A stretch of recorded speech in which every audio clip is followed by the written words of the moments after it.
too bad nobody has a shotgun. E tako. Be dead lying if he claimed not to be worried about serious fatigue with Call of Duty Black Ops 7. So the senior director who was interviewed here is named Yale Miller, where he just flat out says, as you can see here. I think the honest answer is yes.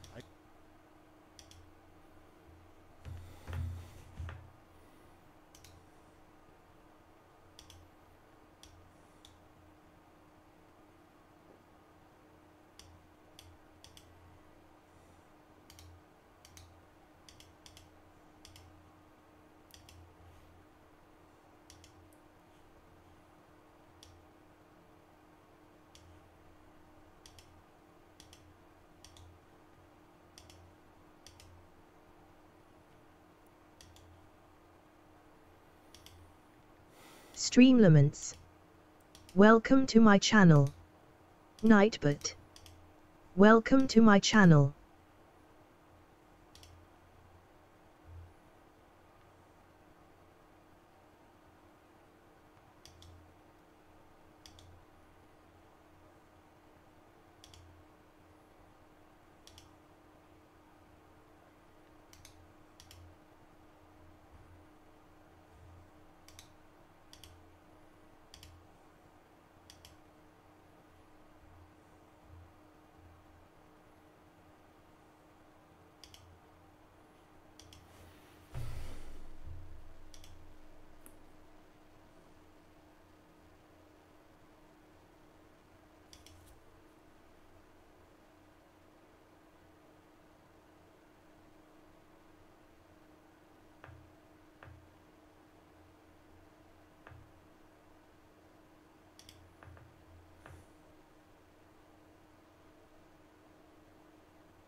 Vezi.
Yeah, yeah.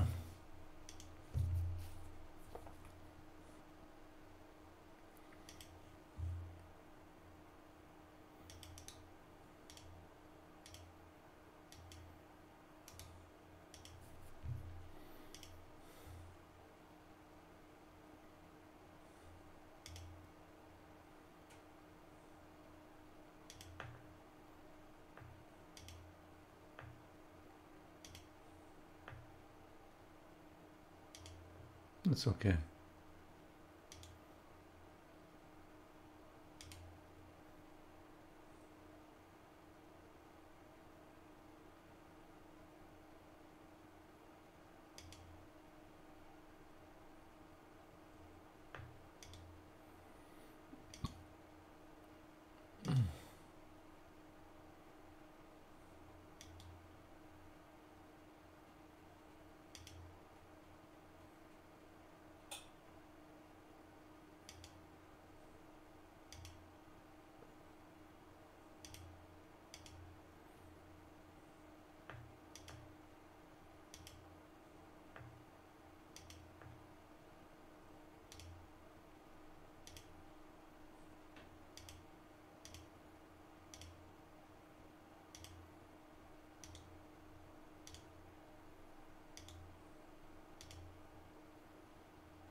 Them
on the Roblox platform. And one of the key characters in our investigation is a young man named Michael Schlepp, and you probably know his story pretty well by now. He's got an incredible following on social media, but he was a young prodigy on Roblox, developed some games, was then himself victimized at a very young age, took a big toll on his life, came back and tried to help the platform, Roblox, police predators in his own way. And in fact, we'll talk about some of the latest, he was successful. But then Roblox turned on him, banned him, sent him a cease and desist order. And we've spent some time with Schlepp for the documentary that's going to be coming out very soon. But I wanted to update all of you on what's been happening, and so it is that it is Michael Schlepp who's going to take a seat with me for this episode of Have a Seat with Chris Hansen. Schlepp, thank you for joining. Yeah, of course. It's an honor to be on your show. Well, I appreciate your time. We've seen the CEO of David Baszucki on at least 2 networks in the past week or so, in very controlled environments, talking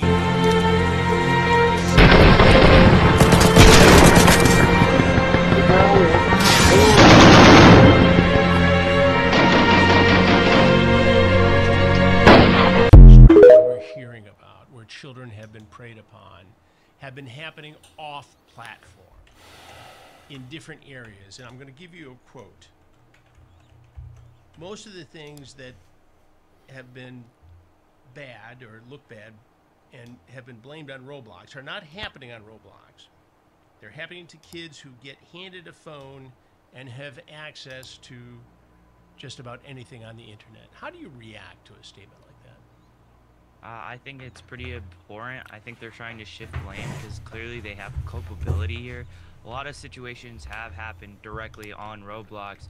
There's an infamous case where a kid, I think it was like a 10-year-old, it was a really young kid, they were instructed to kill a baby through Roblox chat. That happened directly on and in the game itself. So, you know, to say that all of this stuff is happening on other platforms, it's just no, that really isn't the case. And I mean, especially with our investigations, we've found people, they will plan these meetups within Roblox themselves. We'll send this to Roblox, and Roblox, multiple instances, they wouldn't take action. So, I mean, that really just shows you. It appears that Roblox has an issue with the way you've been conducting your investigations on its platform, claiming that you're being a vigilante, that you're yourself breaking the terms of use on Roblox. What do you say back to that? Why aren't they holding predators to that same standard? You know, like why are there? I've never heard of a predator getting a cease and desist from Roblox. Roblox has now given multiple. They've given one to me. They've given one to another YouTuber by the name of Ruben Sim, who is critiqued and gone after Roblox's moderation. So I mean, it just shows you Roblox has a proven track record of silencing people talking about the moderation problems of the platform, and they're not going after these child predators. They should get one of these child predators and slap them with a lawsuit. These people are violating their terms of service. Why aren't they doing that? How many predators have you found on Roblox, on the platform itself? I couldn't even give you a number. It is so abhorrent. It's a total different playing ground. Like it is, I mean, within minutes, I'd be able to just pull up the game and find one instantly for people. That's just how quick and easy it was to just be subjected to horrible stuff on the site. When you started doing this, what did you hope would happen? I hope to see change in their moderation system. I hope to highlight, you know, what was going on, and someone at the company to be like, wait, this is really, really bad. But the exact opposite happened, where a lot of it got swept under the rug. And I mean, this is where we're currently at now, where Roblox has gone on all these different places and smeared me, and going after all these different people like the Attorney General of Louisiana. So it really shows you, rather than fixing and solving these problems, they would rather go after the people trying to do something about them. As we speak, at least 3 attorneys general are taking legal action against the Roblox. The Louisiana Attorney General, whom I've interviewed for the documentary, the Kentucky Attorney General, and the Florida Attorney General, whom I plan on interviewing in the next several days. It's starting to stack up against Roblox, yet you see the CEO, David Baszucki, continue to post on Twitter, to appear in very protected, limited media spaces, and say, look, we are doing everything we can to protect children on Roblox. And the picture he seems to be painting is that while predators may initially meet somebody on Roblox, this activity is taking place on other spaces like Discord and things like that, which in some cases is reality. They meet on Roblox, and then it gets moved to Discord. Can Roblox disassociate itself with activity that takes place on Discord when the initial meeting happens on its own platform? Roblox needs to disassociate from Discord entirely for that to be believable. Roblox and Discord are both business partners. They actually feature each other on each other's sites. On Roblox, you can actually join Discord servers. So there's a direct connection between Roblox and Discord. And they've gone as far as to give items on Discord for Roblox. You can do little quests on Discord and get an item on Roblox. So they're business partners. So these companies, they're trying to shift the blame back and forth. They're trying to say, oh, it's not our fault, it happened on this site, even though we frequently collaborate with them and we actually host software on their platform. Our hands are up, we didn't do anything. But they are in direct cahoots, they're talking, and they just shift the blame back and forth.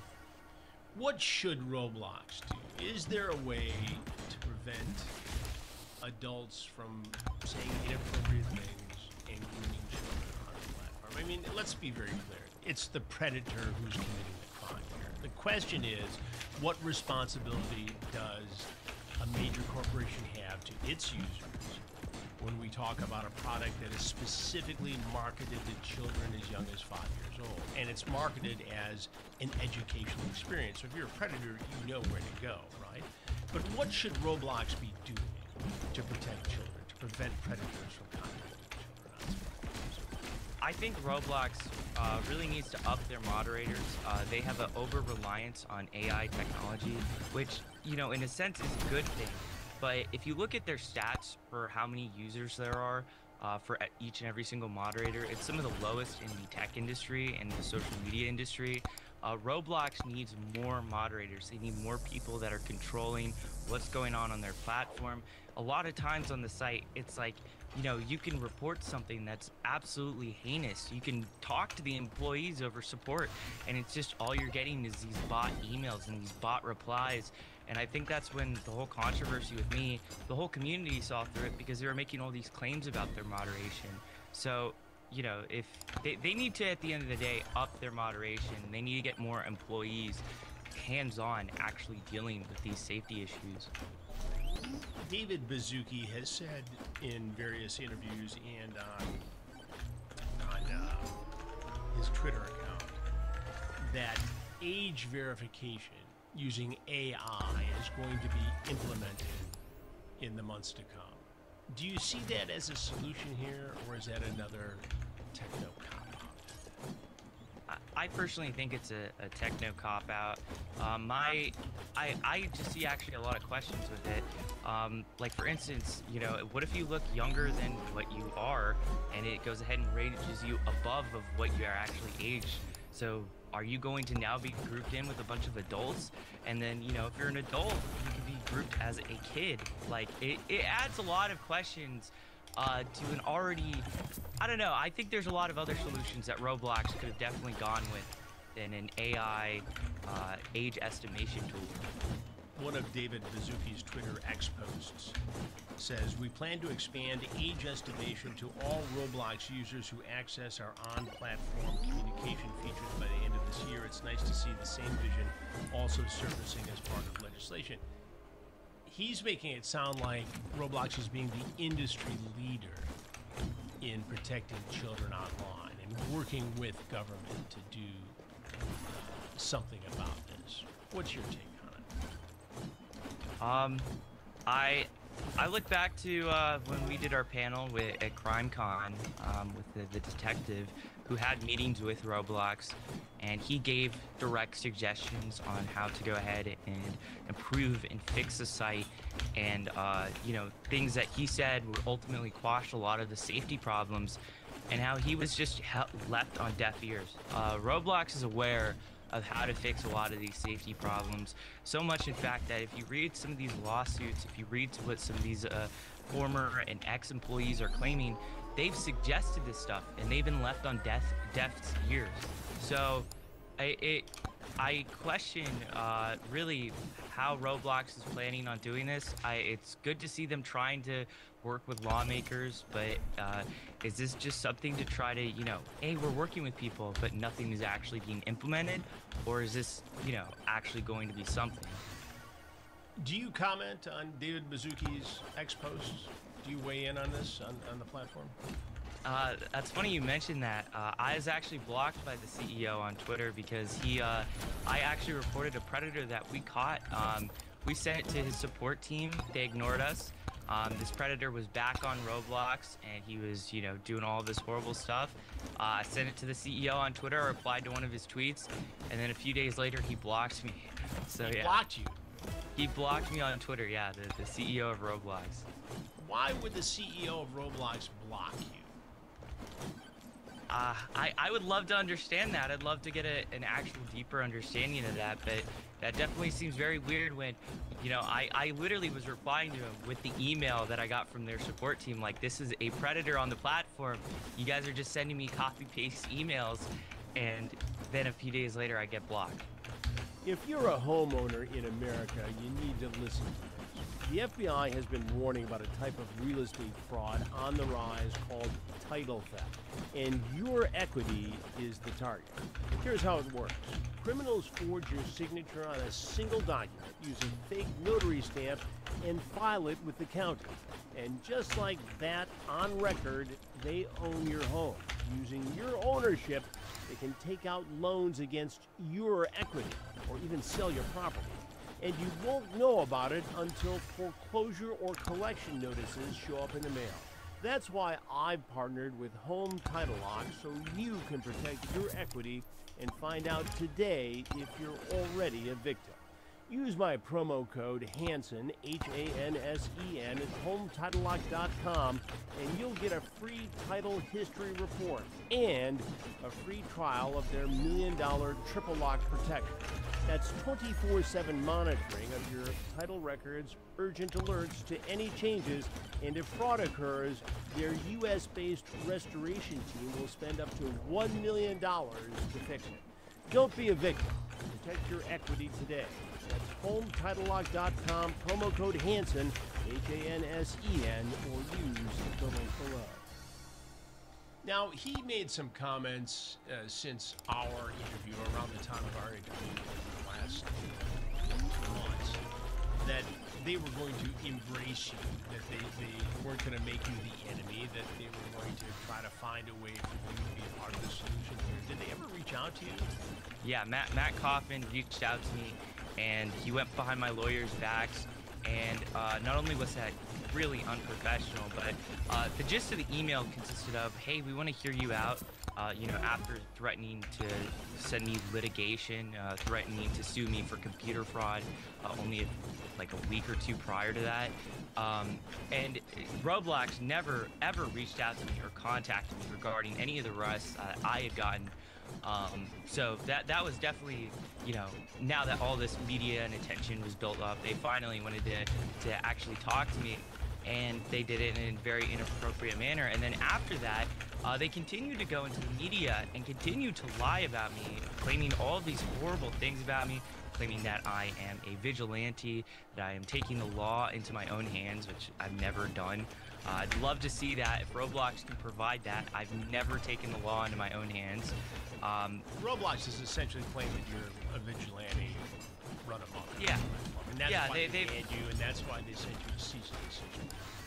Yeah, that's why they sent me to cease and desist. Yeah, I mean, it was pretty crazy to see how that they responded to that, and that they reached out to me, and we went ahead and actually, I believe it was on CNBC, the CEO was being interviewed, and he was like, we reached out to Schlepp, and we love his feedback, we love everything that he's been saying, while also saying that I was impersonating people, which that also isn't true. I've never taken the identity of a real person, which is what impersonation means.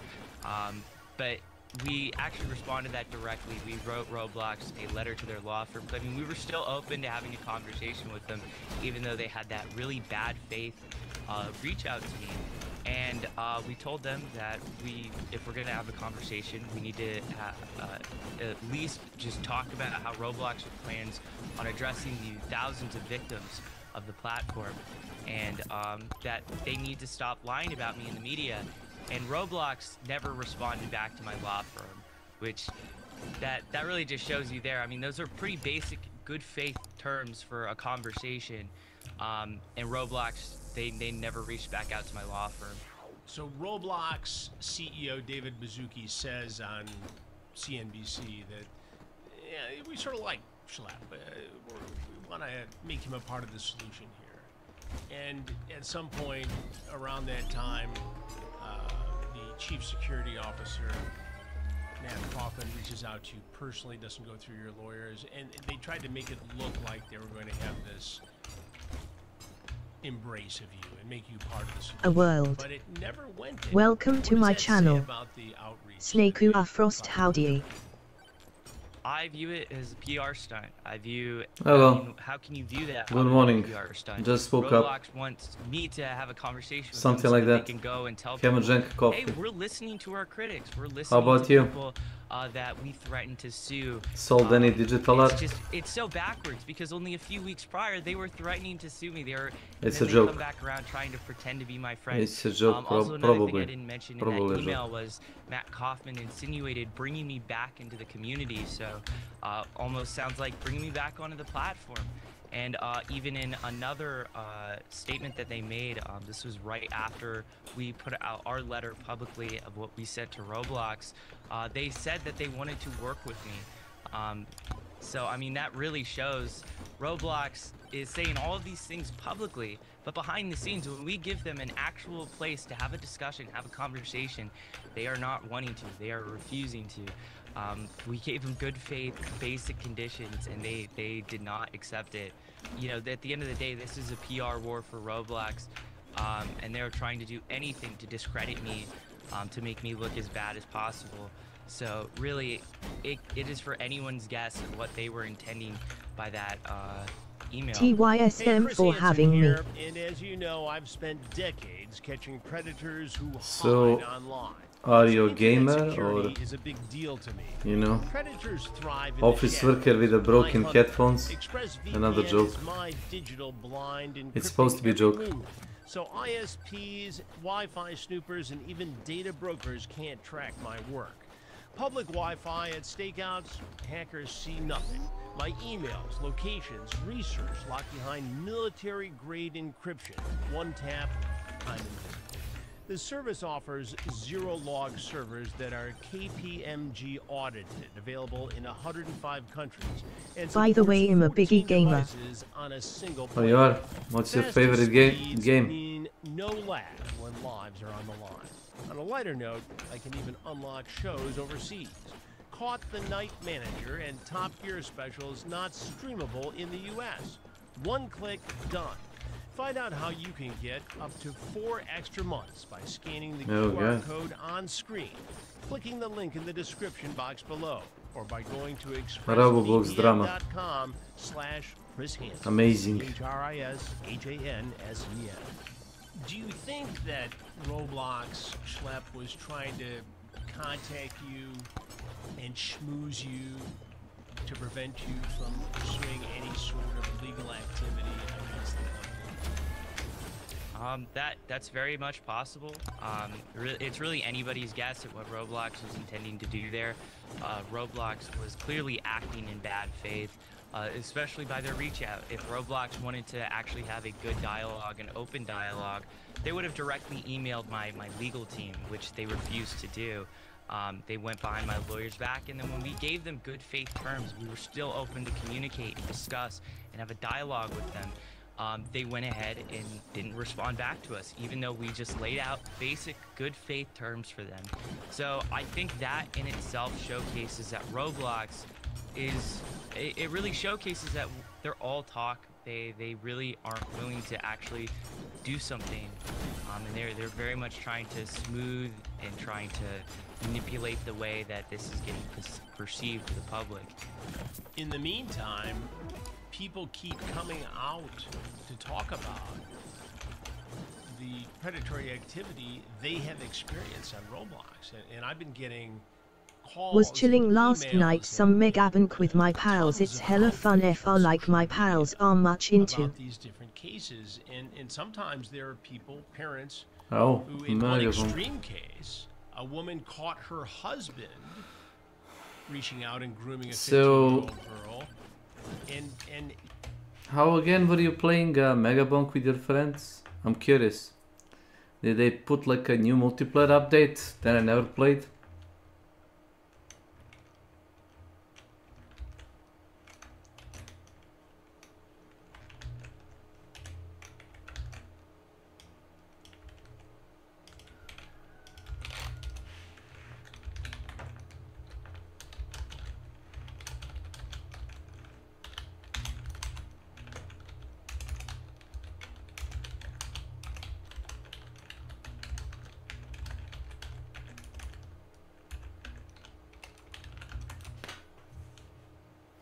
Oh, this is golden.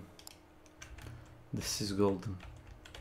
You're literally the worst bot I ever saw.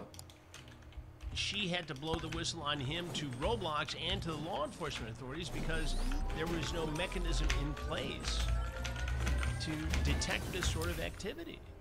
I mean, it's really eye-opening, and when you look at the thousands of cases now being filed against Roblox, there's got to be a great deal of concern on the company's part as to whether or not, you know, they can even manage the situation they have going on. We've seen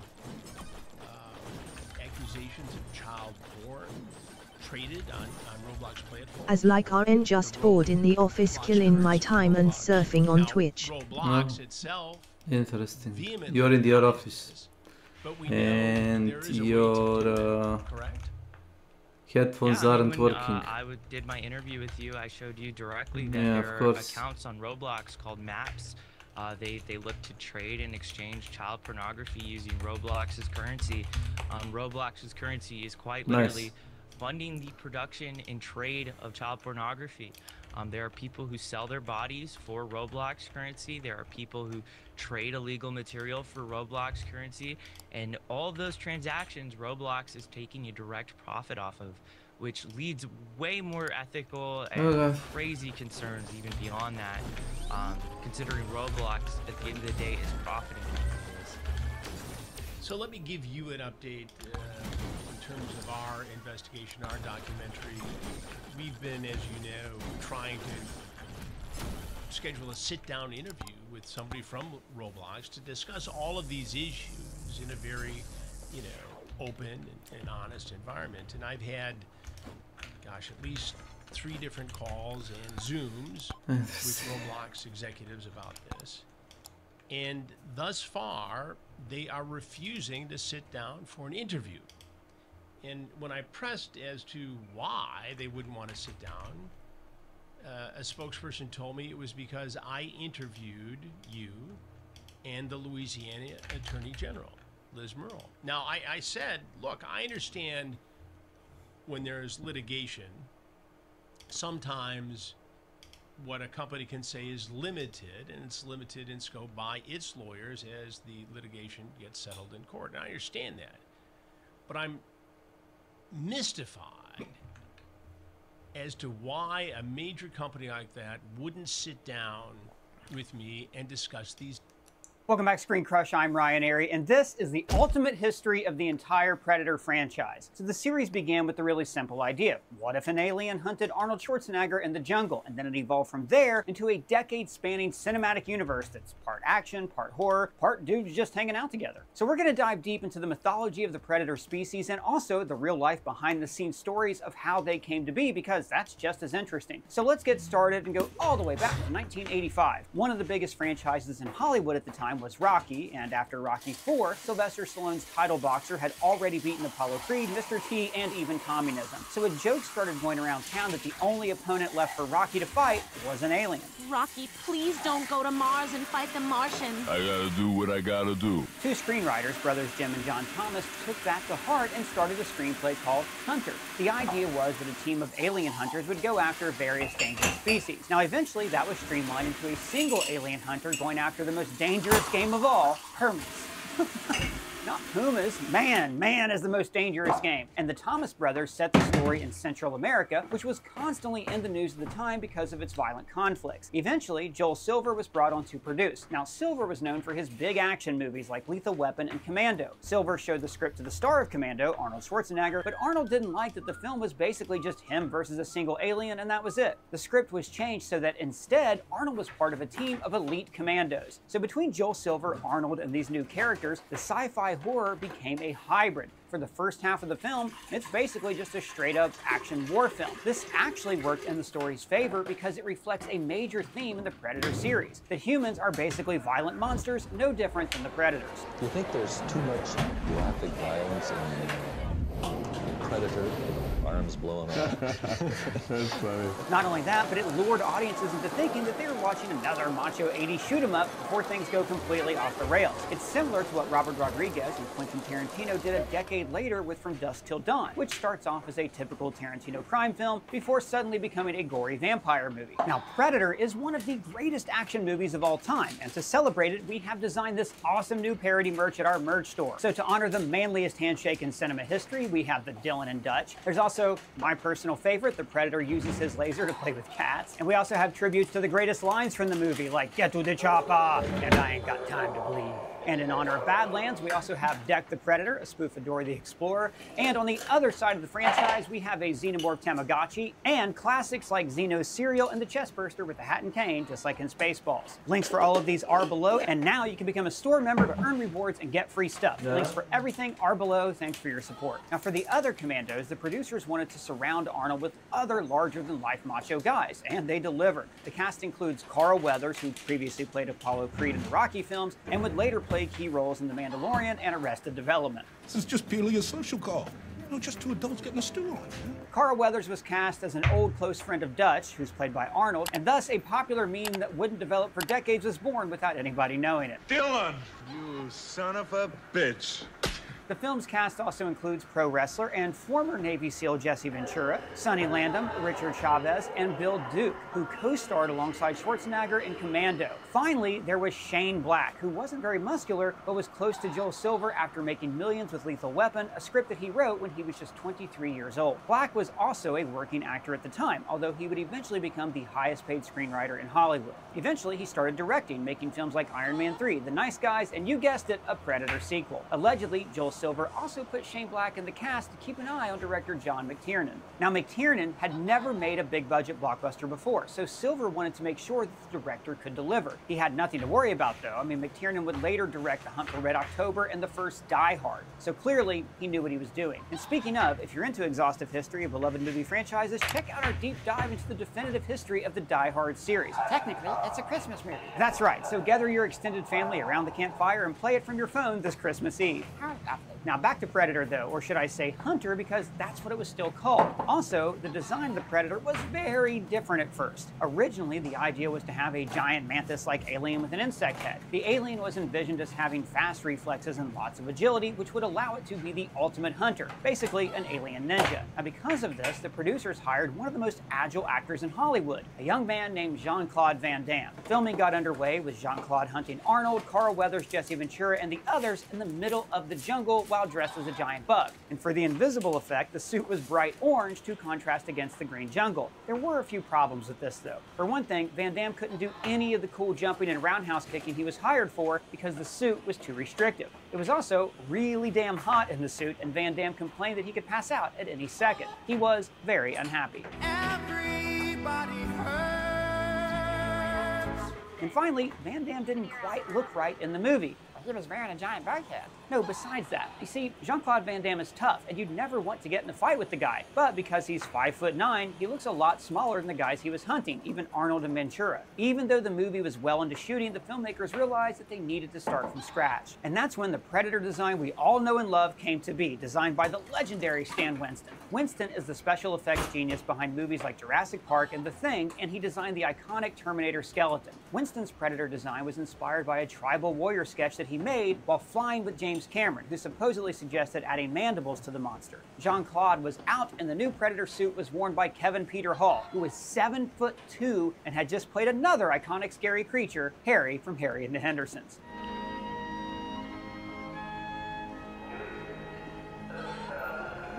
In addition to top-notch makeup and costume work, Predator also has plenty of visual effects. The Yacha are rooted in tribal hunting, but they are equipped with advanced alien tech as well. This includes a shoulder launcher, which uses 3 red laser dots to aim, and heat-seeking thermal vision to easily spot prey. Now, this technology is new to me, but I'm pretty sure that's Homer Simpson in the oven. He's literally stewing in his own juices. And of course, there's also the Predator's armored suit, which can be almost completely invisible. This also saved the studio some money, since many shots don't have the Predator near visible, and instead they use no special effects whatsoever. It's just a shot of a tree or something. The alien also has neon green blood, a very cool touch that the filmmakers accomplished by using whatever ungodly chemicals they use in glow sticks. Now these effects even earned Predator an Oscar nomination for Best Visual Effects. The Predator makes a creepy clicking sound throughout the film,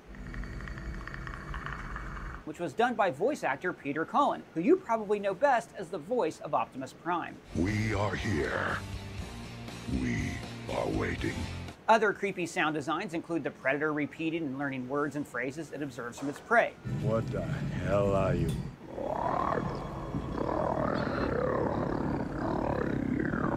And finally, Alan Silvestri, the composer of Back to the Future, The Avengers, and many other films, was brought on to do the music for Predator. The film established a formula that several others in the series have used. The Predator stalks a group of people, often soldiers or law enforcement or other kinds of hunters in their own right, but one by one it takes them out until it has an extended battle with the last man, or woman, who's standing. Eventually, Arnold defeats the monster by combining his brawn with his brains, using mud to hide himself from the Predator's thermal vision. Defeated, the Predator uses a self-destruct sequence on his wrist to blow himself up like a form of alien seppuku.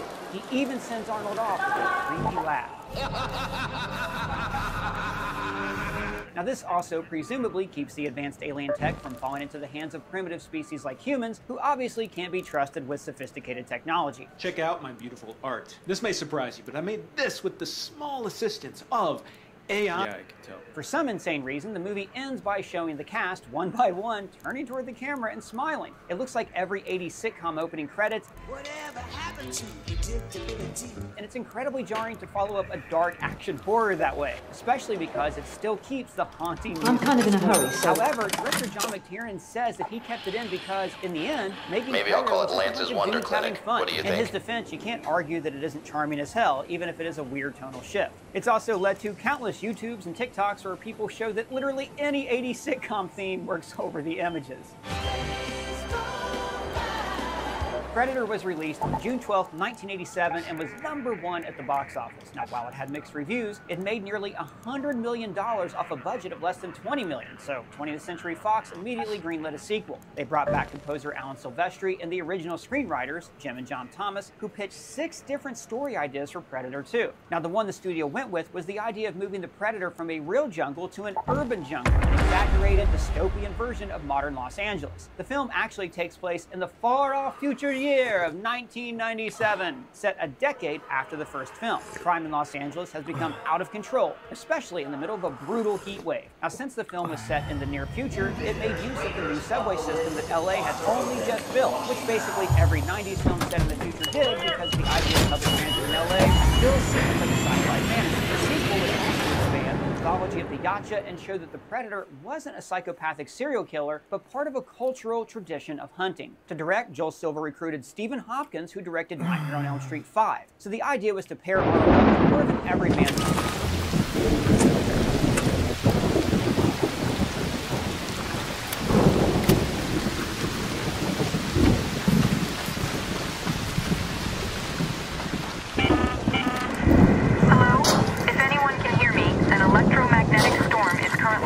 Over topside.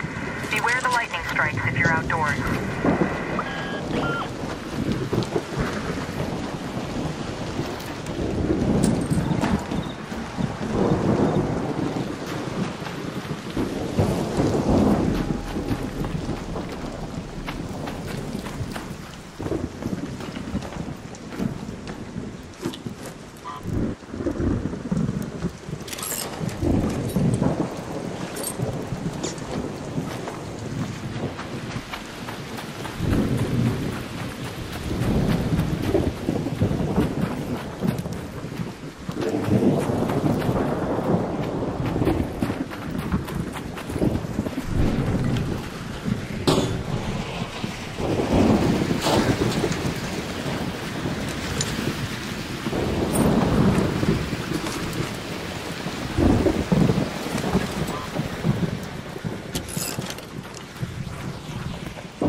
Hello there!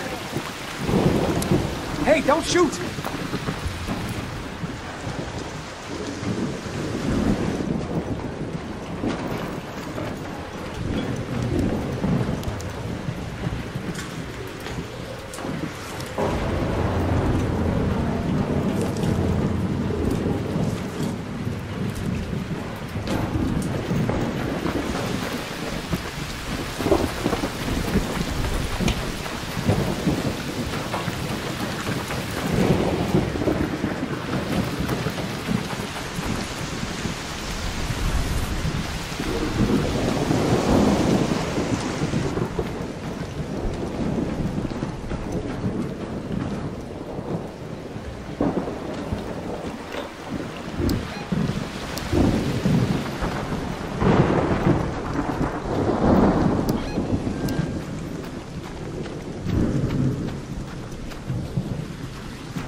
do pičku, mater.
North Complex elevator.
Let's go to the pattern house.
Cryptid I triumph you.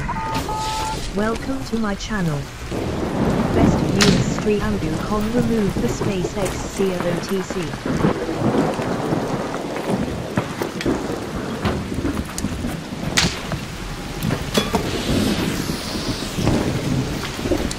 Don't shoot!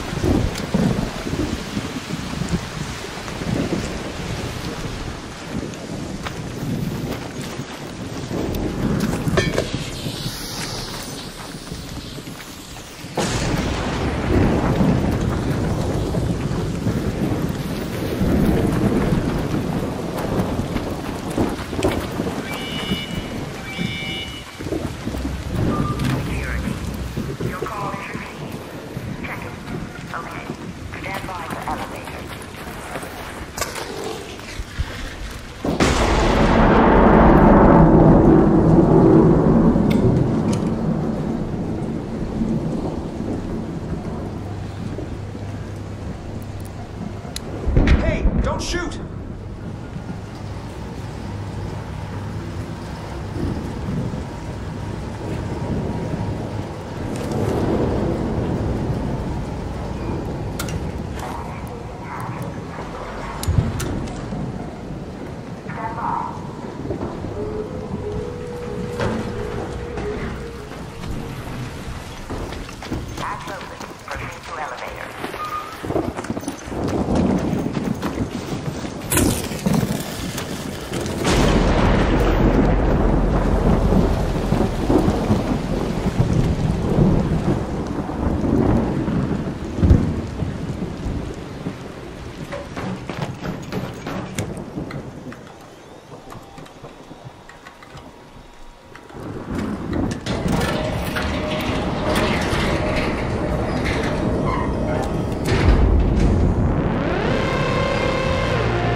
Harvest plants.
Desne. Dobro jutro, kako si? Dobro jutro, evo jutarnji, pijem kafu. Very nice. A? Rekao, very nice. Very nice, I like. Jest. Koliko je sad? 7:20. Aha, ti sad... I ti si Ne. Ti veše radiš u one nove firme.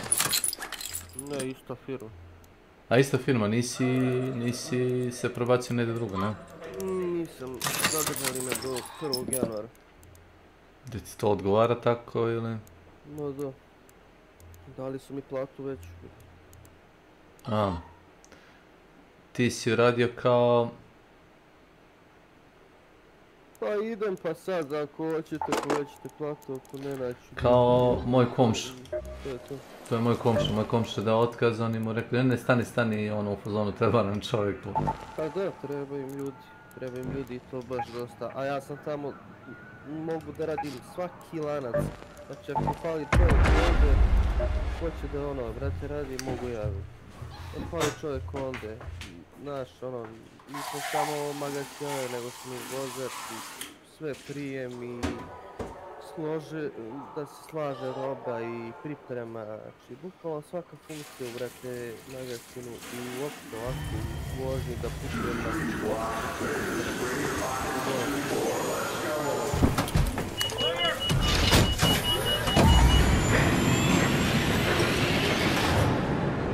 Ti si u nedostatku boljih reči pouzdan. Da, to baš, iskreno. Ali ajde, zadržali su sad. Častili nas preko 100.000 što nas plata 45 dana. 145.000.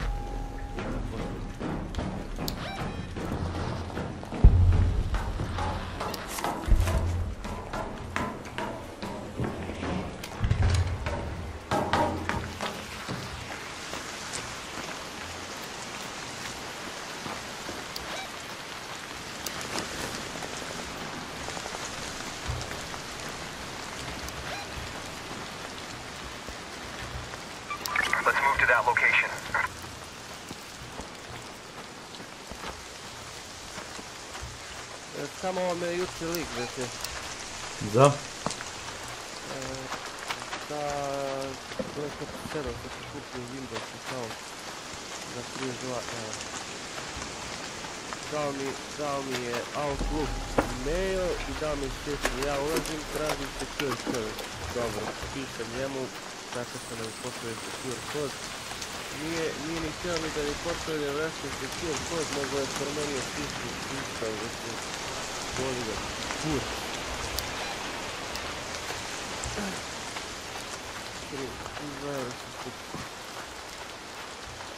32 evra si pukao? 32 evra, ne.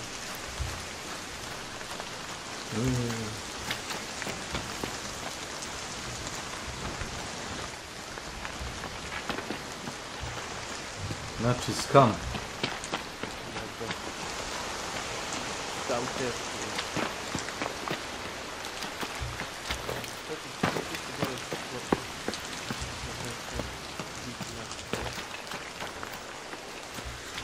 Ne znam.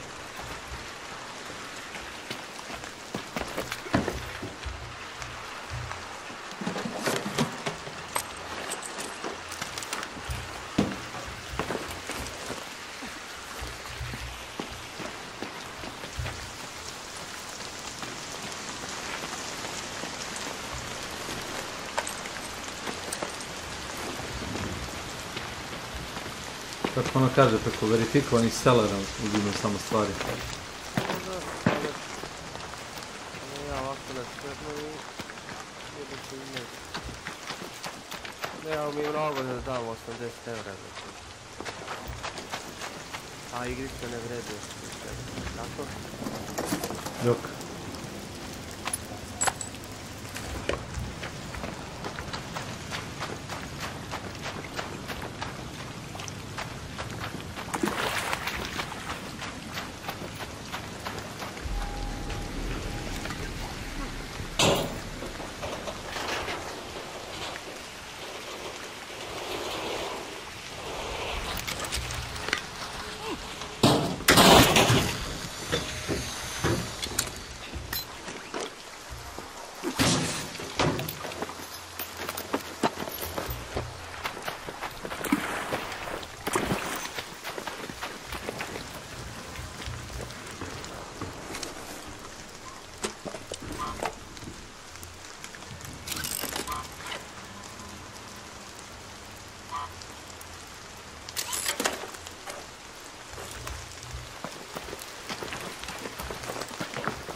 Ma, već sam sve odradio, ako ne veruješ.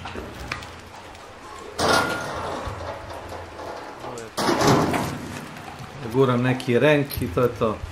Imaš kao da neki leaderboard i tu dobijaš kao neke nagrade.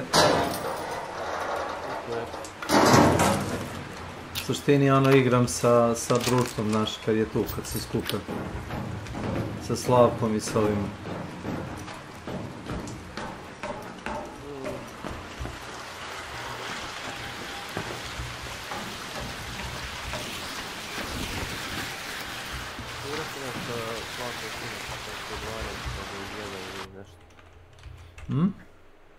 Igrao sam sinoć sa Slavkom oko 12 pa do 1 i nešto. Oko 12?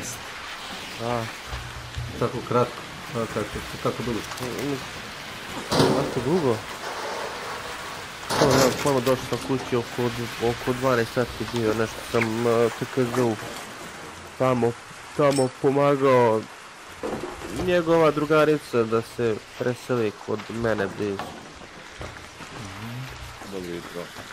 Dobro jutro od Slavka, gdje si? Naučih Slavka. Bravo. Kako si? Evo sad vidim malo čujem jednu kafu. I tako. Što opet upademo u neku teksturu, a?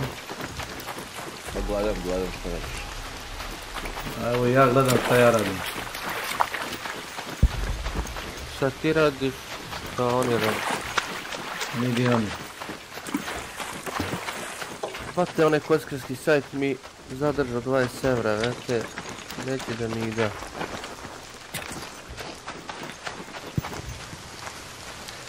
Zamisli to. Si vidio si to? Da. Neće da dadnu. Ja te povukao sam 20 € i neće da mi povuče.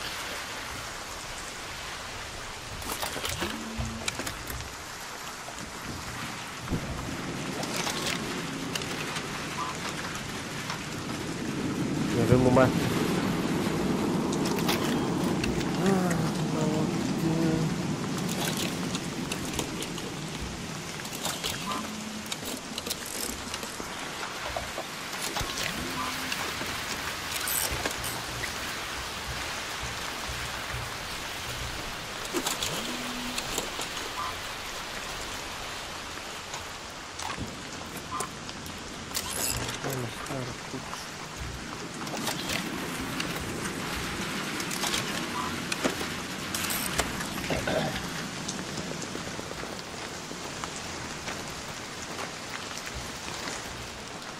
Ti ovako rano spavati?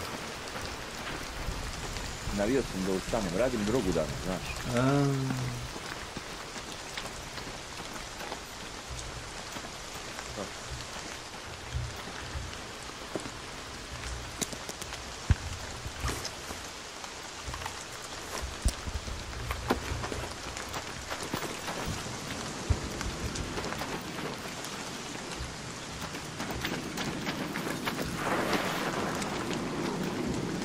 Ono nije baš bilo bog zna koliko teško da se uradi, samo da znaš. Brže sam skupio materijale za onaj... za ekspediciju nego što sam uradio workbenchove, samo to ti kažem. Pa nije eto, nego to je tako. Naprimjer 6 bombardir selova za level 3 workbench. Da. Nekad ti bombardir da 1 sel. Nekad 5. Kako kad?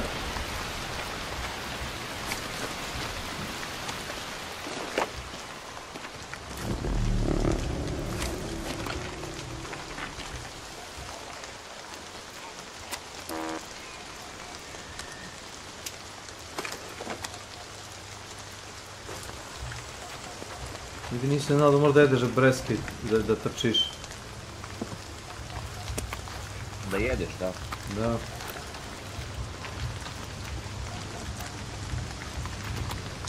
Kao booster prirodni.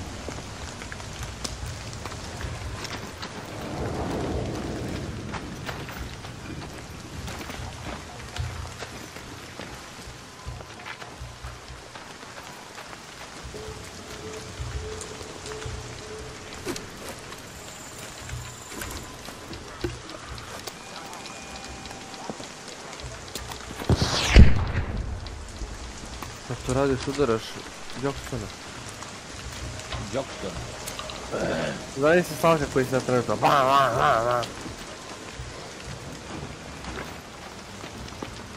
Ovako je vama boli vas suvo, neko mora na arbajt sad. Aj zdravo je. Vidimo se. Pozdrav. Ajde. Ćao. Oj.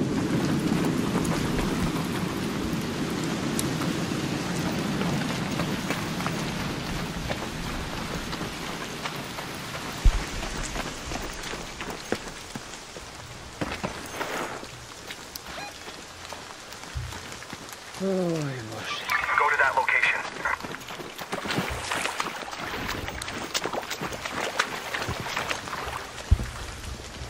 Kad mi pokrene Ilija, ovaj bože, hard da ide se na deku, traži mi da instaliram neke nove AMD drivere. I? Pa ja odbijem, on mi pokrene... Ne, samo kažeš no. No. Da, i ja samo kažem no i nastavim i radi ono. I to sad tebe, zašto ti on to stavi? Jer ti to zanima? Pa zato što i meni to stavi. Zbog kompatibilnosti. To ti je više savjet, nije podmoranje.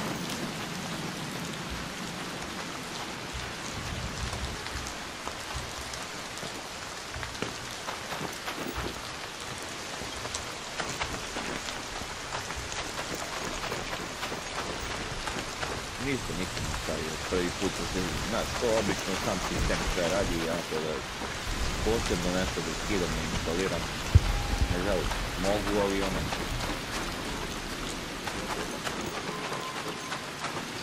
i onako kući kad igram da me sami, tako da mi nije bitno ovako igrati.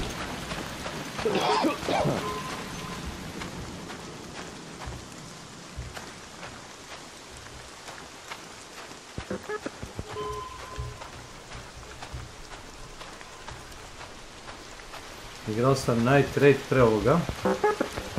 Kao ajde da vidim, čuo sam kao Night Raid ima veća šansa da ono nađeš, nemam pojma, XY. Hey! Hey, don't shoot! Hey. Dude. Watch out.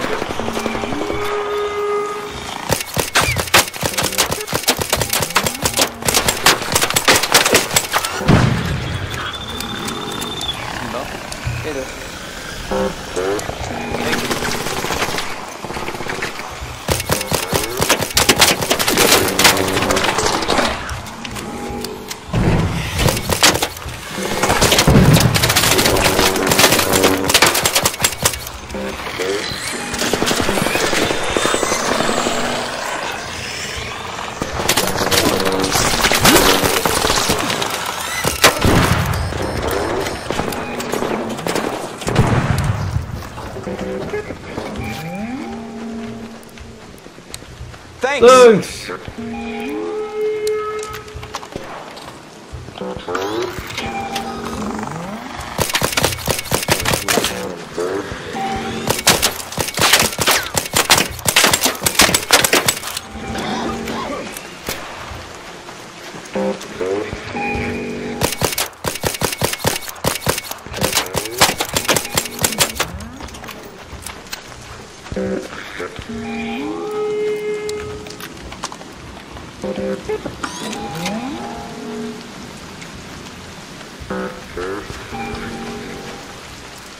Hey, Raider!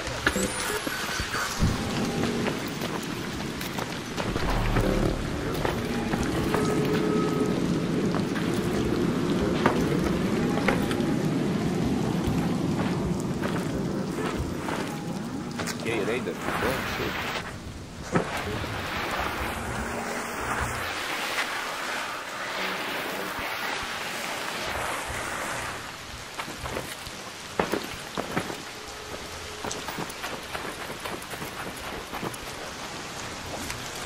Kao što rekao, ovako 100 puta mogu da ubijem ljude, ali nisam ja džubre, da ja sad priđem u slezi i da ga ubijem shotgunom u kičmu.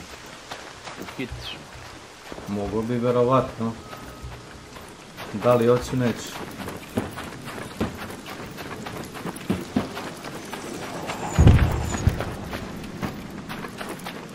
Snake style.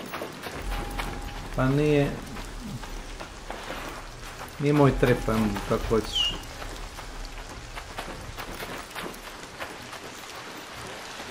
Ja se unapred javim ljudima. To im, nemam pojma, zavisi kako ko je osjetljiv. Ako te vidi na vreme ili te čuje... Kaži mi na proximitiju, te li javiš ili kako? Pa da. Ima ljudi koji ne koristi mikrofon, ja ga koristim. Uvijek. A ja ili ću da budem u igri onda ili da budem na Discordu, nema treće.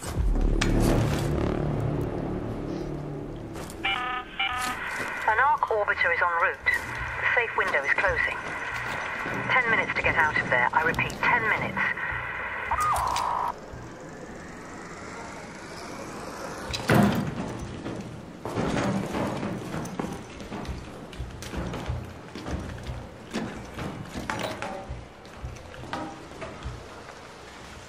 Zato sam uzeo ovaj mali prdavac.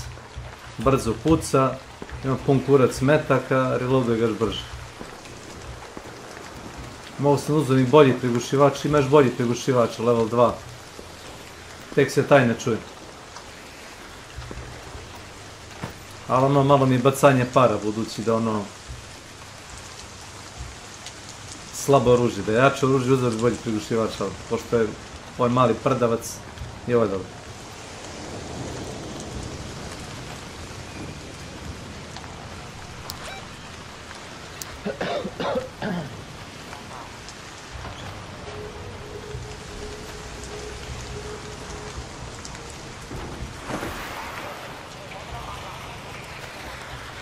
Kaže, Tomica nema ljubičastih oružja, nema blueprintova sad u security lockerima. I onda sam gledao analizu jednog Španca, pa kaže, ne treba vam ljubičasto oružje i ta čuda.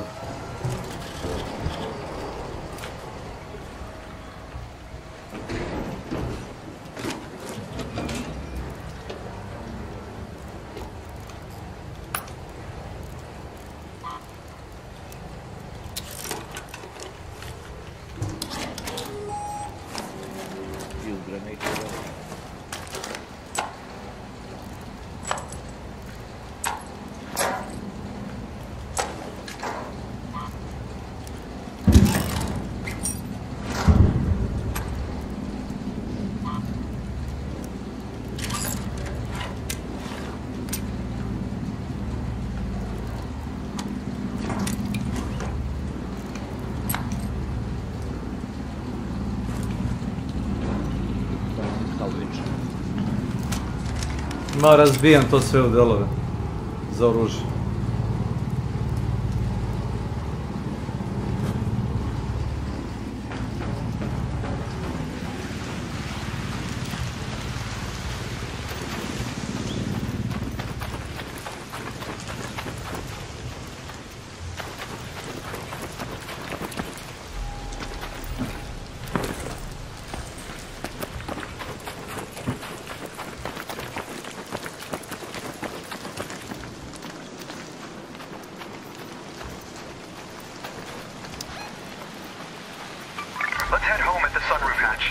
Ma ne mora tu muži ovdje.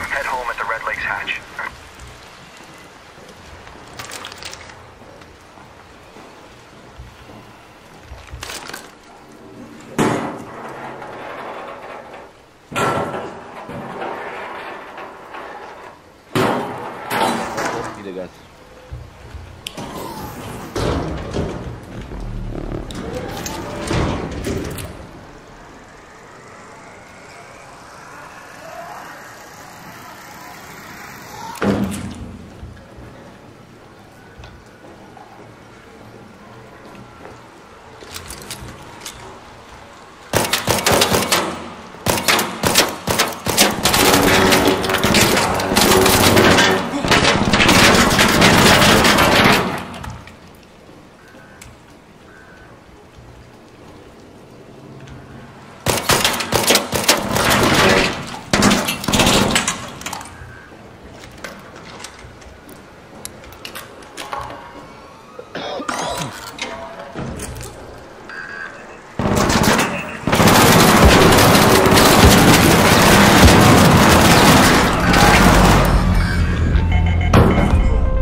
Not worth it.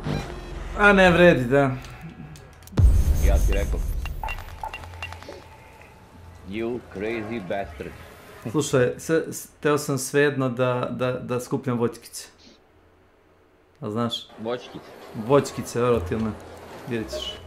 Voćkice su ti život upropastili. Jeste. Ali doslovno.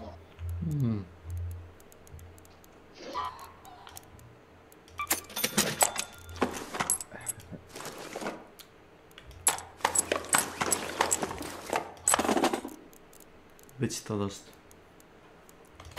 Da, ne treba da se iskamariše uopšte municija, ali uopšte. Me.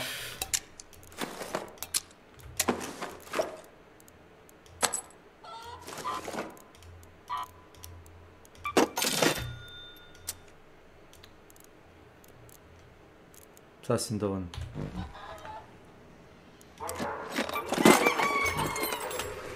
Ja tebi treba nešto. Ili si ti tu tako čisto da me bodriš? Ako ćeš... Pijem kafu i bodrim te, čovječe. Dobro, onda. Ću da upalim, naravno. Ajde... Pa skupljam za ekspediciju, brate, ono. Sad sam na Kill Me Fighter, valjda trebam da nađem još jedan, čini mi se. Ajde, dok mi bodriš, sad ću da uradim solo free run, da vidim koliko mogu da nađem. Tu smo izgibili prošli put ko slepci. U Blue Gate-u, a? Ajde da vidimo. Kako lepo izgleda ovo.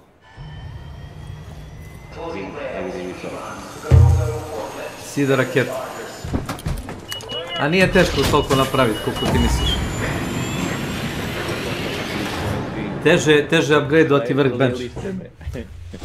Ma nismo te kleli, nego mislio sam da je retardirano, traži mi, ne znam ko je rekao, Tomica je rekao, jao, traži 1.000.000 materijala, ne traži.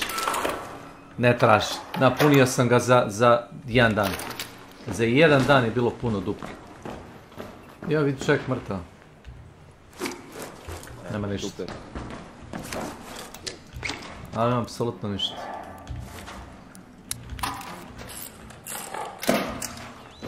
Evo, igraj se.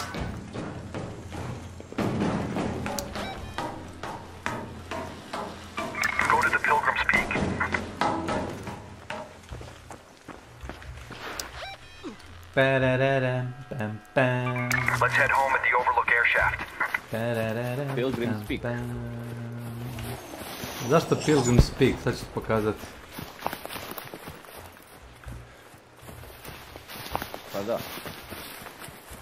Jebote, trčim ko slepac po noćnoj mapi, nijedno me grom ni udario. Znači umrem od fall damage zato što me jebeni robot izašao. Žaba kada ne pištol ne može ništa da ubije. 15 puta pucam, ono je... Pitanje može li čoveka da ubije, kamo li šta drugo. Ma brate, heavy ammo je zakon, medium ok, light je gold kurac. Sajem za neke robote. Pa stičer i šta ja znam. To je više... Tako imaju brzu put, da kažem... Kako ono kaže, volume of fire. Brm, to okej. Kažu da igra koristi AI da bi uradila ovo, gle. O.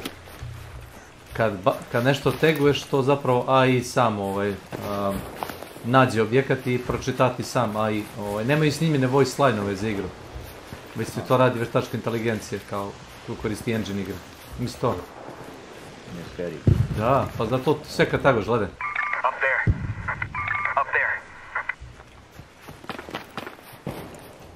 To ti sve veštačka inteligencija radi. Sarah Connor je, brate, u šoku. A dobro, to ti je... brate... Ti to imaš društvo s tim.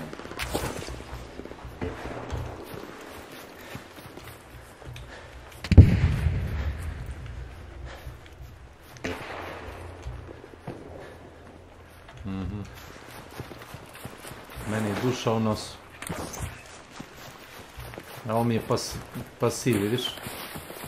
Kad napravim dodge roll, narednih par sekundi imam sprint free. Dobro fore, da. A to ima cooldown. Radi, ali ne radi stalno.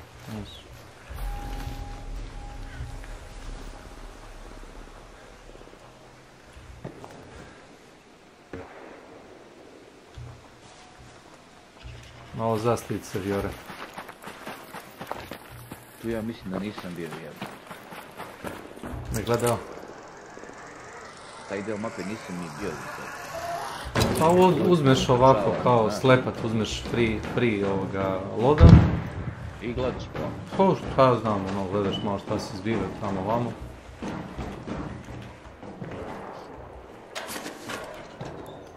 Oho. Semenski. Guma. Što kaže, jedan samo gumu skupe, brale. A pijeva se vlači samo.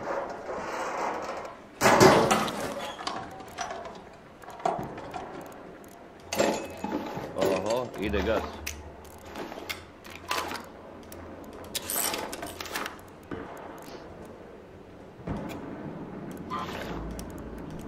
Light heavy gun parts. To je priča. Opet se odlučuješ za voti burleta. Kakav burlet? Venator. Da. To je ono što, ja nisam bio pravo, on je Colt 45, ovo je dual Colt 45 sa 2 cevi.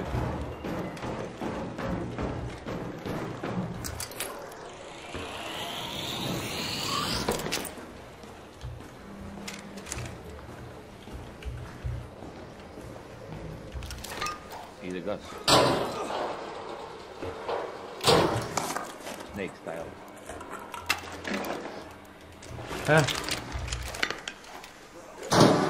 Pazi.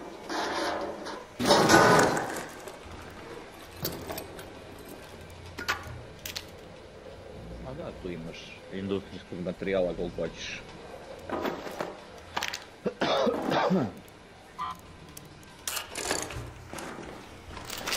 Jebe žite bre, bacite žite. To je gume.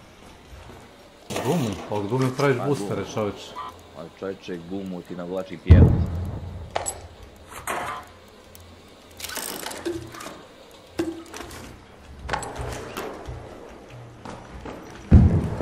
Ali, šta možda praviš od gume? Pa od gume praviš, pomozi mi reći, boostere, to znaš? Nisam ih pravio za sad, polako gledam šta, ali uvijek imam ja gumu, ne kažem da razumeš. Ali zato što je konstantno imam.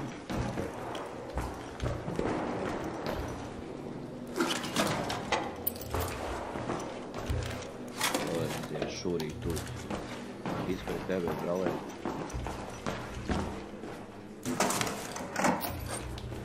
Metalni dijelovi. A ovo nije nužno, ali ono dobro doći. To je XP.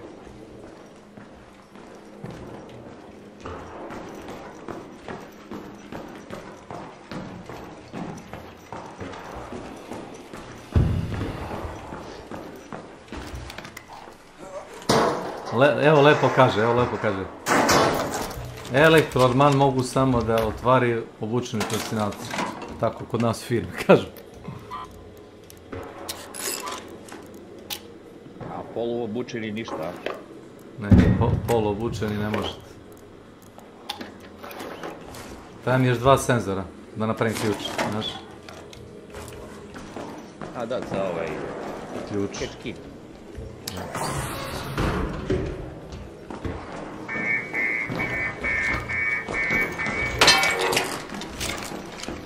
Da ću ti ja bre imam senzore. Ne, to je da mogu unutar misije da napravim izlaz. To je priča dobro. Pa dobro, ako si na ovoj mapi i obučen si profesionalac, možeš sebi da napraviš izlaz.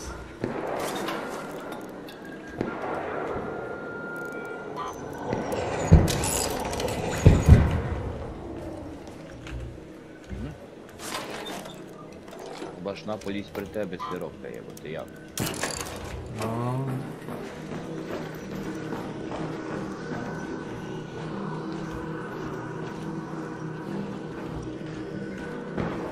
Mislim da ovdje ima soba sa ovima...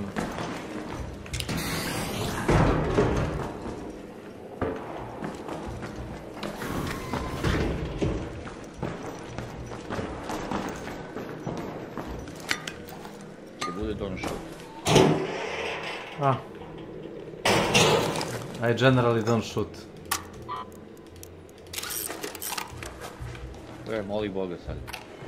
Velike su šanse da nađe.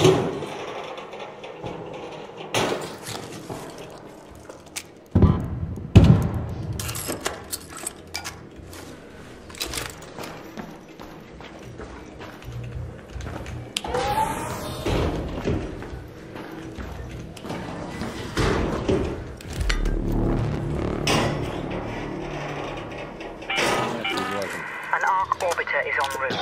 The safe window is closing. You have 10 minutes to return to Speranza. I repeat, 10 minutes.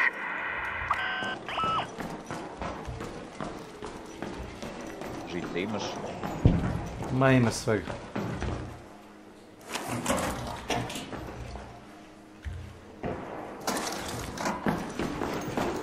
To treba da napravi zadatak, da pričuješ, napraviš neki određeni element u samoj, ali to hečki, znači, to je dobar fora.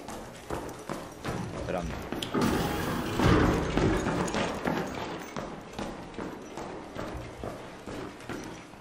Blue Gate Communication Tower. To je tu, a?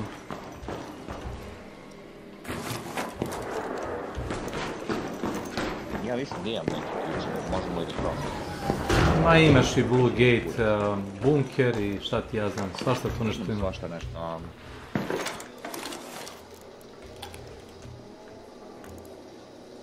To ima tuštit mak.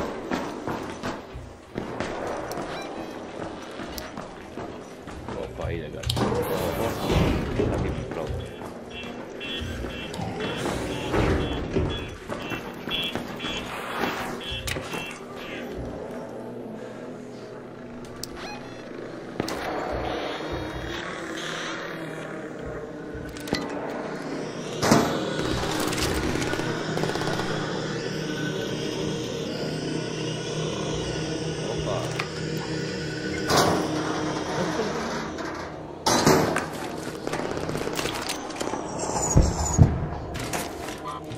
Što manje vremena, više arkova.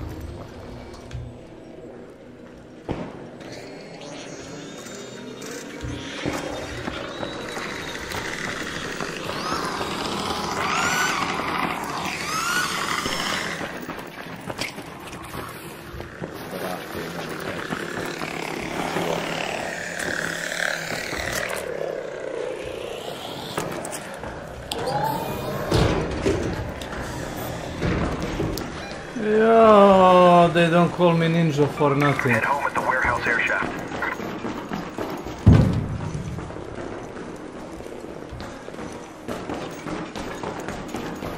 Jebi ga jedno. Šta da ti kažem, trčkaj. Jer kako sam lagan na nogama. Very. Veoma lagan.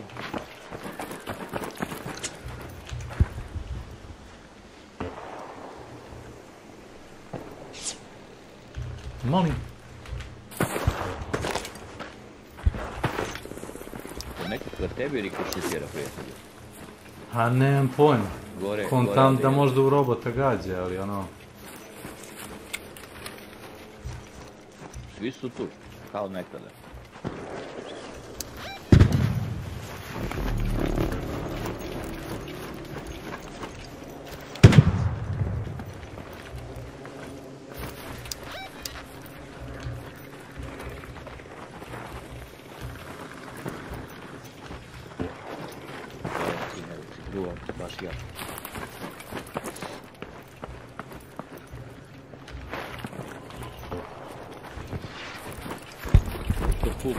Tracker, brate, mi se čini.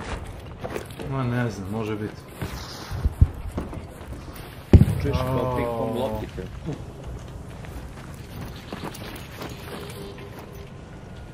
Mislim da se ti nagnava negdje.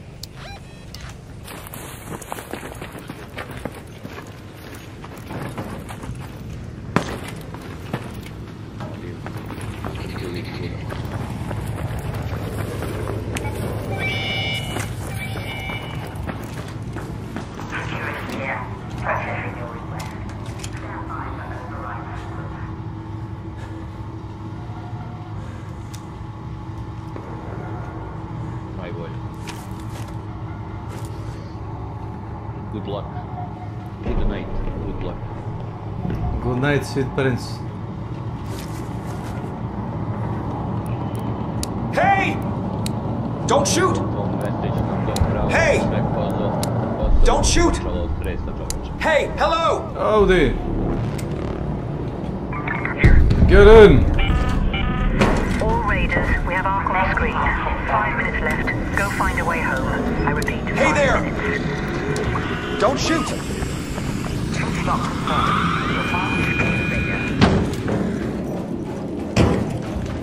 You might want to start that button super fast. I owe you one.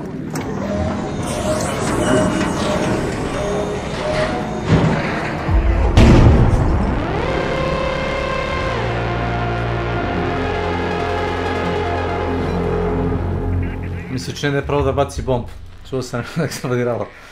Znaš? Ozbiljno?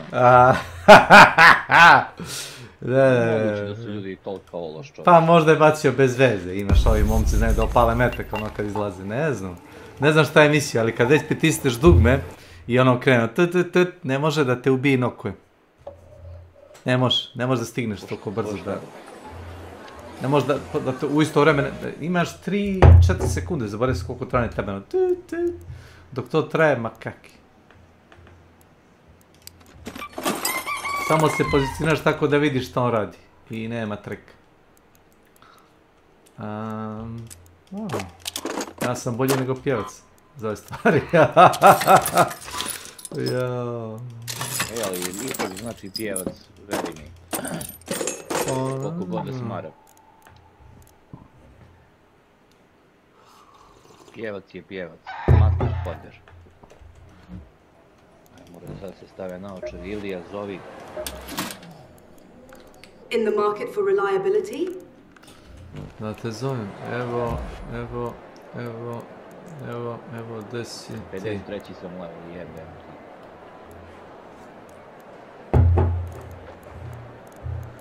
Ja sam u Sparanci. Pa čekam da mi te učita ovdje, ili me ti mene zove, ako ti mene vidiš. Ja super brz, PSN. A isto kao Helldiveri, ne znam da li se sjećaš. Ono, trebamo malo vremena da skuži.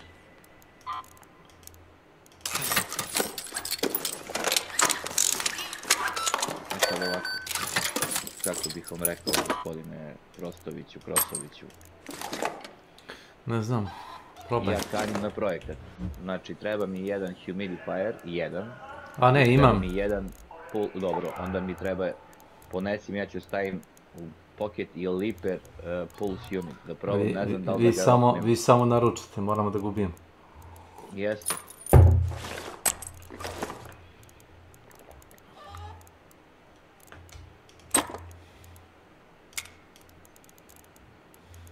Spectrum Analyzer sam iznao, brate.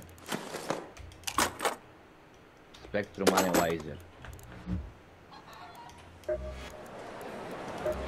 Daj, senzor 1 i... Come in, the clinic's always open.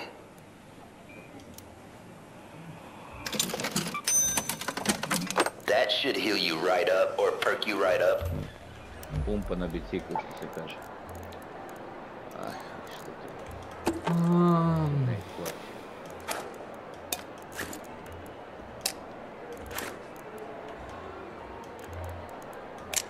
Ruiniran parašut.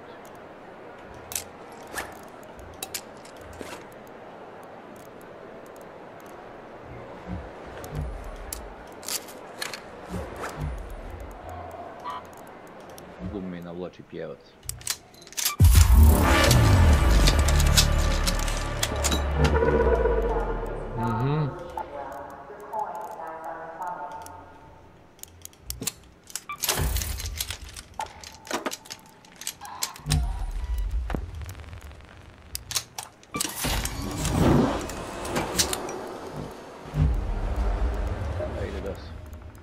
I haven't heard much about you.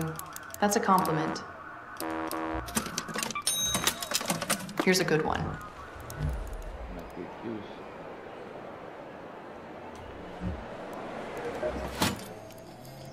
Can I help you? That's gonna come in handy.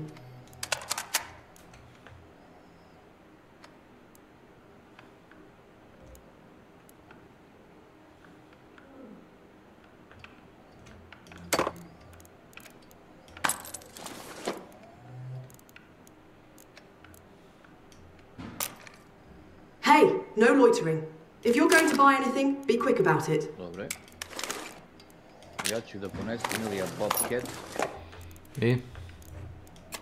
I poneću 4 shield recharge, adrenalin, bandaž i da uzem neke bombe. Recimo... A ti hoćeš lipera dobiješ, ali?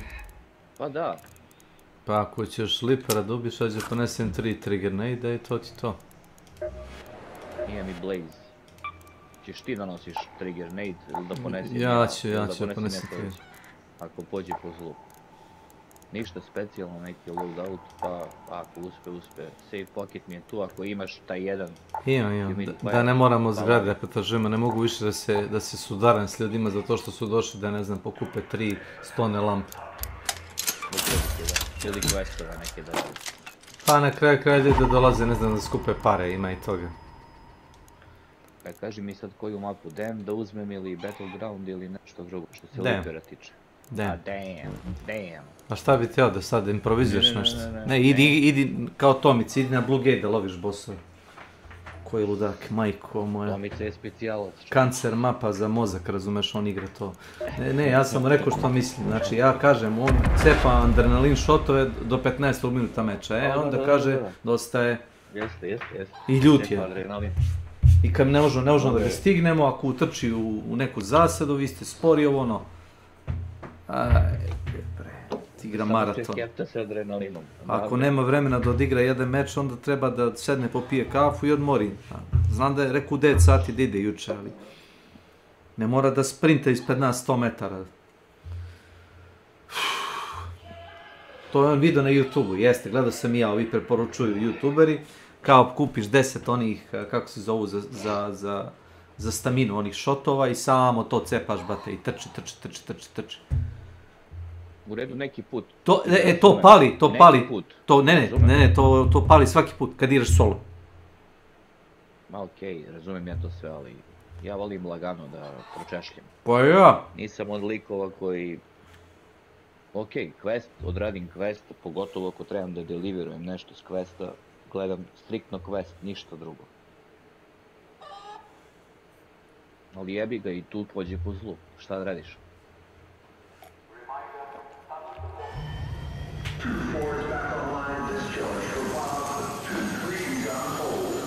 Audi.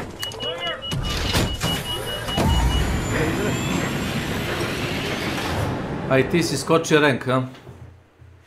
Nemam pojma, ja to ni ne gledam. Radio stanicu dobiješ kad skočiš rank tamo u trialu. Da. Moram da vidim triale šta imam. A dobio si već, nisi ni primetio. To ti je kao nagrada, taj backpack, taj radio uređaj, viš, na leđima što nosiš. Isti koji ja.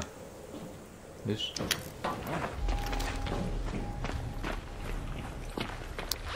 Pa nisam ja menjao ništa backpack. Izvoli humidifier. Ajde. Ništa.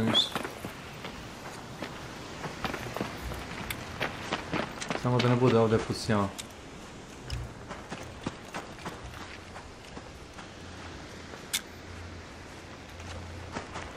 Sada da se vratim nazad ovdje. Dobro.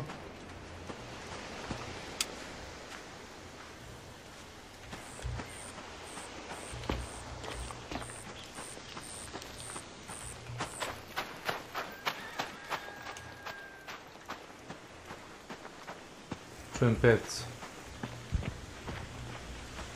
Idem.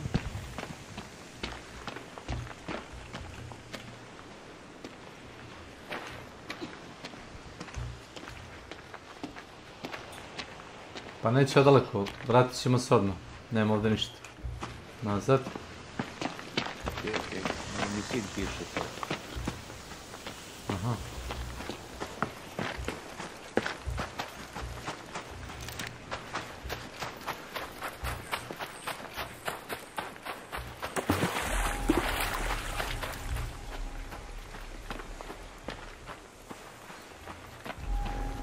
Sin piše, hoće da se vrati. Rekao, ajde, jebo, hoće da se vratiš. A, u tebu stan? Pa da, po gradu je nešto, pa kao će da se vrati. Malo kao, zbog toga, da se skoči svi. Mrava. To kad uradim se vidio malo prije mogu da sprintam još narednih, pa 5 sekundi. 3. Ali ne piše mi cooldown, volio bi da mi piše cooldown da znam kad mogu to da spamujem. Pa to treba da gradi definitivno. Recimo to imaš u Remnant from the Ashes, jebanci. Ovo ti inače Trials. Da bereš ovo. Da.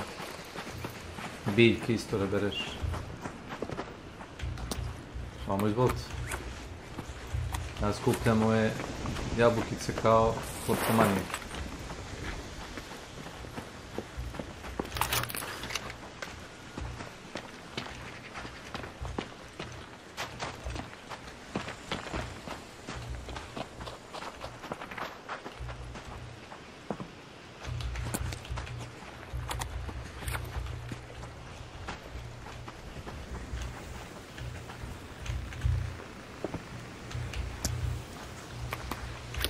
Samo da vidim. 9 ima, hoćeš da ti dam? Ma čovječe, skupi je to za trials ovo. Ma ne samo za trials, nego point da ti dobiješ i staminu, znaš? Evo, uzeo sam jedno.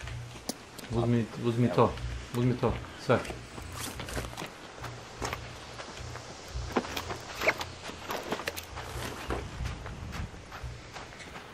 Možeš to da cepaš umjesto onih, kako se zovu, stamina shotova, znaš? Kad ispucaš staminu, najdeš se.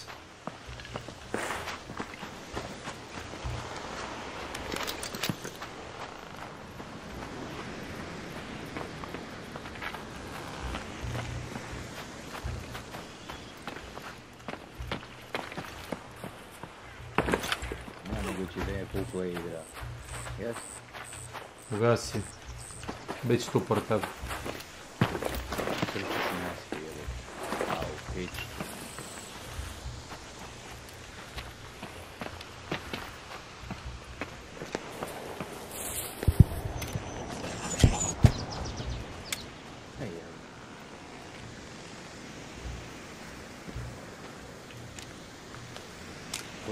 Znaš kako si lepo stao? Stao si... Ne izvolite. Pa na... Putite, ja i Hira jem, rokleke kirke.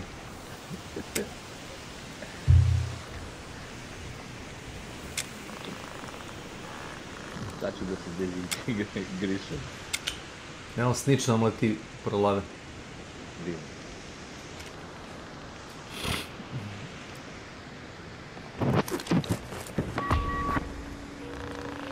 Niče.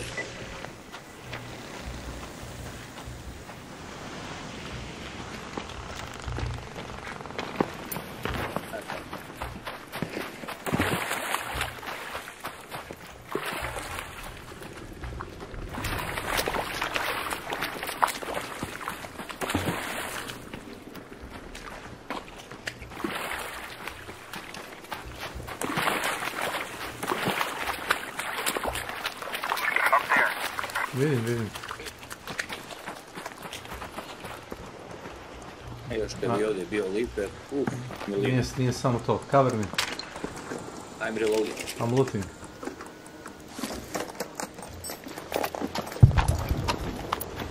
XP.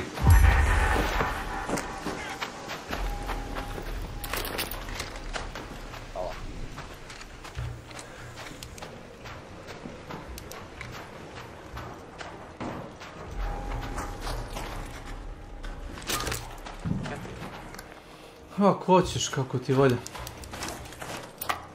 Ajde.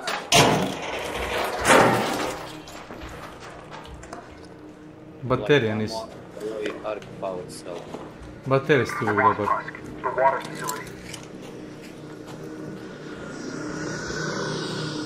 Pazi. Ti tu imaš onaj Bobcat ili se meni čini? Jeste, Bobcat.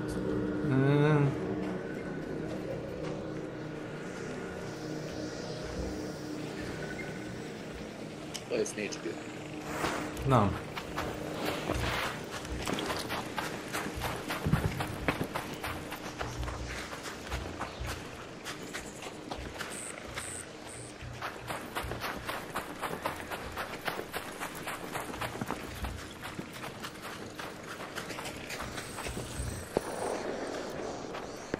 Ide gas.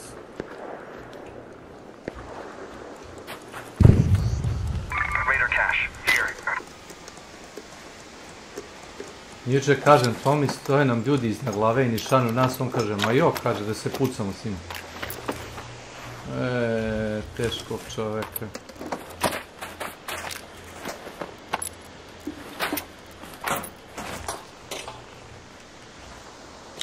Lakše mi je da sve pokupim i izbacim, a ti da lutuješ prazno, pa pogledaj šta ti valja ovako. Ta bomba nije loša. Ako šibaš bossa, razumeš, malo mu fali da dumre, samo ga praćakneš tim.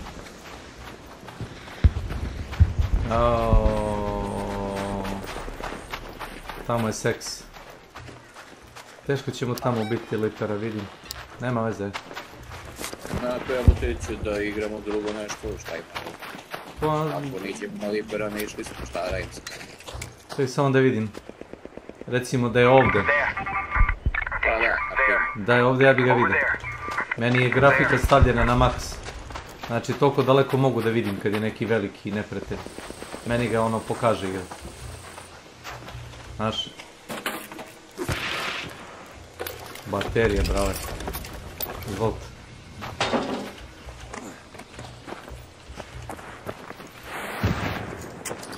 Sad, brale, ja trebam tu da se popnem, brale. Pa napred držiš i dugme za skok. Baš ti hvala. A znam. Sad ja ne znam tačno šta oni šibaju, tamo šibaju. Ćeš XP? Uvijek. Viš, oni su ga otvorili. Ima i mrtvih ljudi tamo. To bi mi trebalo. Ajmo. Vidim, ajmo. Još jedan mrtv. Gdje si? U močvari, tamo kod onih domova.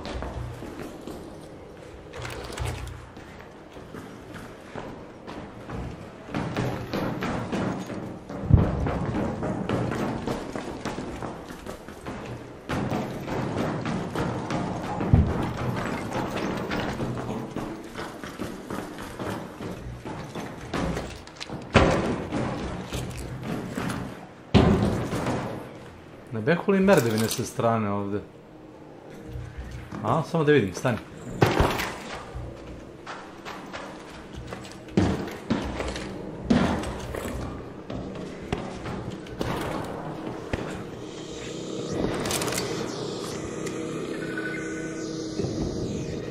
Da, odi kod mene. A moraš tu. Na desnu stranu kutije.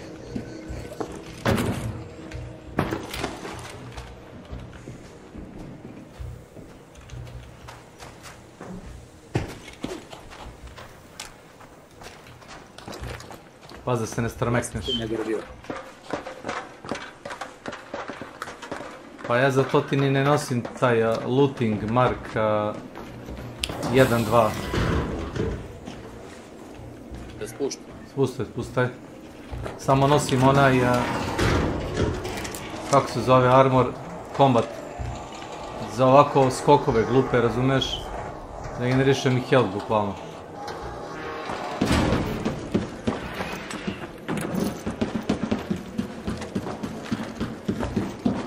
Tamo zatvori vrat.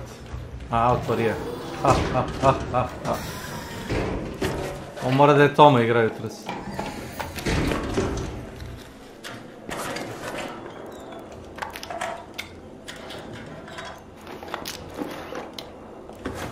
Ovo nemoj, ovo razbi kad odeš nazad u bazu.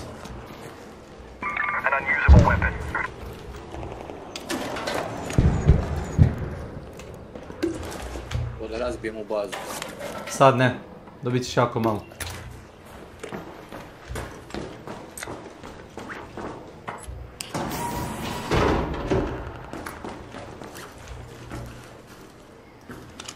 Evo. Vidim.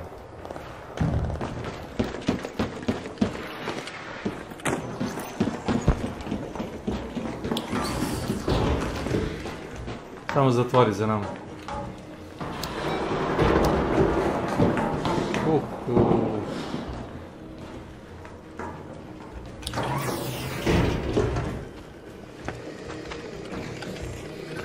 Unutra. Ne moraš, ne? Neće to vidjeti tako. Samo će preleti na glave. Znaš, gledaj.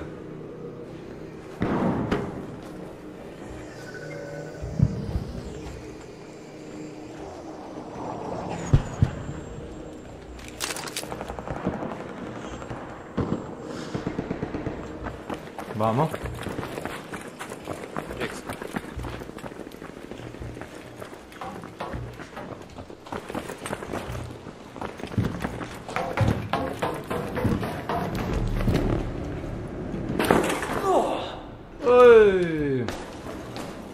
Ne bih preporučio, možeš niže da se spustiš to.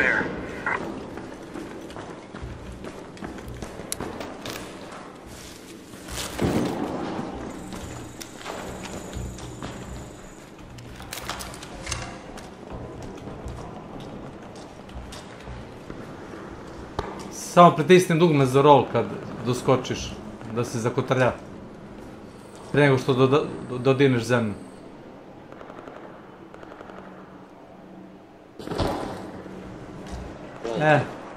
Isto ko ja. Dođi vam. Ja imam bolje za ovo.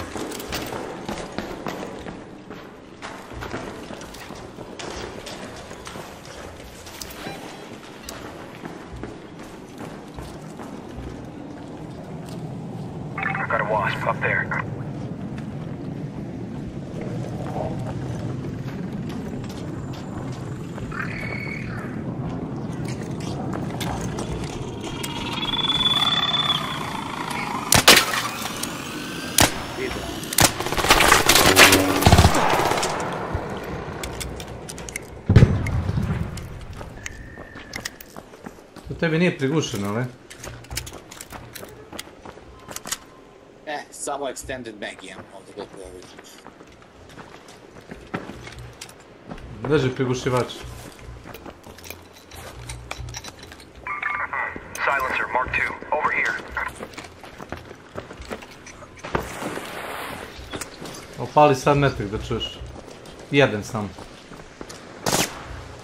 Da.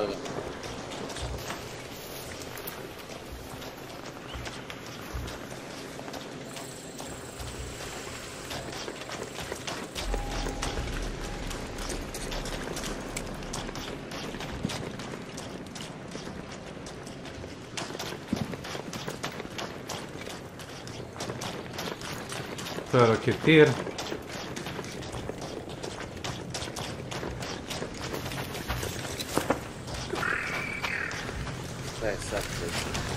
Tamo su kreni u bige.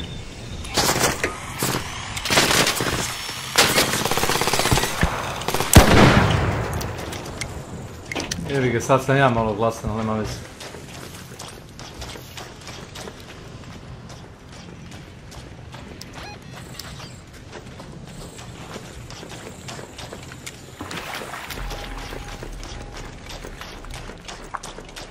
Znači Liper.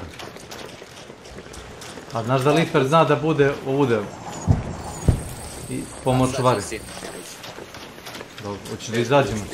Čekaj, hoćeš da izađemo? Ma da. Onda kaverni.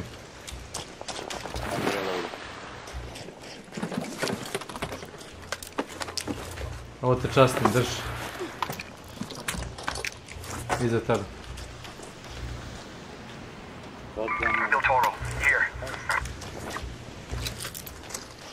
To ti je kao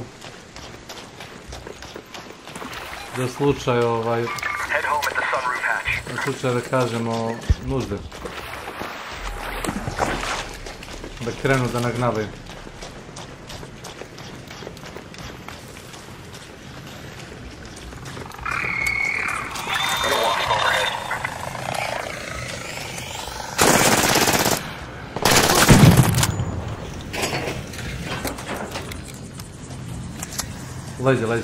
Lezi.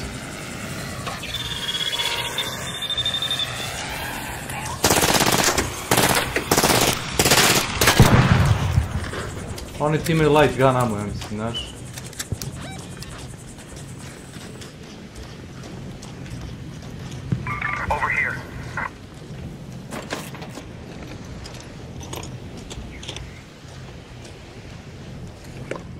Nema mi da se tek samo. Ajde. Tek ulazam.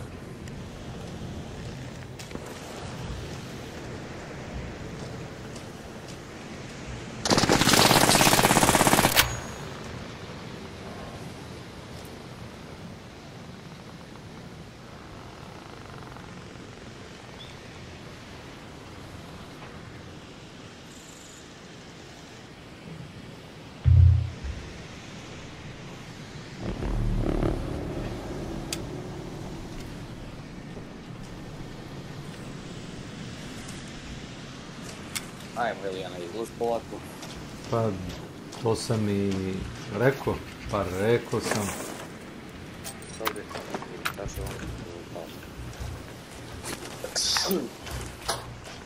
Here. Hey, light ammo. Over here.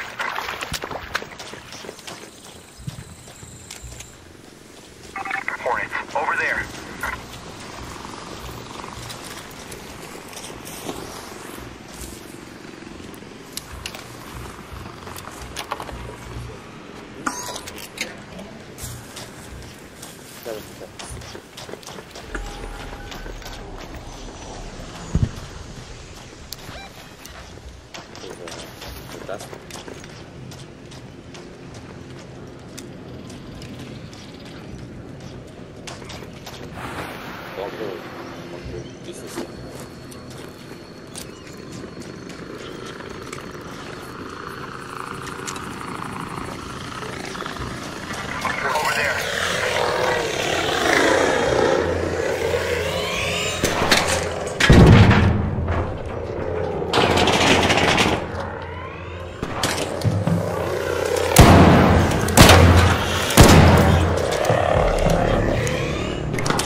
That can be harvested.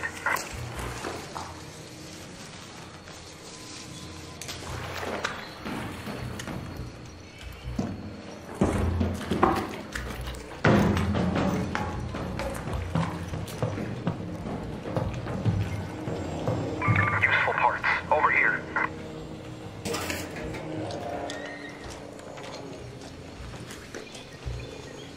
Au.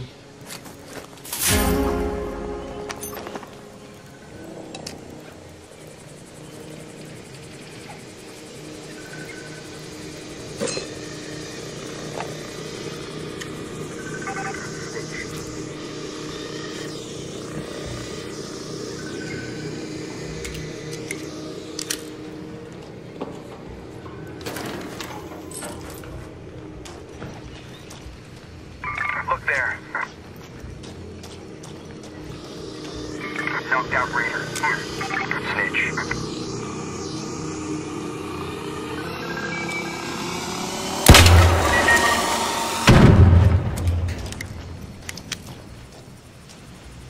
Thanks. Ništa.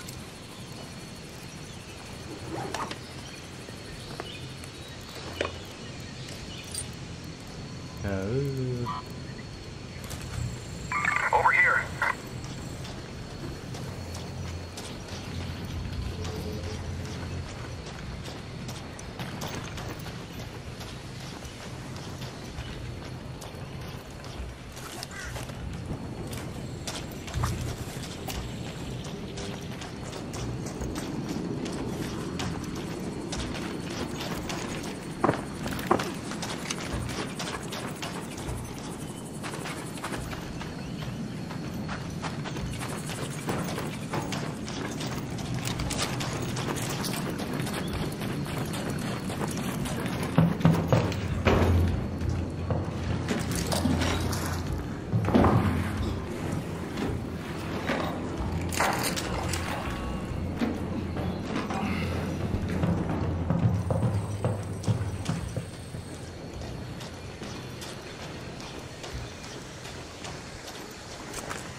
There, by the fuel depot.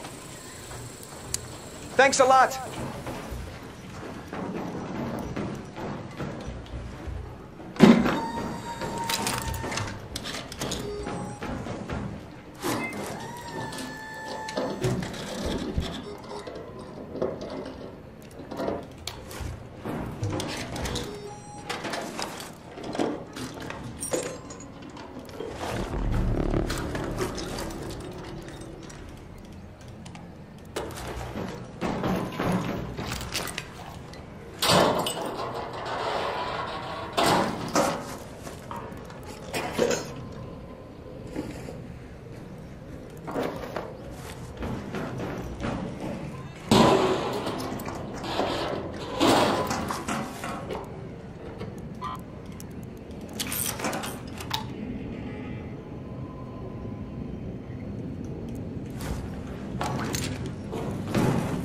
Ide gas.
All raiders, arc on screen.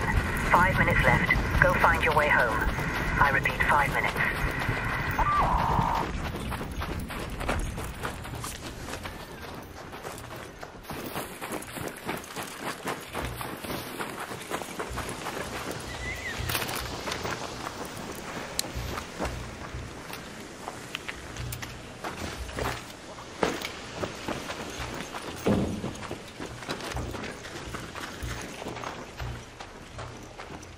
Ovo je Snake Style, sine. Moment. Da, može. Zašto ne?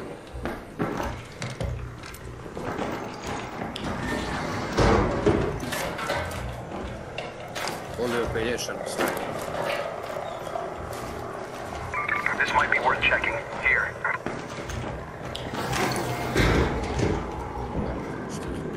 Ima se ispred.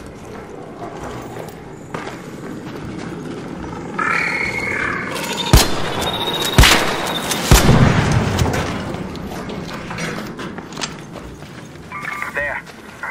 Head home at the sunroof hatch.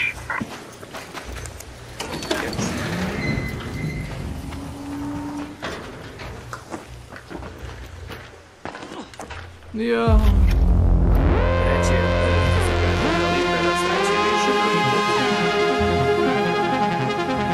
Pa vidio sam u močvari 2 flera. Zato sam i poverovao da su igrači mrtvi lagano. Evo, sad sam 54. Eto viš. Vratno si dobio trial spojene, jel tako? Dobio sam Trials Rookie, level 3, dobio sam Reward, Extended Light Mag 2. Eto viš.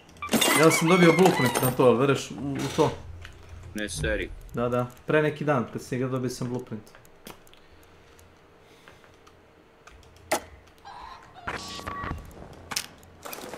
Pa Ilija, bilo mi je hvala. vama veliko zadovoljstvo, da.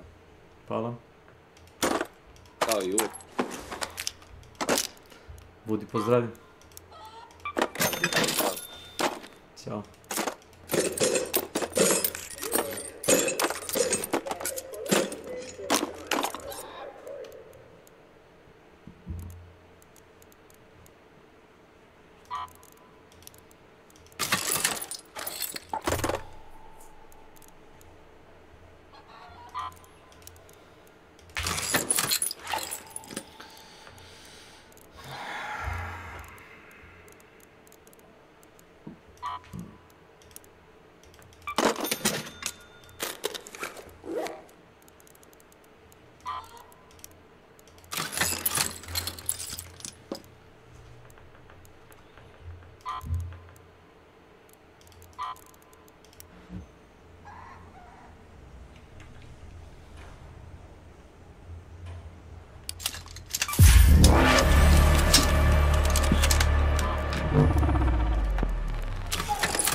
The missile knows where it is at all times.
Okay.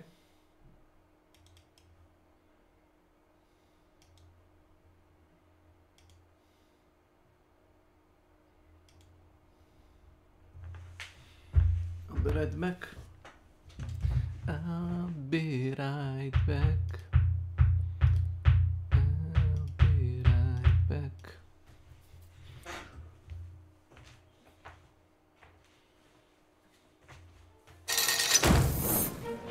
Hey.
type who was part of the LAPD. However, Arnold dropped out of the film because he felt he wasn't being paid enough. And after all, at this time, he was basically the biggest star in Hollywood. So the story was then changed to focus solely on the everyman cop named Harrigan. This might have been a blessing in disguise for the franchise, though. Rather than focus on Arnold's Dutch as the nemesis of the Predators, similar to how Sigourney Weaver's Ripley was always against the xenomorphs in Alien, the Predator could be the star of its own franchise, taking on a range of different kinds of rivals with each iteration. Rather than another Predator versus the strongest, toughest soldier we have, Predator 2 showed what would happen if just a regular Joe had to face the creature. For the role, the director wanted Patrick Swayze. He also considered Steven Seagal, but Seagal wanted to play the role as a black ops psychiatrist who knew martial arts. But that's not very everyman at all. Exactly, so Joel Silver eventually brought in Danny Glover, who he worked with on the Lethal Weapon franchise. He also brought in 2 other Lethal Weapon actors for the supporting cast, Stephen Cahan and Gary Busey, as well as English US, Ruben Blades, Maria Conchita Alonso, English and US. Adam Baldwin. Adam Baldwin of the Baldwin brothers? Actually, no. Adam Baldwin is not one of the Baldwin brothers, but he is James from Firefly and Animal Mother in Full Metal Jacket. Also returning to the franchise was Kevin Peter Hall as the Predator, although to be clear, this is a different Yacha alien from the first one. That first alien blew himself up and was like dead. Who's dead? Subtitle mode. Now, because this was Text a to speech. alien, Stan Winston Off. made it look similar, but not exactly Subtitle the same as the size. last one. This also established Medium. the way one Yacha could look Subtitle different from mode. another, even more so than the On screen Xenomorphs and only. Aliens, which has led to some very cool designs all the way up to 2025's Badlands. The Predator in Predator 2 was designed to look more hip to reflect the urban setting of the sequel. It's got brighter skin and more fangs. The main plot of the film deals with a turf war between 2 cartels, the LAPD dealing with the crimes, and the introduction of the Predator, who starts killing off the gang members. Now, between the police investigation of the Predator, scenes showing how it operates, and later exposition from Gary Busey, we find out a lot more about the species than we did in the first film. For example, a piece of its weaponry recovered at a crime scene reveals it to be an unknown metal that does not appear in the periodic table of elements. Now, at one point, we see a step-by-step process of how Predator gives itself first aid in the field, using plaster from a bathroom wall and some kind of Predator first aid kit to treat his wounds. Gary Busey's character, Peter Keyes, is revealed to be a government agent that is aware of the aliens. Interestingly, the name of his division is OWLF, which stands for Otherworld Life Forms, and hints that the government also knows about other alien species in addition to the Yacha. Otherworld life forms.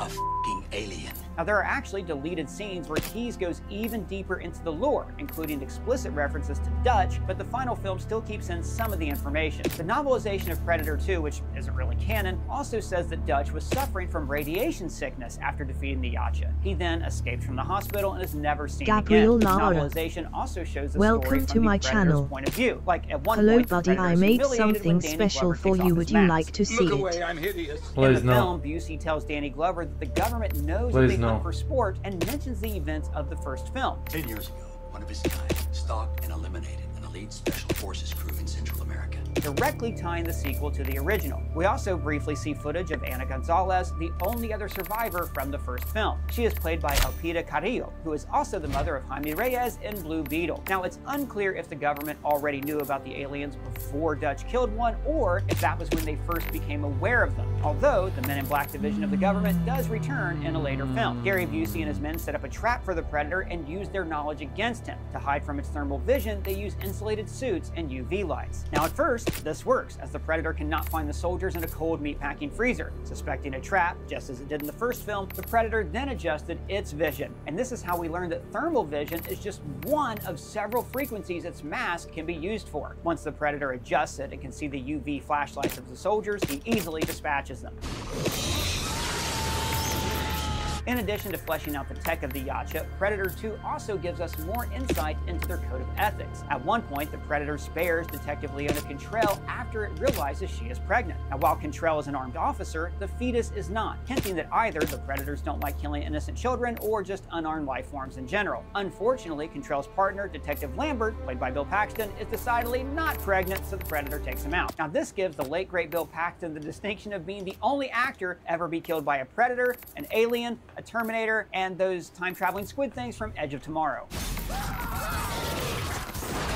Now, for the climax, instead of a more direct head-to-head battle between the Predator and Arnold, we get a pretty great chase scene through apartment buildings, showing how even an everyman like Danny Glover can be a match for a Yacha. The Predator takes its signature move of blowing itself up with its smartwatch, but Glover slices off his hand before he has a chance. Glover then tracks down the Predator to what we eventually realize is a giant spaceship hiding in an LA tunnel. He fights the wounded Predator and actually kills it. Now, we should note here that this movie is pretty bloody and gory, both with red blood and the green neon blood. In fact, Predator 2 was the first ever film to receive an NC-17 rating, a relatively new rating created by the MPAA to replace the X rating, which was public domain and also made X-rated films like Midnight Cowboys sound like a porno.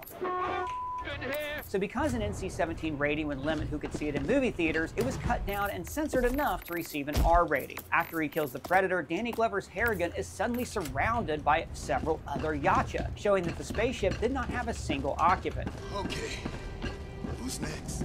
Realizing there is nothing else he can do against so many Predators at once, Glover does the one thing that he can do: challenge them to a dance-off. This is the new dance, and it's called Predator. Just kidding. That was just a fun outtake. No, instead, the Yacha spared Detective Harrigan's life. After all, he beat the Predator one-on-one, fair and square. This shows even more insight into their culture in that they have some kind of honor system, in addition to sparing pregnant women. The senior Predator, I mean, literally, it looks like his dreads are gray, even gives Danny Glover a prize for winning. He tosses him an old flintlock pistol which has a name, Raphael Adolini, and a year 1715 inscribed. So this shows that the Predators have been hunting humans and taking trophies for centuries. So this little touch with the gun was intended to expand world building and nothing else. So the filmmakers had no idea that more than 30 years later, that gun the Helldivers inspired another battled for Predator freedom. film, this time Let us decide where to enter the fray. That weapon. The filmmakers also added another Easter egg into Predator 2 that would not only unintentionally spawn a film, but an entire franchise. Stan Winston worked on Predator 2, but he also designed the xenomorph in James Cameron's Aliens, and both properties happen to be owned by Fox. So when Harrigan first enters and explores the Predator spaceship, he sees a bunch of alien trophy skulls with some really far out and scary designs. There's like even some kind of alien dinosaur. So this shows that the Yacha don't just hunt humans, they hunt various alien species across the galaxy or the universe. These if you are interested in it, just drop your Discord in the chat. Other sequels too. The most interesting skull is that of the xenomorph, which shouldn't even have a skull if you think about it. Again, this alien skull is there just for fun, showing off another iconic Stan Winston design. However, once fans saw that the xenomorph of Aliens and the Yacha of Predator existed in the same cinematic universe, they couldn't help but imagine the implications, especially of what would happen if these two species happened to face off against each other. Now, there had actually already been just such a crossover a year earlier, when Dark Horse published the very first Aliens vs. Predator comic in 1989. Dark Horse artist and editor Chris Warner is credited with coming up with the idea. However, seeing the alien skull on the big screen officially made it canon and opened up the idea to many more fans. More comics and stories combining the two franchises would come out soon after Predator 2, but a third Predator movie was way off in the distance. Unlike the smash hit first movie, the sequel bombed at the box office and is still the lowest grossing film in the franchise. In its defense, Danny Glover wasn't exactly as big of a name as Arnold Schwarzenegger, and the film was going up against Dances with Wolves, Rocky V, and Home Alone, which, for any of you too young to remember, dominated movie theaters. Home Alone was #1 for 12 straight weeks and in the top 10 for nearly 7 months. And because the movie bombed, Fox was in no rush to make a third Predator film. While Predator and Predator 2 were released only 3 years apart, it would take 2 entire decades before the Yacha got another film all to themselves. However, in between, the Predators did return in 2 crossover films inspired by that xenomorph cameo at the end of Part 2. Now, the next film to feature a Predator was Alien vs. Predator, which was released in 2004. Producers had actually been trying to get this movie made a lot longer than that, though, especially after the AVP comics and the 1994 video game became so popular. But Fox was also working on a 4th Alien movie at this time, so they weren't in any rush. Now, a little later, James Cameron and Ridley Scott were working on an idea for Alien 5, which would eventually evolve into Prometheus, and they wanted nothing to do with the crossover. Cameron said it was corny, like Frankenstein meets werewolf, and that the concept would take this grounded seriousness out of the Alien franchise. Now, an early draft of AVP was pretty much a direct adaptation of the first Dark Horse comic, and then Paul W.S. Anderson took over the project after his success with action horror films like Resident Evil and Event Horizon. He wanted to adapt another Dark Horse AVP comic and bring in the idea of ancient aliens. In this case, the ancient aliens who built the pyramids were the Yacha, and the reason there's no evidence of them is because they would self-destruct their ships and structures if necessary. The Predators used Earth as a rite of passage for adolescent hunters called Youngbloods to graduate into true Predators, ones who could presumably go off hunting on their own like the 2 that we saw in the first 2 films. Now, the trial that took place involve fighting xenomorphs, so the Predators built a temple filled with alien eggs for new predators to hunt. If anything went wrong and the aliens escaped, no big whoop because it wasn't their planet. Oh yeah, like those Airbnb guests who never treat the space with any respect. And that is why we timeshare. So Anderson set the film in Antarctica for two reasons. One, it was very hostile and looked like an alien planet. And two, it's in the middle of nowhere, so the existence of xenomorphs in the present day does not conflict with the continuity of the Sigourney Weaver films, which imply that nobody had ever heard of these aliens before. And speaking of continuity, the first actor hired for the film was Lance Henriksen, who played Bishop in Aliens and Alien 3. Anderson wanted to keep a familiar face around to establish that AVP was indeed part of the same timeline as the earlier films. Henriksen plays the billionaire owner of Wayland Industries, the same corporation that, after merging with the Japanese rival, would become the company in the Alien films. Now, the Bishop androids that we see in these earlier films were thus an homage to the original human Henriksen. Eventually, he eats it in this film, which makes him the only other actor besides Bill Paxton to be killed by a Predator, an Alien, and a Terminator.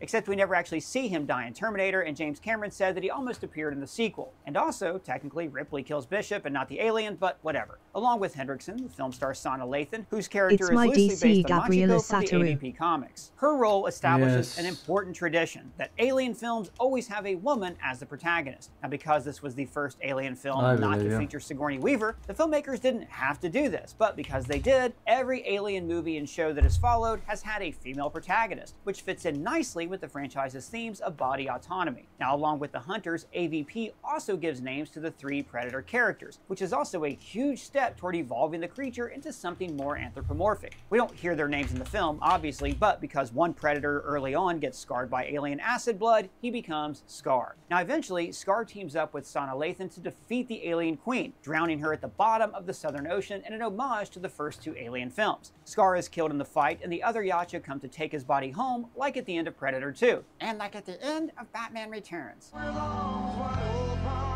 However, unlike the end of Predator 2, or Batman Returns, is that Scar's corpse has already been implanted by a facehugger. The film ends with a chestburster bursting out of his chest, and we see that this xenomorph has mandible jaws like a predator. It is, in fact, a pred alien. Now remember, chestburster xenomorphs take on the properties of their host. That's why the alien in Alien 3, which came out of an ox, is less bipedal. And it's also why the coolest alien action figure of all is the Mantis alien. Wait, how'd a chestburster come out of a praying mantis? Just don't think about it. Anyways, this Pred alien sets up the sequel, Aliens vs. Predator Requiem.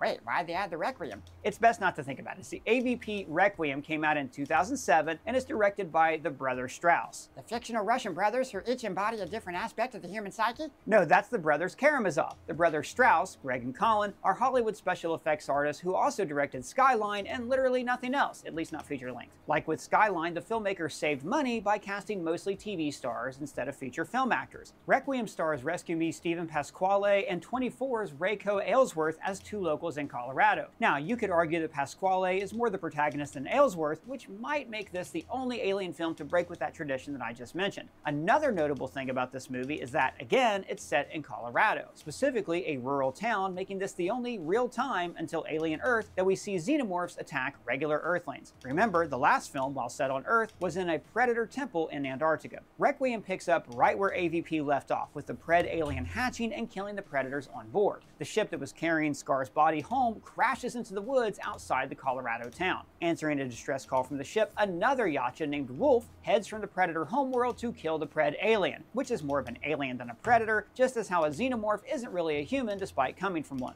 Alien eggs aboard the crashed ship hatch and aliens take over the town. The Pred alien breeds differently thanks to lots of Yacha blood and, in a gruesome scene, impregnates and kills a maternity ward full of pregnant women with more aliens.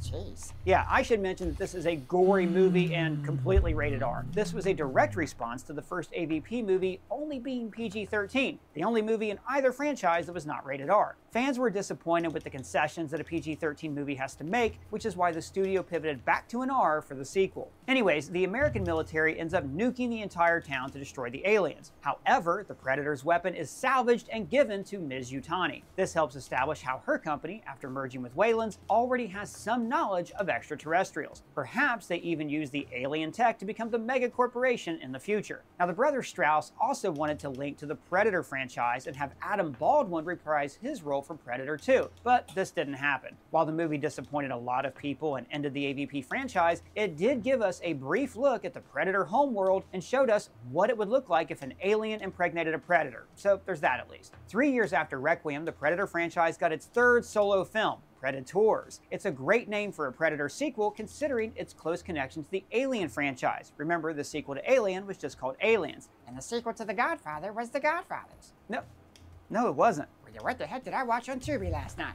Okay. Predator was directed by Nimrod Antal, the Hungarian filmmaker who made the very cool thriller Control, as well as Vacancy and Armored. However, the script was actually written by Robert Rodriguez, the man behind Spy Kids, From Dusk Till Dawn.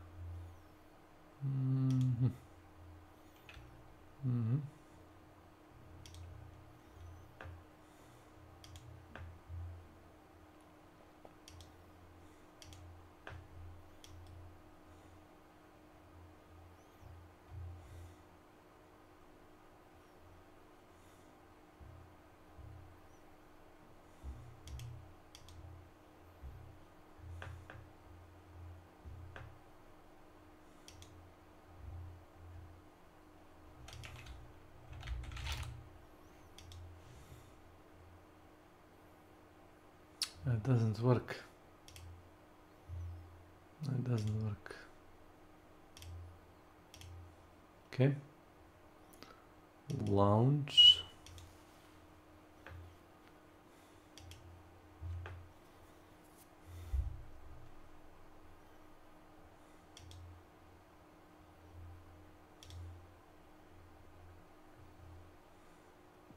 Welcome back to the channel, everybody, and I hope you're doing fine, and I greet you to part 2 of our Hunger Q&A. So how does this work? Well, under the last Q&A video, there were a lot of questions, and I said I'm gonna pick the questions that have the most upvotes. So I took those, sent them to the devs, and they were so kind to answer in detail. Believe me, there was a huge file that I got from them. And then I went through that, put this into this video, and I hope we get some good answers for this one. Just keep in mind that everything that we're going to discuss today is always subject to change because, well, the game is in development, right? So please don't crucify me or the devs in 5 years because they changed something. That would be much appreciated. So how will this work today? I will read the question, then I'm going to read the answer, and then I'm going to give a little bit of my own input from my own experience from playing the playtests. Now, before we start the video, though, I would like to address a topic real quick. Last time, when we did a Q&A, people were like, oh, this is nothing new, and oh yeah, that topic was already discussed by another content creator. I don't care. I'm covering the topics of hunger at my pace, and with my editing. Just because somebody else did it already doesn't mean I'm not doing it anymore. That would be a huge mistake. And the second thing is, people say, yeah, I just went through the slides and there was nothing new. First of all, there will be definitely something new. Second, this is also for some new viewers. So just because you... Mission coordinates locked. Like this. Doesn't mean... Hellpods prime.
Launch initiated.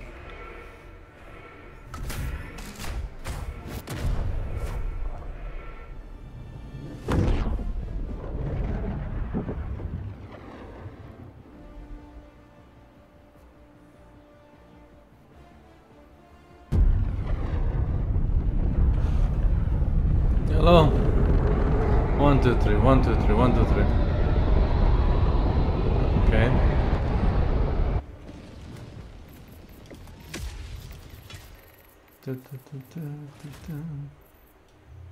Grace the skies of this world once more. Deploying sentry.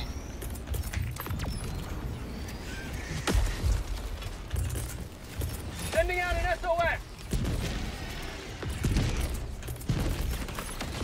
Deploying support weapon. Deploying equipment package. How'd you like the taste of freedom?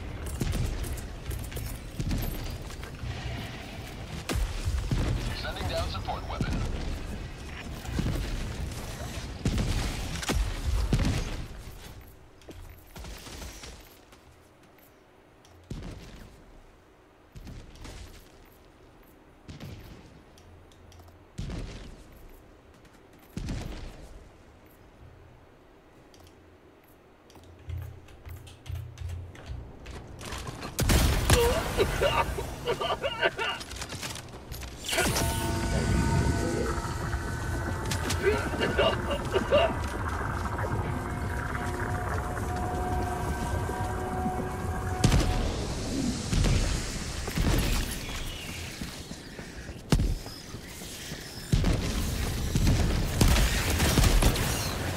How'd you like the taste of freedom?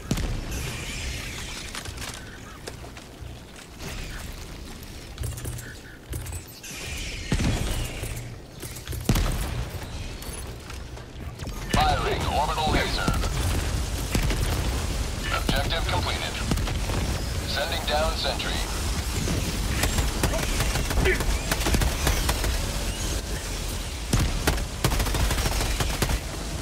You will never destroy our way of life!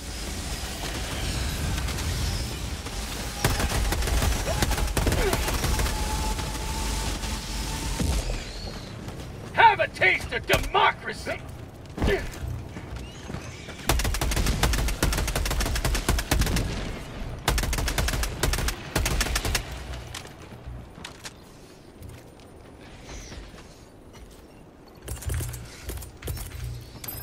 Sending down sentry.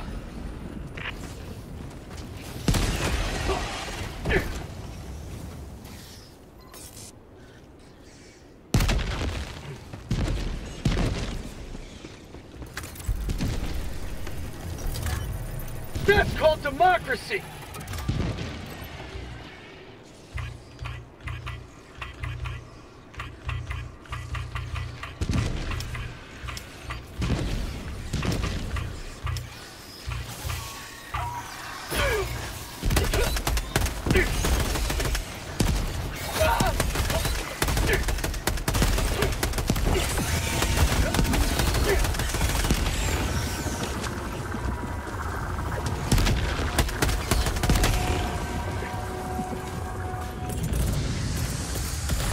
Deploying sentry. How'd you like the taste of freedom?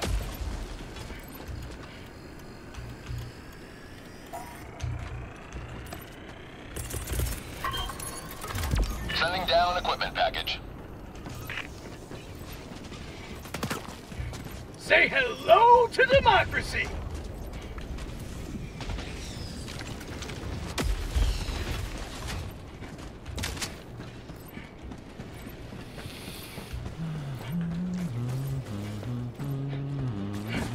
Get some!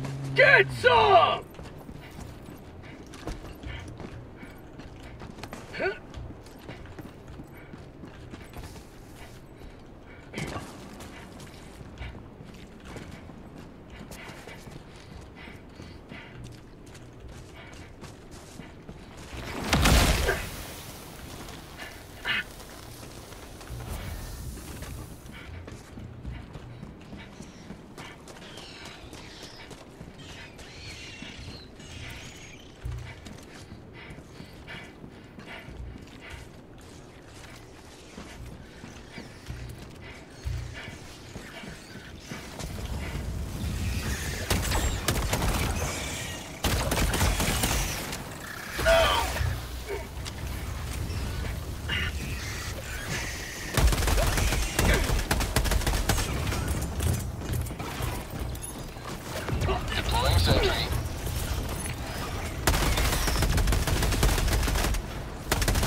called democracy!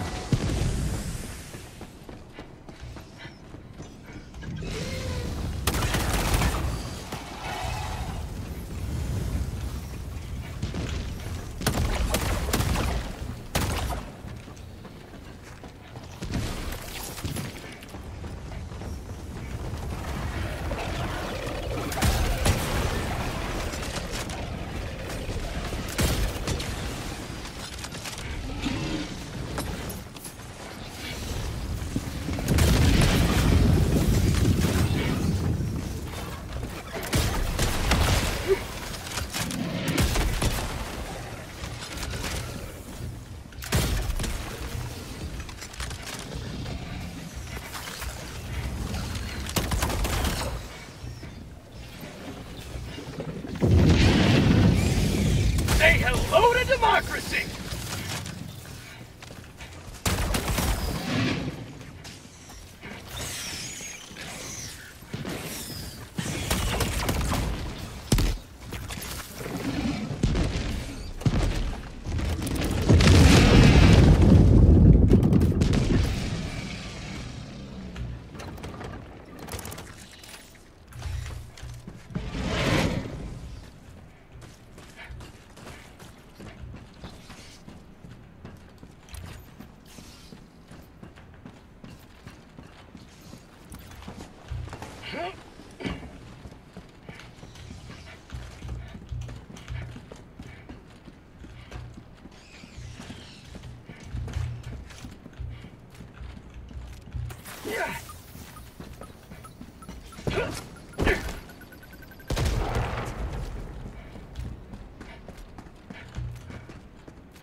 Last reload!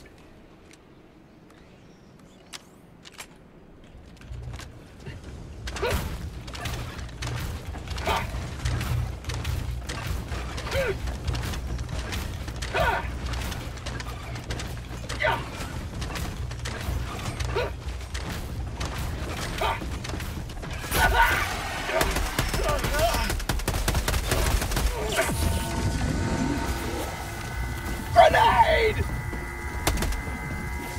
Helldiver lost. Sending replacement.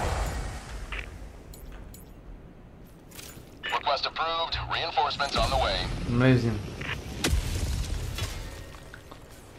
Legit Democracy amazing. has landed.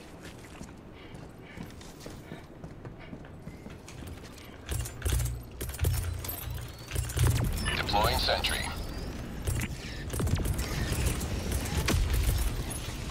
Deploying support weapon.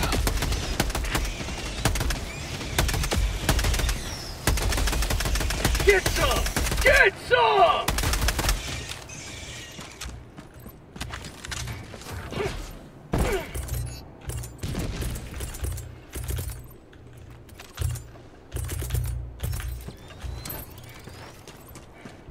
Deploying equipment package.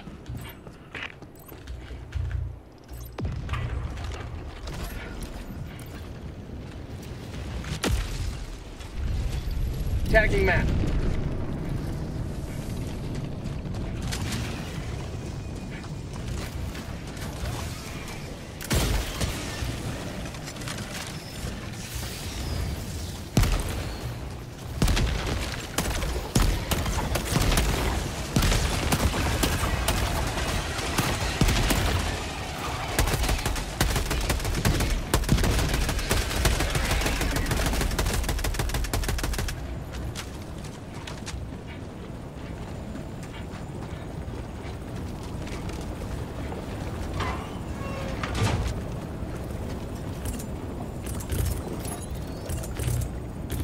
Deploying equipment package.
is progressing.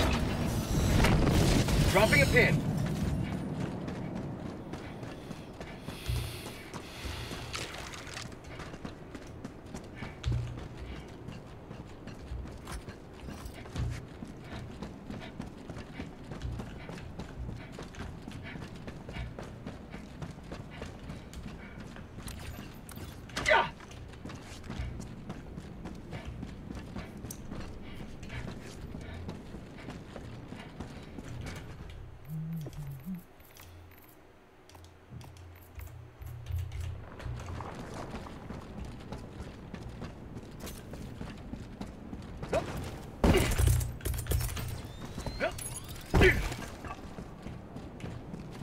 Deploying sentry.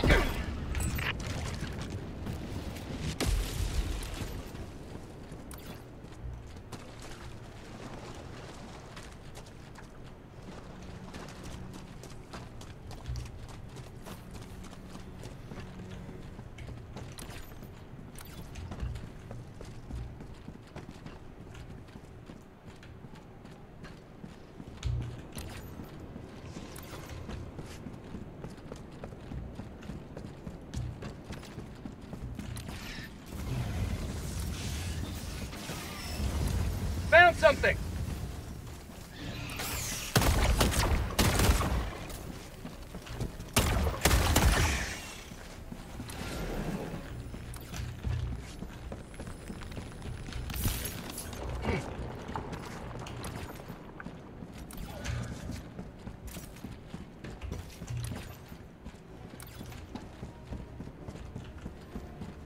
Tactical asset near your position.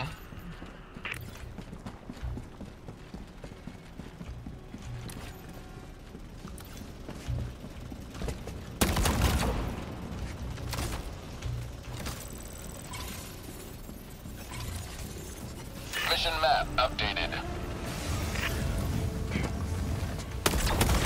Have a taste of democracy!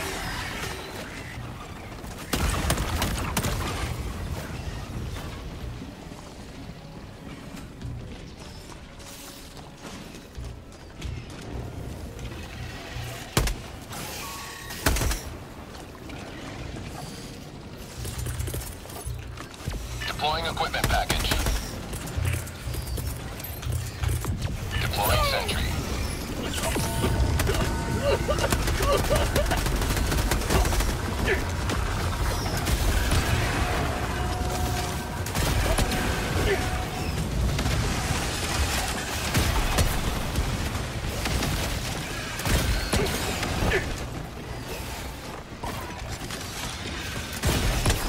You will never destroy us!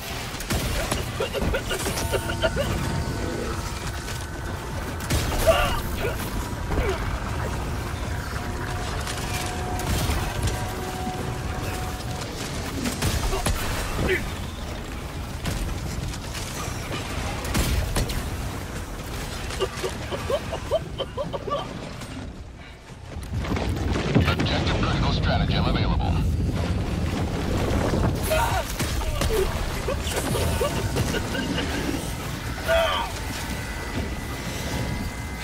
Grenade! Get some! Get some! Throwing grenade!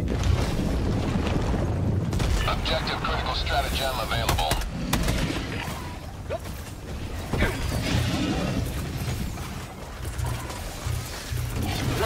Firing orbital laser.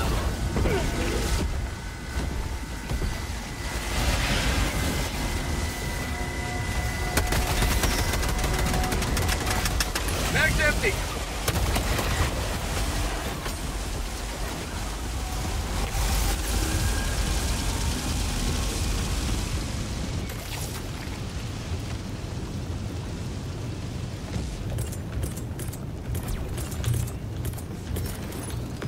Deploying sentry. Deploying support weapon. Out of ammo!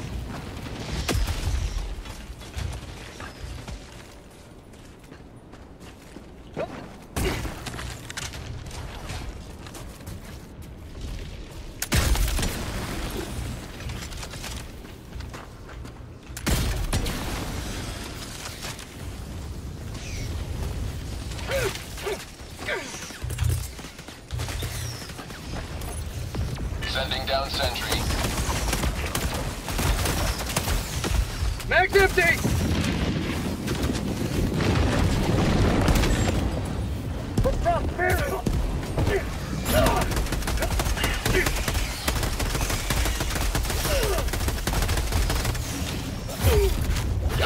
KIA deploying replacement. Yeah. Request approved. Reinforcements on the way. Reporting to the front.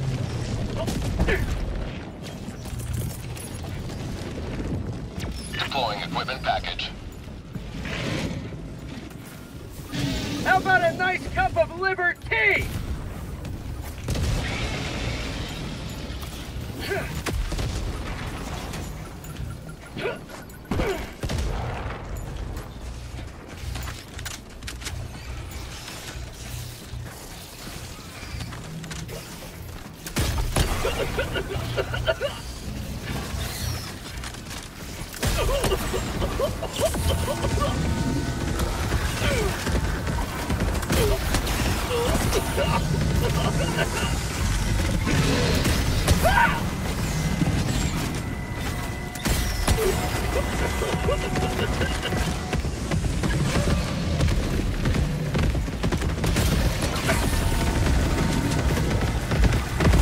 Grenade!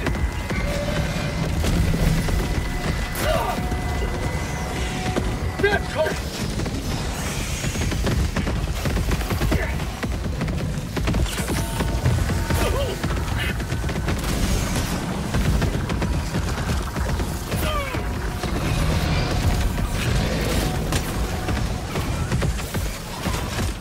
You will never destroy our way of life.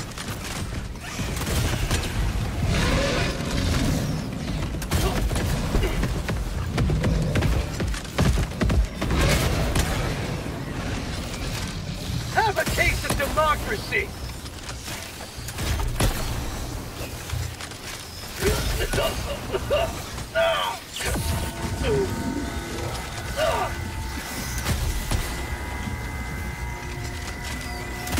Let's reload!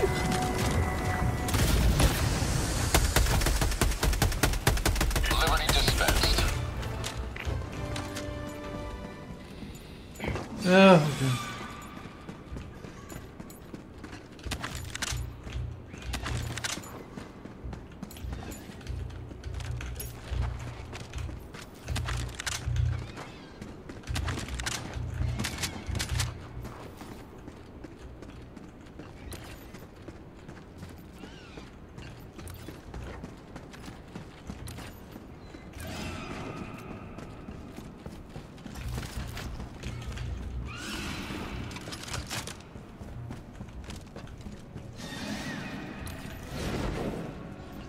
Tagging map.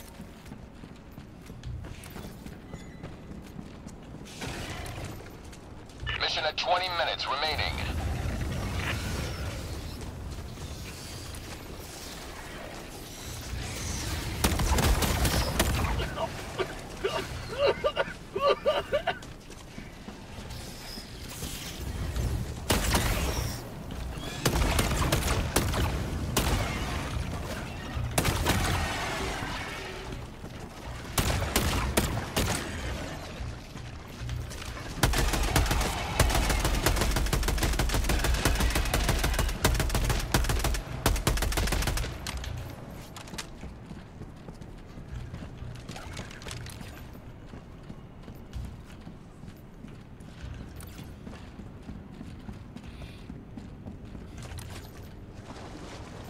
Dropping a pin.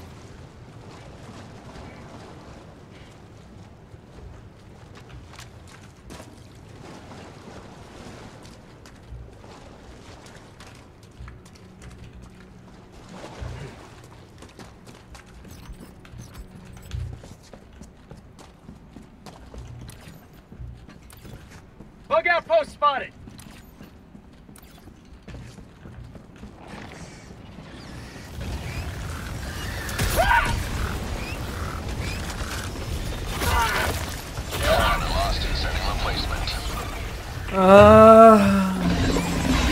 Request approved. Deploying reinforcements. Yeah, please, please. Ready to liberate.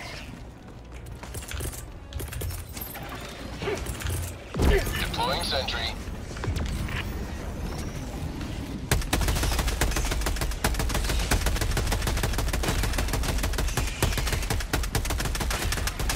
Mag's empty.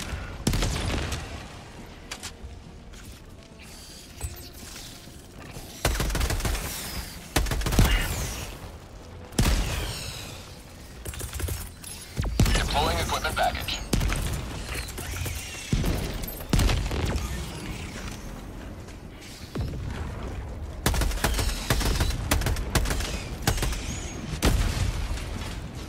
Nice.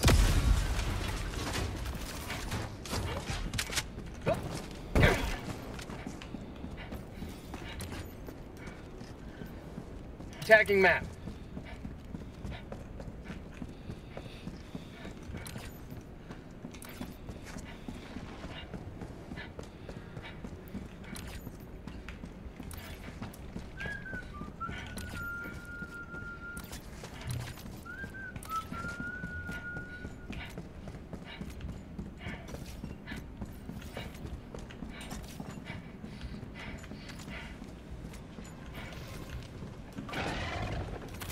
Fire in the hole.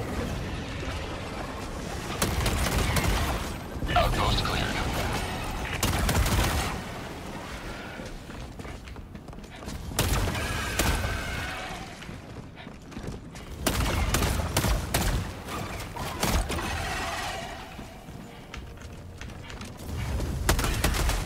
Say hello to democracy!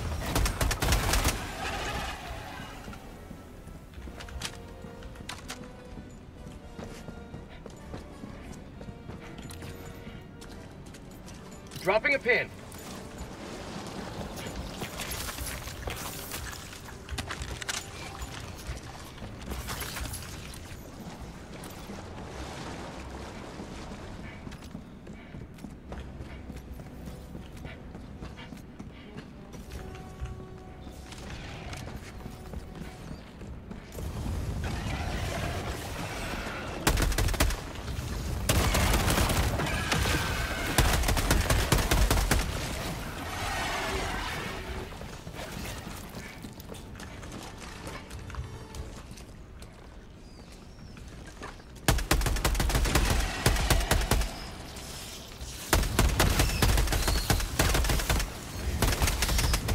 Mag's empty!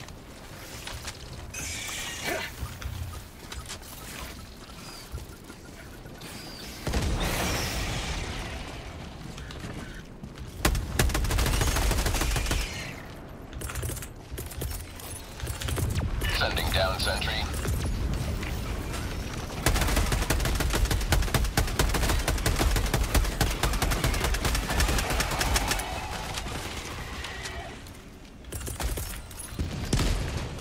Sending down equipment package.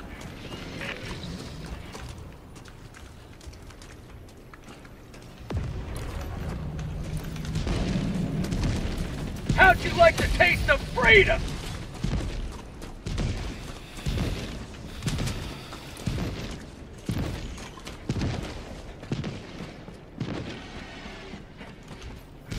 Objective nearby.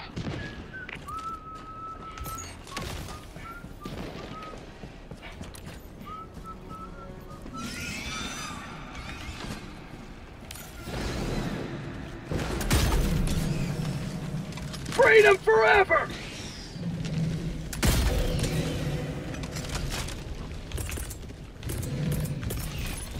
Engaging orbital laser.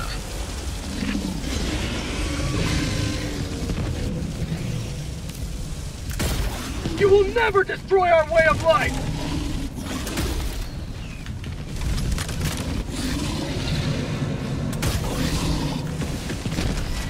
Get some! Get some!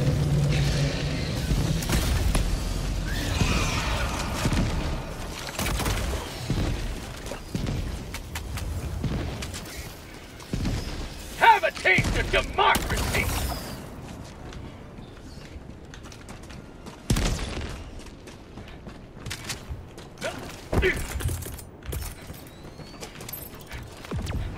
sentry.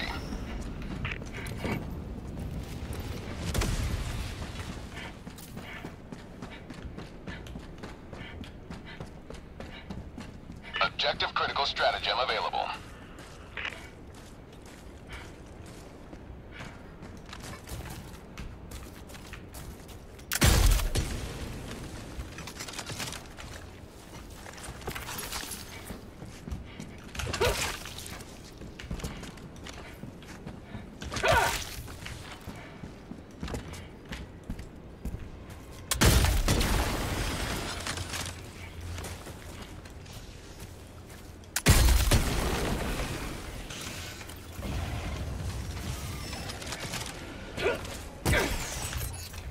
Objective critical stratagem available.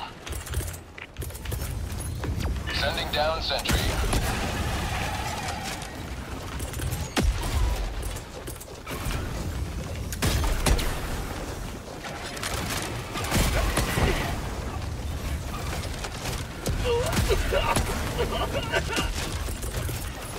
Sending down equipment package.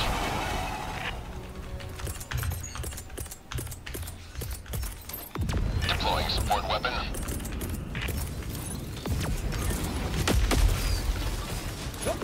Deploying sentry.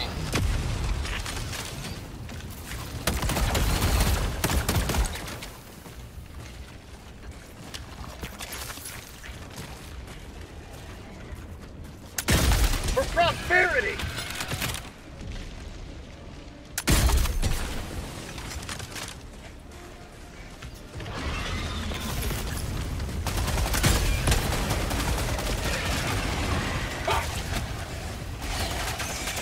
Last reload!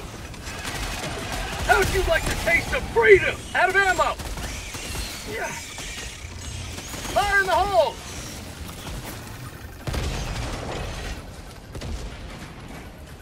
Get some! Get some!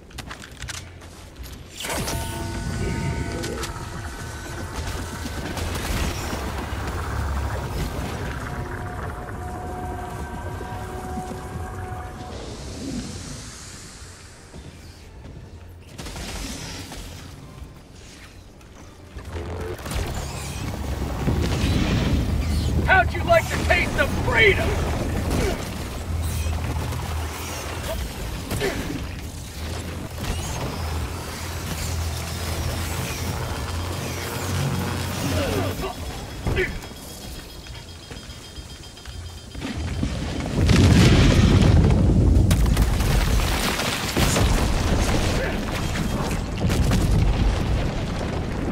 How about a nice cup of liver tea?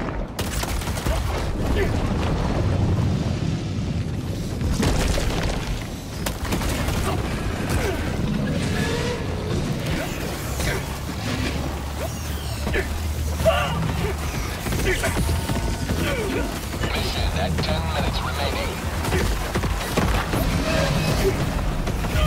Health reinforcement budget running low. Request approved. Deploying reinforcements. Joining the fray. Throwing grenade!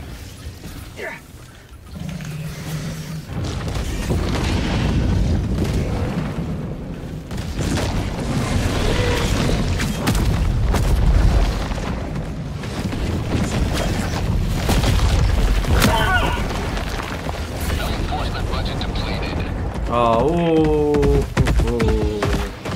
Request approved. Deploying reinforcements. Democracy has landed! Fire in the hole! Throwing grenade!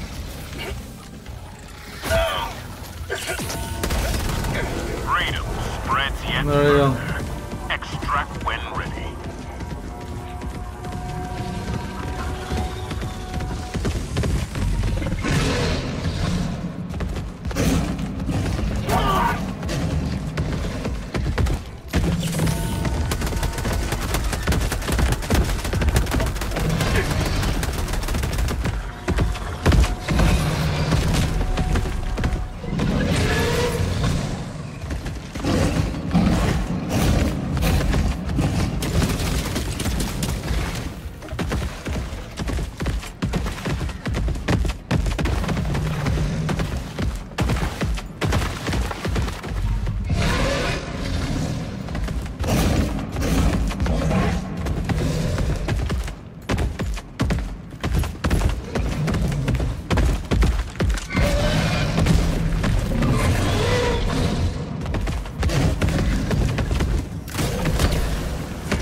Joj, Radovane, crni Radovane.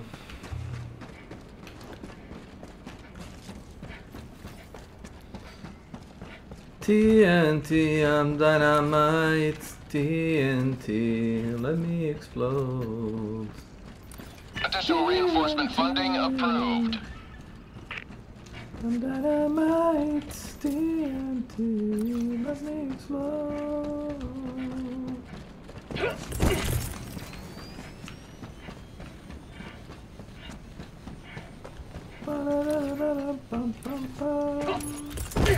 Sending down equipment package.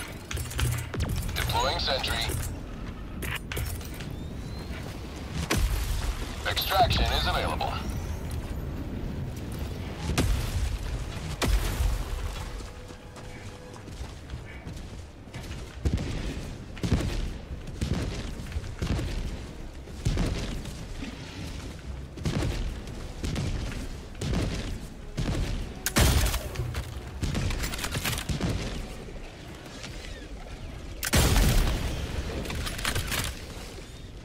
Have a taste of democracy!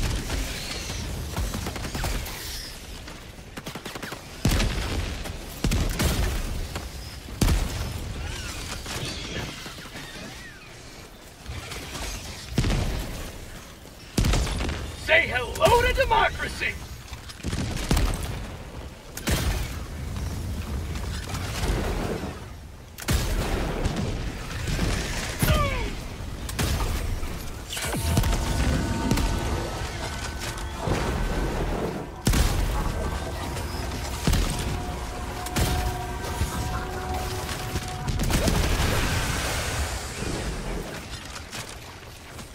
Let's reload!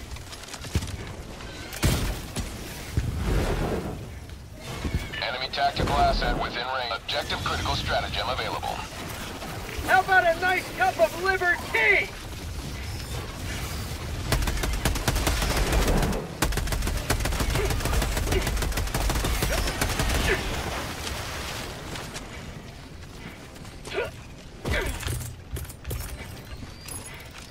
Deploying sentry. Objective critical stratagem no longer available. 5 minutes left. Liberty's feature step helldiver. Objective critical stratagem available. Extraction is available. For prosperity!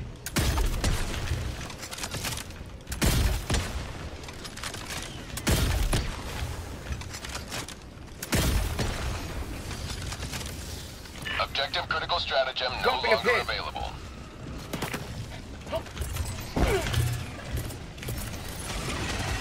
Deploying sentry.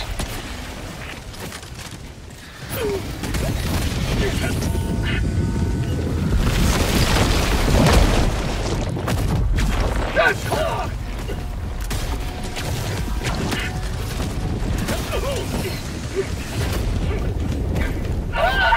Sending replacement. Wow. Request approved. Reinforcements on the way. Ready to liberate! Deploying support weapon.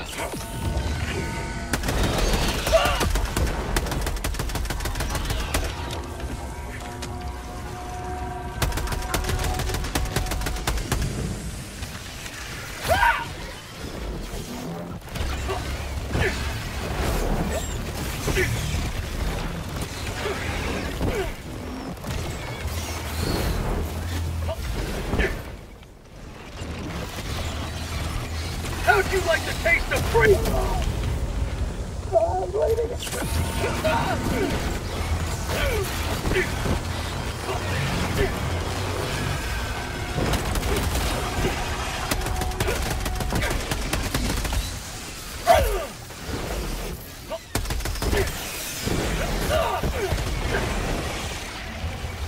Throwing grenade!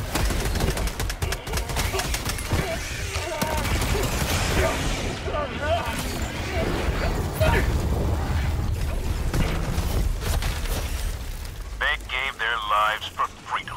Yes, we did. Gladly. Of course. Wait, what? Bila još jedna pečurka.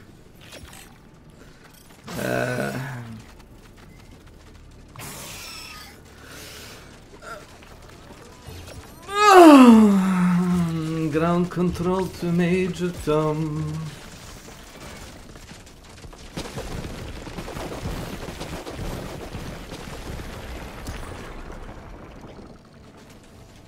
Additional reinforcement funding approved. Yes. Yes, it was approved. Woo-wee.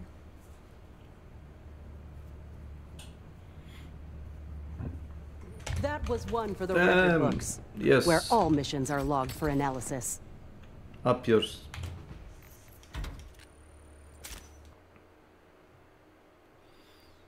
Up yours, you damn woman.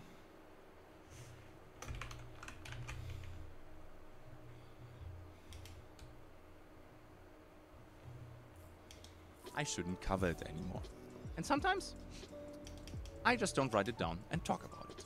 Alright. Thank you for your attention. Enough talking, timestamps in the description below. Let's go. Let's start with a question from Jacob Green 9629. Question 2. It's funny that we start with question 2, but hey. What is their plan for how AI responds or is placed in the game? Will we get wandering hordes in the wilderness that react to gunshots, etc.? Or will they merely be stationary enemies randomly placed in low numbers that only react to when a player crosses the minimum threshold of their attack range? And we translated this question to how is AI placed and how will it behave in the game? AI are placed traditionally throughout the world but draw from a weighted spawn pool rather than fixed placements. This means that every time you enter a location, the mix of AI you encounter will vary.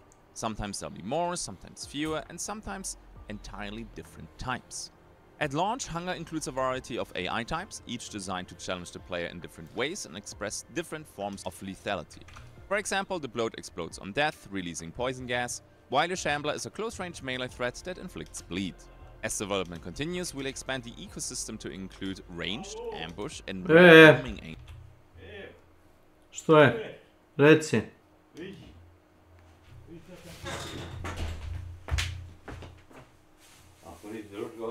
Ne, neću, rekao da nisam zaboravio link da skinu sa njim.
Kinda hot.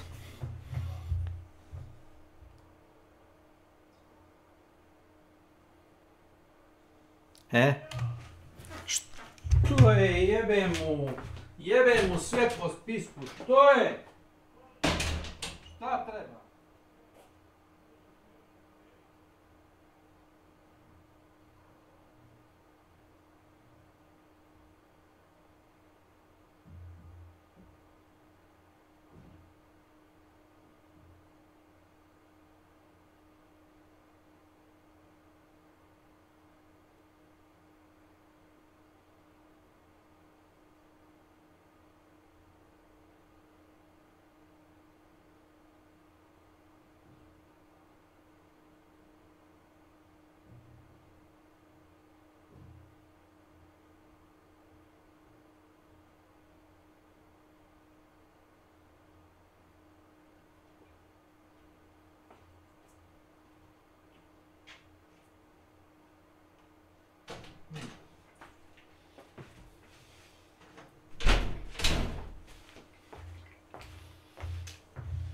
AI,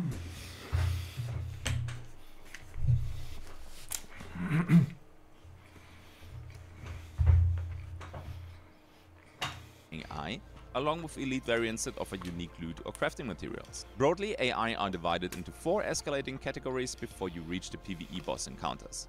Lesser AI, simple, easily dispatched threats that create pressure through numbers. General AI, more reactive and diverse enemies requiring different tactics. Advanced AI, enhanced enemies that apply status effects or positional challenges. Mini-bosses and elite mini-bosses, which are rare spawns offering high-risk, high-reward encounters. PvE design in Hunger is fundamentally about forcing players to adapt through melee, range combat, stealth or environmental use, ensuring no 2 runs feel the same. So the AI in Hunger feels good. I played against it quite a bit. The lesser AI is normally no threat, exception there's multiple of them and somebody just shot you in the back with a Louisville. 0 out of 10, experience, cannot recommend. But the AI is a little bit more on the simpler side for now. So you have the big dudes, the brutes, and sometimes they get stuck in a doorway and something like that. And you can kind of cheese the AI. Keep in mind, it still attracts other players when you start shooting. So it works a little bit more like Hunt Showdown, I would say. The AI is beatable solo. With some experience, you can take down everything, at least outside of dungeons. And it's more to give other people a sense of, hey, there's a player, I want to dodge him, I'm going to track him down. I just recently started playing more Ark, and the Ark AI is actually a threat. So having multiple wasps and maybe a hornet on your butt while you're doing PvP is also a 0 out of 10 experience. But it still feels good, and I know that they will add a lot of AI in the future. They showed me already a few screenshots that I sadly cannot share right now. And I'm super looking forward to ambush AI or, you know, flying AI. This is something that I absolutely would like to see in Hunt, and we sadly never got that. But hey, when it comes to range AI, I hope it's something that doesn't shoot a projectile that you can dodge, like bullets. It will always be very difficult to balance. But spitting slime, sending a bee swarm like the Hive and Hunt Showdown, stuff like that, I think that would be really cool. Okay, let's jump to the next question. Nope. Questions. How important will the lore be to the gameplay? Will it mostly act as side content for players who want to delve into character profiles, sort of like Hunt system, or will there be story elements baked into the gameplay? For example, events, character interactions, or items found in the world. Lore is central to the design of Hunger. It's not background flavor, it's the connective tissue between gameplay systems, characters, and the world's internal logic. Quests and the story drive progression, unlocking vendors, accessing areas of the chateau, and even determining what quests or recipes become available. Every expedition region tells its own story that rationalizes its setting, its boss, and the events leading up to or following the end. Quests and characters intertwine, and actions in one storyline can ripple into others, revealing surprising consequences later. Players can collect maps and missives, our names for written lore pieces, which award experience and build out the compendium, your in-game map and lore repository. Okay, so I'm not really a big lore guy, I have to admit that, but there is a lot in Hunger. They mentioned the missives, so this is a little bit of loot that you can find in-game that unlocks more lore in your compendium, which is nice. The chateau is probably what gives the game the biggest flavor. I actually connect to some of the NPCs, and all of them have some, well, they have their own character, right? So you have Eloise. Yep, I saw already that lots of people favor her a little bit. I wonder why. But I also like the other characters. They did a really good job with that, and I only reached, like, by regular progression, the second zone from the chateau, and there will be 2 more. It goes up to 4. So there is a lot of lore, and you can definitely feel the impact of it in the game. And a follow-up question, how will we interact with the world during traversal? Can we vault over walls, and if so, how large can the walls be? Will there be other potential climbing mechanics like interacting with grapple hooks or placeable ladders? Players can vault over walls, sprint and make use of lifts, destructible bridges and breakable walls. Now, do not expect anything like old battlefields, whole bridge collapses. When we talk here about destructible bridges and walls, it's like a wooden plank bridge that you can destroy, and the destructible walls is like there is an area on a wall that you can, you know, crush and then go through there to hiding spots, to loot spots, to shortcuts, and that stuff. Vaulting, that works pretty well. You can vault actually pretty high. You can vault through windows and stuff like that. Make use of lifts, I actually didn't see that yet. So I'm looking forward to that. It feels good sometimes. When it comes to traversal, you have a lot of cliffs in the game. And I would wish that there would be more staircases or other ways to get up the cliffs fast. There are no grappling hooks. And I don't think there will ever be grappling hooks because they don't really fit the game. Placeable ladders. Maybe you can find ladders in the world that you can place one day. I think that would be cool, but like the, you know, like Battlefield style that you just have a ladder in your pocket and you place it, that will not be the case. Then we have Sneaky Dragon with a couple of questions. Will there be a market to sell your crafted items? And if so, how are you going to prevent RMT, real money transactions? Beautiful question, because a few games like, for example, Escape from Tarkov struggle with this quite a bit. So during early access, we will be introducing an auction house, but it unlocks later in progression, ensuring players have invested significant time before accessing it. This structure helps mitigate RMT, real money trading. We also run internal systems to monitor trade behavior and flag suspicious activity. While real-life money trading can never be fully eliminated from games with player economies, Hunger's pacing, item turnover and progression structure reduce its impact naturally. We'll continue to monitor economy post-launch to maintain a fair and transparent environment for all players. I'm gonna say a few things here, sorry to bore you, but real-life money trading becomes a big issue when you ban them and they just come back and they just can keep going, right? In Hunger, you have to invest a significant amount of time to even unlock the auction house.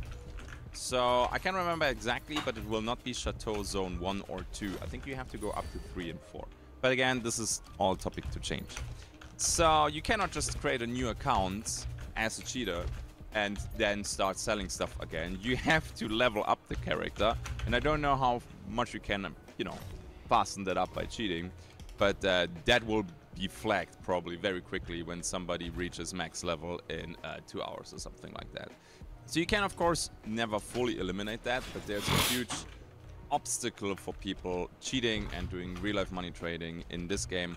So a good example also for bad real-life money trading was the cycle, or for cheating in general, I would say, because there was, again, no obstacle stopping them from just creating a new account because the cycle was free to play. And I rarely call a game cheater-infested, and I think very often people just exaggerate, but the cycle Season 1 was bad. And this saddens me because I enjoyed and played the cycle quite a bit, so rip to that one.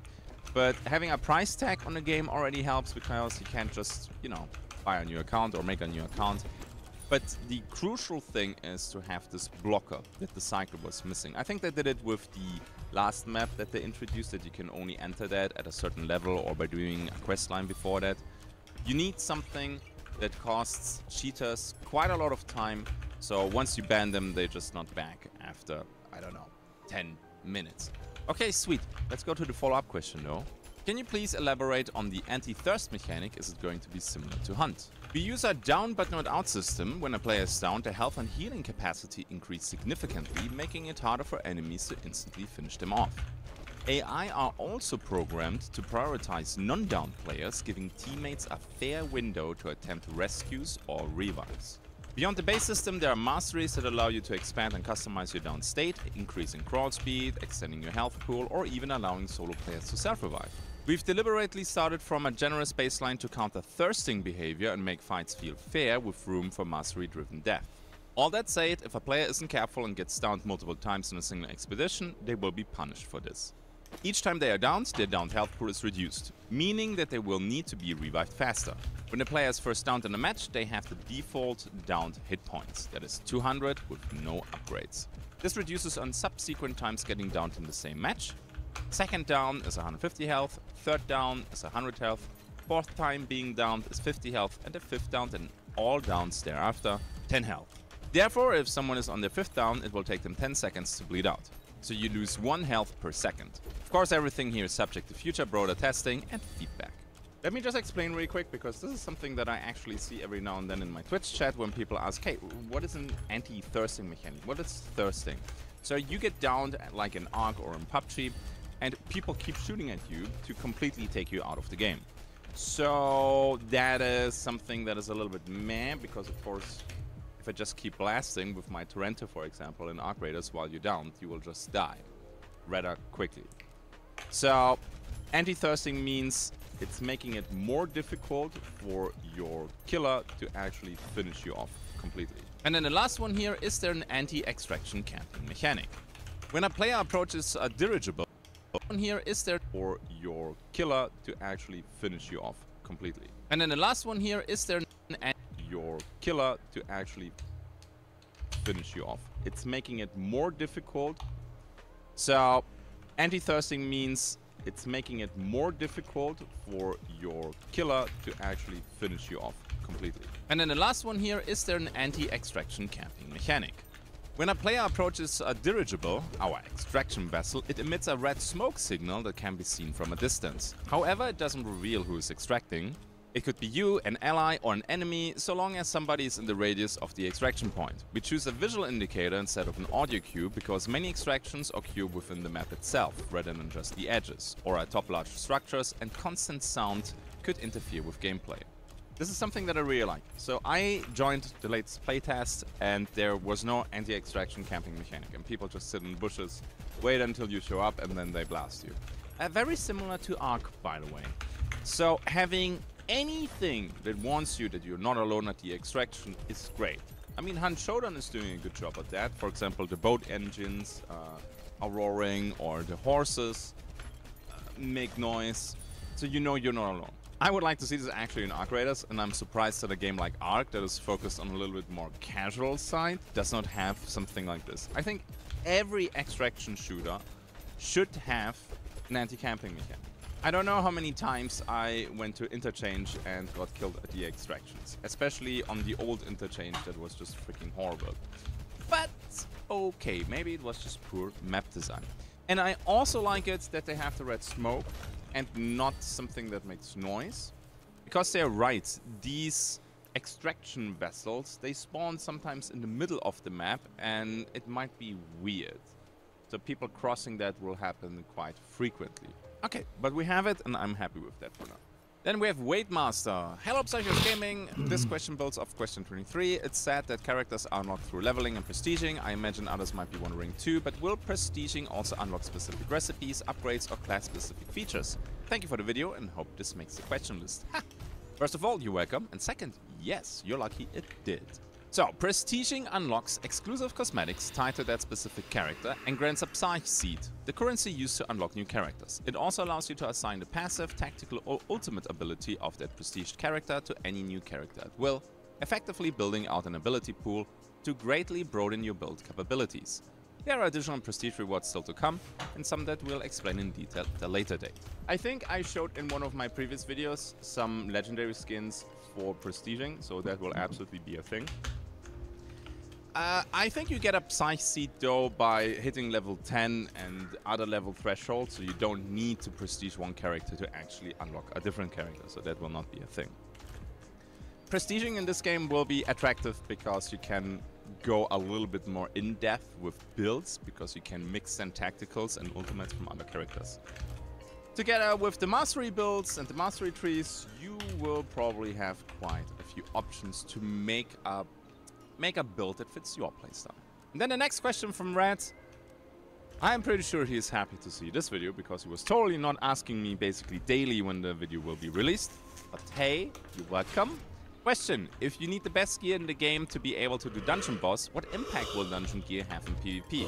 Fantastic question. Dungeon gear primarily consists of extremely rare legendary cosmetics that can only be earned through completing specific bosses or dungeons. Alongside these, you'll find high-tier weapons and armor among the strongest in the game. However, hunger is balanced with these items in mind. They offer a meaningful but not overwhelming advantage. You'll want to use legendary gear, but success still depends on skill and circumstance. Beyond weapons and armor, dungeons are also key progression gateways. They contain ways to unlock new questlines, vendors, crafting recipes, rare materials, and other secrets that expand your access to the game systems. Dungeon rewards are as much about breadth of opportunity as they are about power. So, I mean, there is no denying, let's be honest here for a second, that good gear will give you an advantage in PvP. The question is, how big is the difference? And I think Hunt Showdown, after, you know, we blend out all the whining and complaining about it, has a very good gun balance actually. You can play a Ranger, which is a compact ammo rifle, and you have a good chance at defeating a Mosin. However, I think it's kind of obvious that long ammo still has an advantage. In ARC, it's kind of similar. You have a Pharaoh, for example, which is a bolt-action rifle in the game, and once you upgrade that to level 4, you can actually compete with people when you know what you're doing. So that's great, and that is a great weapon that's like absolutely trash tier, basically, but it doesn't behave trash tier. And I think it will be kind of similar in this game, since the rarity system will just tell you how rare something it will be, and not how powerful it will be. I found a legendary Zweihander in a dungeon, and honestly, the blue rapier performed better in PvP. But slicing somebody, well, not really, but it feels like you're doing that. Slicing them in half with a broad two-hand swing is... Ah, yes, chef's kiss. This gives me goosebumps, still thinking about that. But yeah, I think this is something that they will have to monitor. The armor, we discussed it already in the missive a few days ago. It's not like it negates an insane amount of damage. It just bumps up your HP pool a little bit, and that's it. So it's not like, oh yeah, you hit with a gray weapon on purple armor, your gray weapon doesn't do anything anymore. So I think the balancing from what I saw was okay, but it's too early to tell, and this is something, those are numbers. Numbers can always be tuned. Let's go to the next one. Then we have Simon Vigebro. Question: they said solo will be extremely viable, and that sounds awesome. I wonder how they will do that. Will it be similar to Hunt with special skills for solos only? And if so, will duo and trio teams get any exclusive skills too? Much love for Sweden. I love how he says much love for Sweden, not from Sweden. I just hope that was the phone autocorrect. But okay, much love for Sweden, I guess. Now, let me just explain to you real quick before we go through the answer. In Hunt Showdown, in case you didn't play that, you gain experience with your character, and then the character can buy traits, and some of them, while you were being solo, had extra benefits. For example, there was Necromancer, where you could revive a teammate at range, and as a solo, you could self-revive. Okay, let's go to the answer. Ensuring solo play is fully viable has been one of our core goals. From testing, solo play often proves to be one of the fastest paths to progression, particularly for questing and profession development due to the experience bonuses awarded to solos. While solo players will use their guns sparingly, steer clear of enemy gunshots and keep moving, group play by contrast excels in PvP and high-risk objectives. At the end of an expedition, the total experience the player gains scales based on their party size. Trios earn 100%, duos earn 150%, solos earn 300%.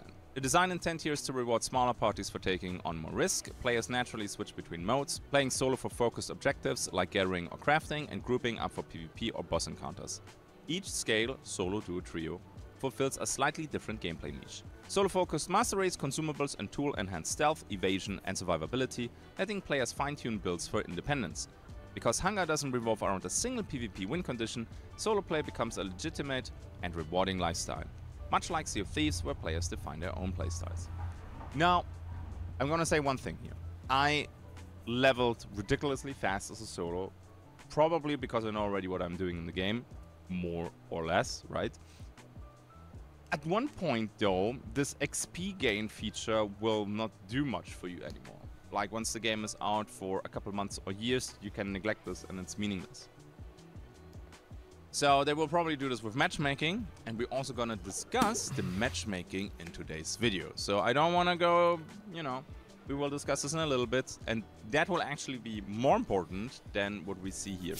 I like it that they talk about solo, self-revive and stuff like that. This is something that I miss in Arc Raiders. It should not be easy, so if somebody downs you and is right next to you, there should be no way for you to just simply stand up again. But sometimes you just get unlucky with a poison cloud from a bloat in Hunger, or yeah, that one hornet somehow still shot you around the corner in Arc Raiders and downs you, and then you're just crawling around and there's nothing for you to do anymore. If you don't have, you know, the one augmentation that lets you always heal to 75%, but that takes forever. I don't count that one. So yeah, let's just put this to the side and discuss this once more once we go to the matchmaking. Next question. Jesus Christ, wall of text, Kinesis. Love the new content, I'm very excited for this game. Couple questions regarding the firearms. I understand there's some gameplay-oriented changes for these to increase the fun, but can they elaborate a little more? I think some of these would add the depth of the game, such as large clouds of smoke, obstruct your vision, give away your position. Pure accuracy beyond 25 yards for pistols, 75 yards for muskets, etc. I respect the decision to prioritize fun over historical accuracy, mostly just curious. 1. Virtually all firearms shown are smoothbore. Can we expect poor accuracy overall with these as a balancing mechanic against melee weapons? Rifles were very expensive, but did exist. Will this be the highest tier firearms? And then follow up, all firearms shown are using black powder. Will the smoke effect be increased to accurately represent that? Or is it an artistic choice to have them be quick proofs as seen in trailers? So here's the answer. We're striking a balance between historical authenticity, lethality and fun. Early tests with true-to-history muskets proved far too punishing, so we rebalanced them to deliver massive impact to offset long reloads and poor sights. Each weapon has a defined role. It's common for melee builds to open fights with a musket shot before switching to close combat. Just a quick note here, this is something that you will do probably a lot when you are restricted from the endgame stuff. You take a Louisville rifle, you shoot that one, you tag them, deplete their shield because the Louisville hits like a truck, and then you go for the melee charge. At least that's how it was for me a lot of times in the last playtest. Weapons are balanced across many variables: ammunition type and scarcity, rate of fire and reload time, recoil and muzzle velocity, sight clarity, projectile drop and lead distance, penetration and material interaction, damage and status effects. Each gun demands mastery of its timing, rhythm and trajectory, keeping combat skill-based and satisfying. A lot of people will struggle with the colors of the weapons. Oh, this is a gray rifle, oh, this is a green rifle, oh, this one is purple and stuff like that, you know. And honestly, there will be some guns that feel a little bit bonkers. And high rate of fire very often means you have less damage per bullet, obviously. And with the semi-auto weapons, shooting somebody is, it feels like they don't die sometimes. So let's see how that works.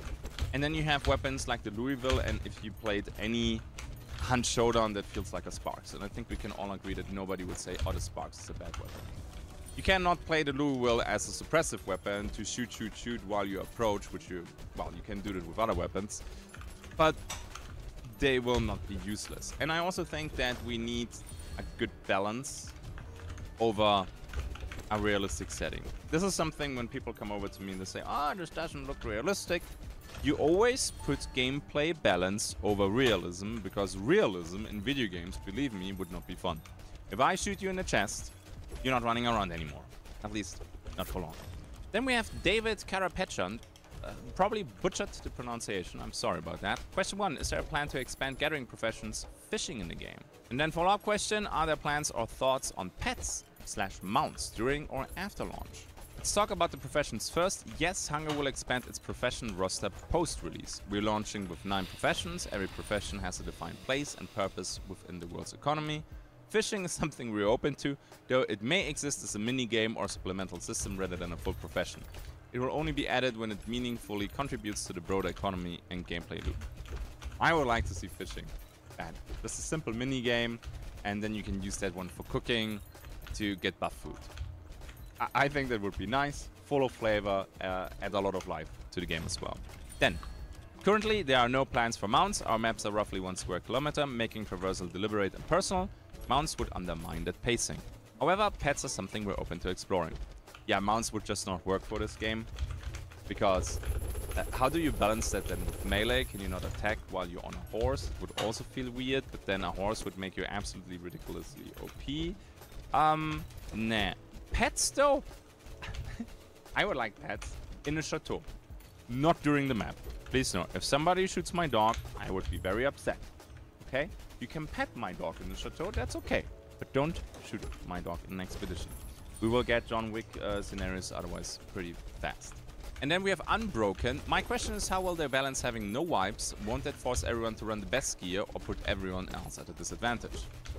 Wipes are always a difficult topic, so let's go into this. There are no developer-enforced global wipes. Hunger encourages player-driven resets. Players can wipe themselves voluntarily to pursue new content, unlock rare cosmetics, access new regions, or create new characters. This is done through prestiging. Like, this is crazy. I mean, we talked about the abilities, but access new regions?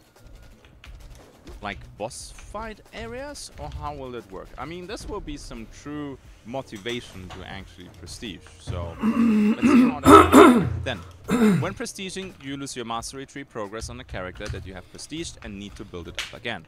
We believe players will do this because of the satisfaction of unlocking unique prestige cosmetics, as well as the opportunity to take one character's unique abilities and apply them to a new character, a key motive in prestiging a character.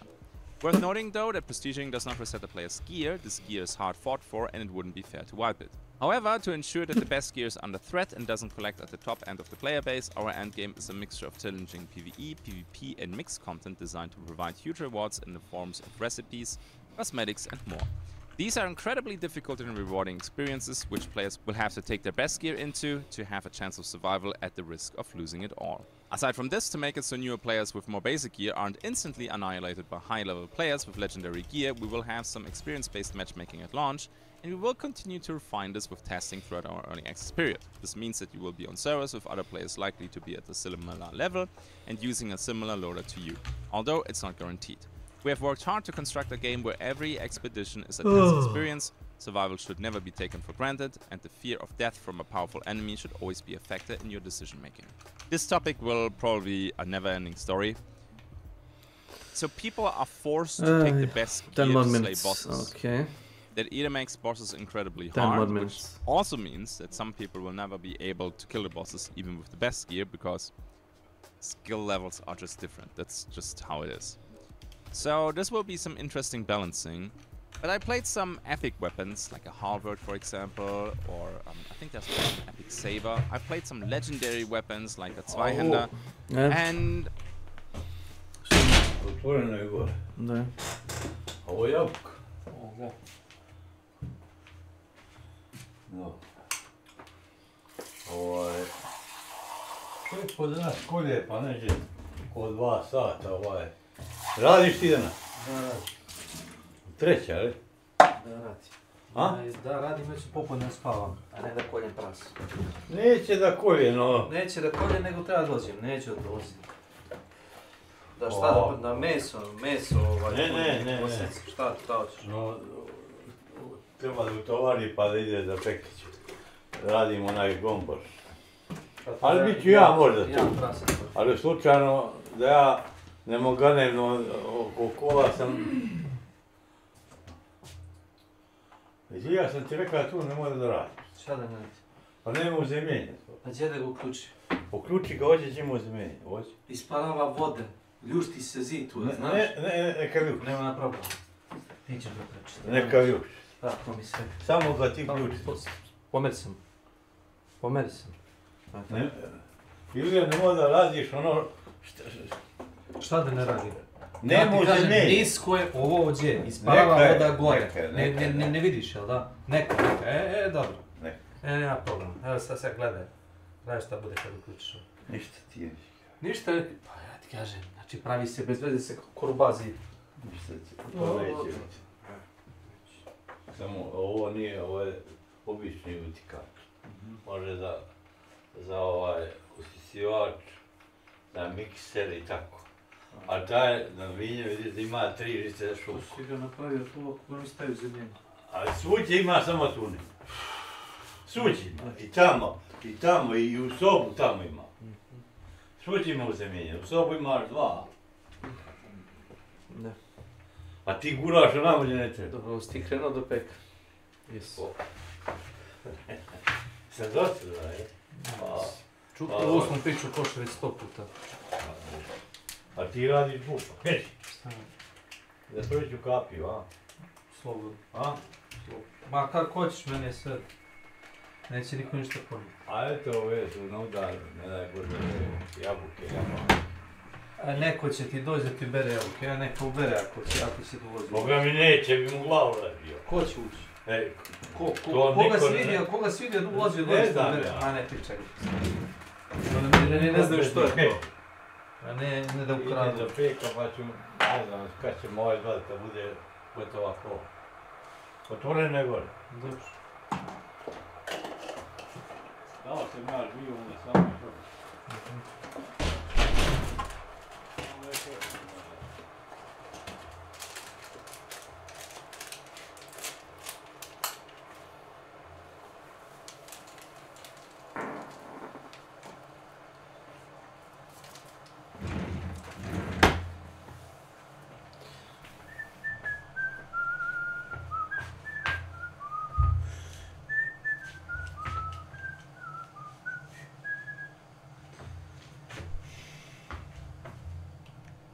at least when it came to melee combat, I was like, yeah, those weapons are cool, but yeah, the color on that weapon is just because it's rare, not because it's OP.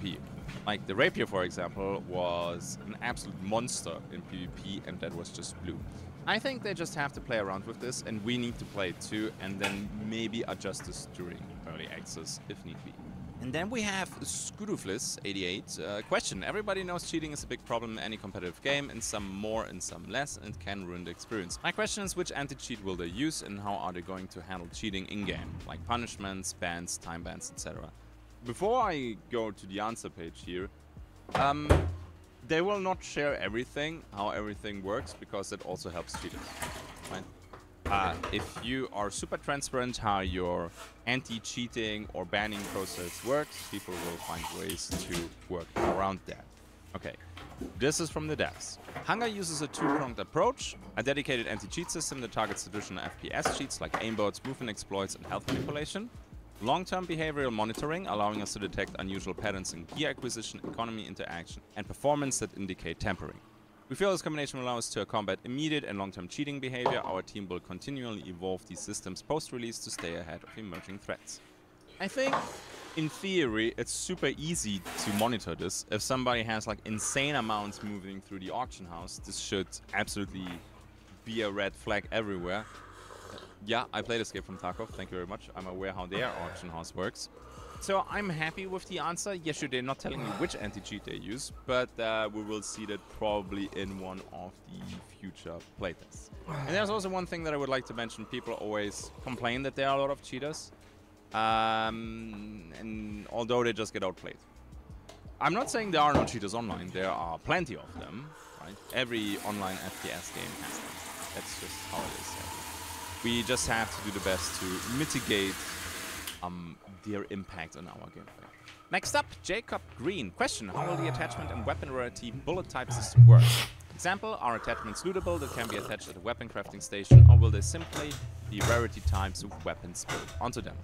Now, there are no traditional attachments in Hunger. Instead, weapons are crafted as distinct variants, each with unique handling and stats. Weapon rarity represents how uncommon or resource-intensive a weapon is to obtain, not its damage or power tier. Common weapons remain viable, rare weapons are simply harder to find or craft. At launch there are 30+ weapons spanning two-handed and one-handed melee weapons, pistols and rifles. Each has unique characteristics, ammunition type, muzzle velocity, recoil, rate of fire and penetration, all further influenced by masteries, food, drink and trinkets post-early access. So yeah, the rarity system apparently, well, it's just how rare something is and not how good something is, and I talked about that already a couple times. Let's see, because for the rifles, yeah, the higher tier ones, they feel a lot better than the base ones, with the exception of the Louisville. I like this. I think sometimes you can keep stuff simple. I mean, they can always add this later if need be, but believe me, when you start playing Hunger with the mastery trees, with the crafting, with the questing and everything, the game has already quite the complexity when it releases into early access. So maybe having right now no attachment system and just having the variants might be a good thing.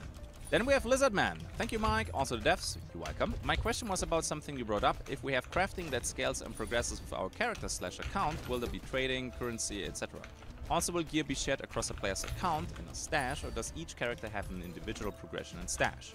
Now, each character has individual progression. Profession, mastery, experience, and unlocks are tied to that character.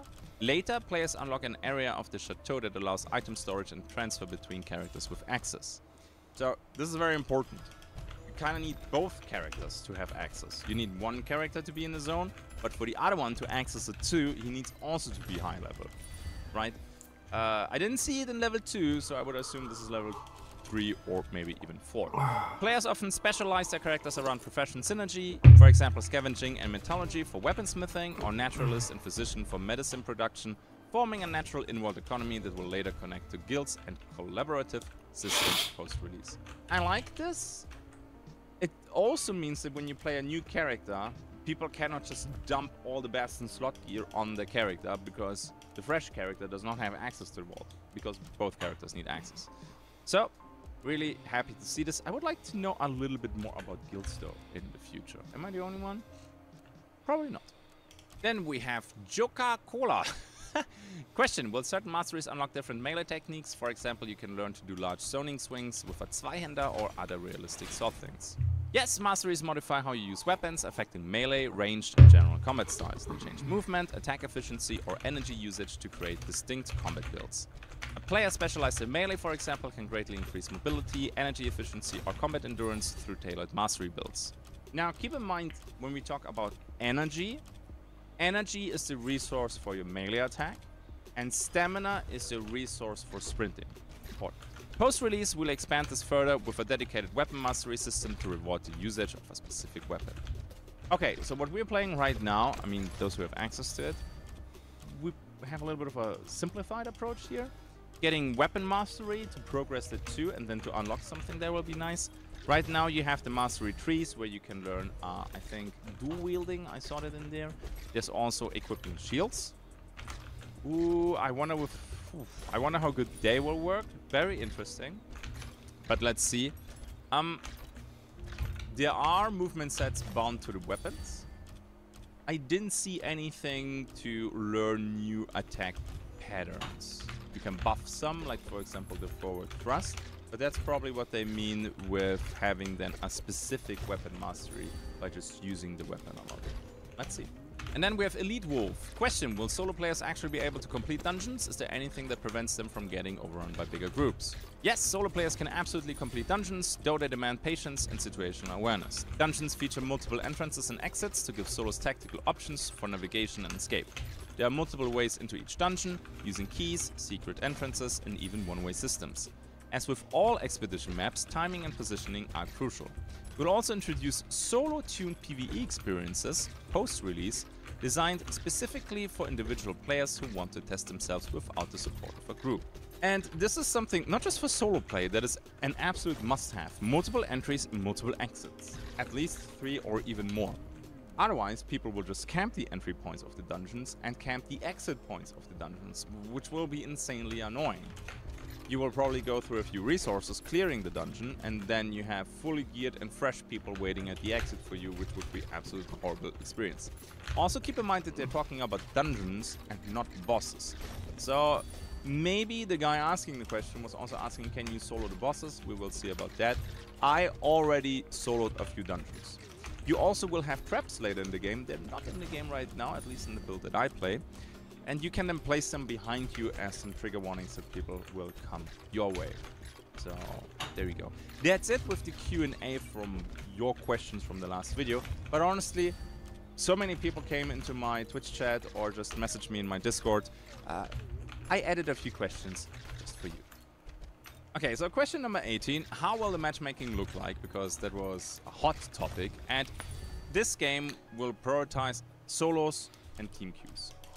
Like an ARC. Okay? Queuing will happen if needed, too early to tell, obviously.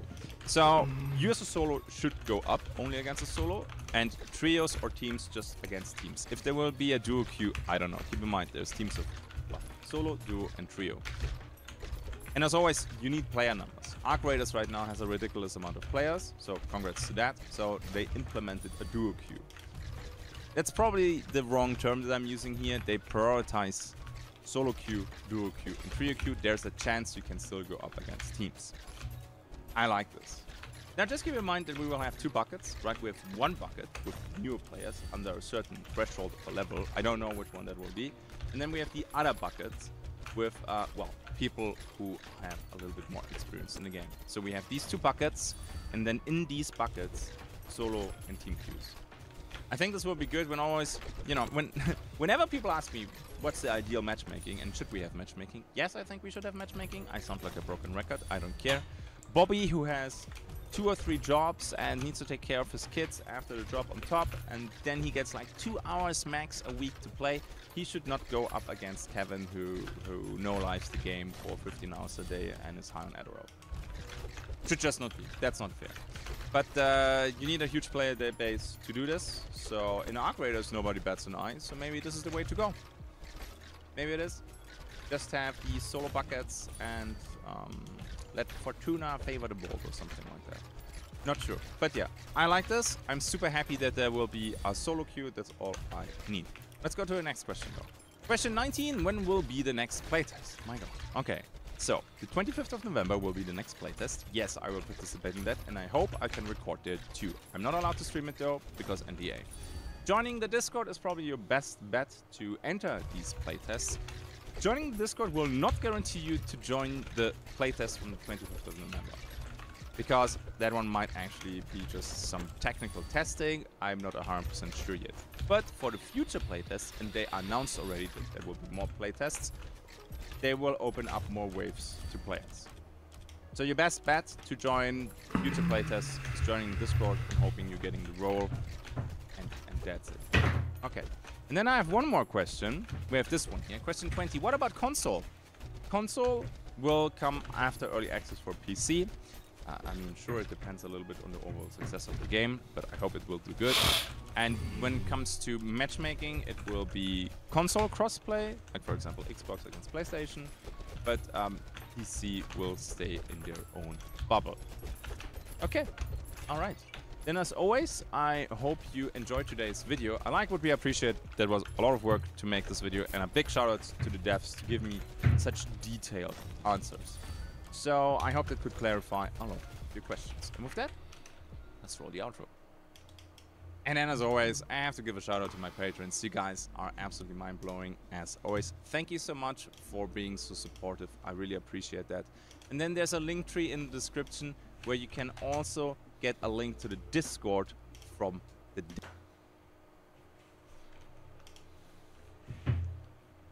A hypothetical situation. You're walking down the street when you discover a priceless artifact. It's so valuable that it attracts thousands of visitors and also thousands of thieves. How do you plan on defending your divine relic from the hordes of attackers? Will you set up an elaborate series of booby traps? Perhaps construct an army of automaton serial killers? Or even take matters into your own hands with a giant musket? That is the question we will answer in today's video, as we'll be playing No Moria, but we start the game with a ring worth $4 million, which attracts a lot of unwanted attention. But first, what is No Moria? No Moria is the dollar store love child of Dwarf Fortress and RimWorld, developed by a man who is loved by his community. And personally, it might be my favorite. Not because it's good, but because much like an abusive relationship, I got used to it. Growing up, some people could afford 100% fresh organic orange juice, but the rest of us had to settle for artificially colored liquid microplastic at half the price. I'm not complaining. In fact, I'm thirsty for more, because this game hasn't received an update in 10 years, and for the low price of $5,000, you can even buy the domain. But before we go any further, I need to ask you one question. Have you ever wanted to become an intergalactic rogue trader supplying a technocratic state which uses a pseudo-religion to subjugate the human race in an effort to predict the future? If so, that's very strange, but I can help, because this video is sponsored by Foundation Galactic Frontier. This is a brand new intergalactic space exploration game in the setting of Isaac Asimov's sci-fi classic Foundation. This game has strong themes of resource management, mothership simulation, RPG progression, and a dual battle system for strategic combat both in space and on the ground. It also features many of the classic characters from Foundation, such as Harry Seldon, Demerzel, and of course, Mule. Additionally, the soundtrack was co-produced by the composer for Stellaris, so you know that music hits just right as you're smuggling 10 million credits worth of contraband across the Galactic Empire. But that's not all, because you're free to make your own adventure. Become a peaceful trader, a research vessel, an explorer, or even a space pirate. The choice is yours. Personal endorsement. Everyone I know or have ever talked to in person, online, or via letter correspondence is currently playing this game, and we all think you're missing out. So don't delay. Make your mark on one of sci-fi's most prolific franchises and try Foundation Galactic Frontier today for free on PC or mobile. You can use my link in the description to download the game and get a free hero and battleship. Also, don't forget to use my code GALACTICREGGIE to get some extra resources for your journey. Thank you, Foundation Galactic Frontier. Now, back to the video. Now, the first battle we have to fight in this video is against the game itself. The Video Settings tab creates an illusion of choice, but trust me, this shit ain't going any higher than 1080p, and if you try to use the custom resolution to adjust it, you will be disappointed. Once you've capitulated to the 1080p fundamentalists, we can begin the game, at which point the challenge of this video becomes clear. We start with 8 gnomes, a handful of random supplies, and a ring worth $4 million. That alone is 40 times the net worth of an entire late-game kingdom, which is a problem because the game scales enemy raids based on how valuable your kingdom is, meaning that within a few days, we're going to have somewhere between 50 and 100 fully armored goblins and ogres showing up to kill everyone here, and it's up to us to figure out how to survive. My goal is to hold out for 5 years, but we'll be lucky if we can get 5 days, so let's get to work. Going into a challenge like this, the optimal playstyle isn't immediately obvious, so I tried a few different survival strategies. Attempt number 1. Our ring attracts dozens of goblins, but it also attracts dozens of gnomes, so I focused on crafting as many weapons as possible and creating an improvised army to fight off the goblin raid. This was a disaster. I knew it would be bad, but I had no idea just how bad things could get. Within seconds of the armies clashing, our kill feed lit up with every person I had ever known. Punctured lungs, crushed bones, mutilated eyes. Our gnomes never stood a chance. Sometimes the goblins would even pick up our severed limbs and beat us to death with them. Needless to say, we lost, and we're clearly going to need a more creative strategy if we want to survive. Attempt 2. I tried forcing the goblins to path through an underground dungeon, hopefully being killed by the monsters inside. Kind of worked, but it also started a zombie outbreak in my colony and everyone died. Next attempt was a flood tunnel. Force the goblins into it, then drain the entire volume of a lake on top of them. This did drown several goblins, but the ogres survived and beat us on top. A flood also started a zombie outbreak in my colony and everyone died. Next attempt was a flood tunnel. Force the goblins into it, then drain the entire volume of a lake on top of them. This did drown several goblins, but the ogres survived and beat us mercilessly. No good. However, it did give me an idea. At the very bottom of the map, under 100 layers of dirt and rock, is tons of molten lava. This same design executed with lava might be what we need to avoid a painful death. So let's give it a try. Start generating a new world. Give it a terrible name so no one wants to go there. And then get to work. Quickly surveying the map, I decide to settle in this corner for its defensive features and access to clean drinking water. The gnomes get to work clearing the forest, establishing some farms, and building a communal sleeping area. I even went ahead and gave them a few piles of grass to sleep on. I want to be clear, I'm not doing this because I care about the quality of their life. I'm doing it because I can extract a higher quotient of backbreaking labor out of them if they're well rested. Speaking of backbreaking labor, right now it's spring day 1. By summer day 3, the goblins arrive, meaning we have about 15 days to dig to the center of the earth and back. So I'm going to be running these miners around the clock. In fact, I might just lock them underground. No breaks, no family visits, just mining and whatever food I can push under the crack of a locked door. On to the next issue, monsters. They typically spawn in unlit tunnels such as these, and if we don't start crafting torches soon, starving to death in a mine shaft will be the least of our concerns. So I went ahead and set up a crude workbench to start production. However, in our quest for proper lighting, our main enemy isn't death by zombie outbreak. It's actually death by self-inflicted gunshot wound. Because the crude workbench makes me unreasonably angry. Never before has man nor gnome created such a hellish instrument of suffering. It's so inefficient that I've personally witnessed a gnome spend 2 days and nights in the crafting of a single plank of wood. And over the next few days, we're going to need hundreds. After several hours of swearing at my computer screen, I managed to white-knuckle our way into some more efficient workshops, and we began lighting the mine shafts as well as building a kitchen to process our food supplies. Nomoria boasts a diverse selection of meals to keep our gnomes happy and healthy. However, I fundamentally reject the 24-step process involved in baking a cake. So instead, most of our gnomes will live and die without ever knowing anything anything other than the flavor of stagnant pond water and poorly crafted fruit salad.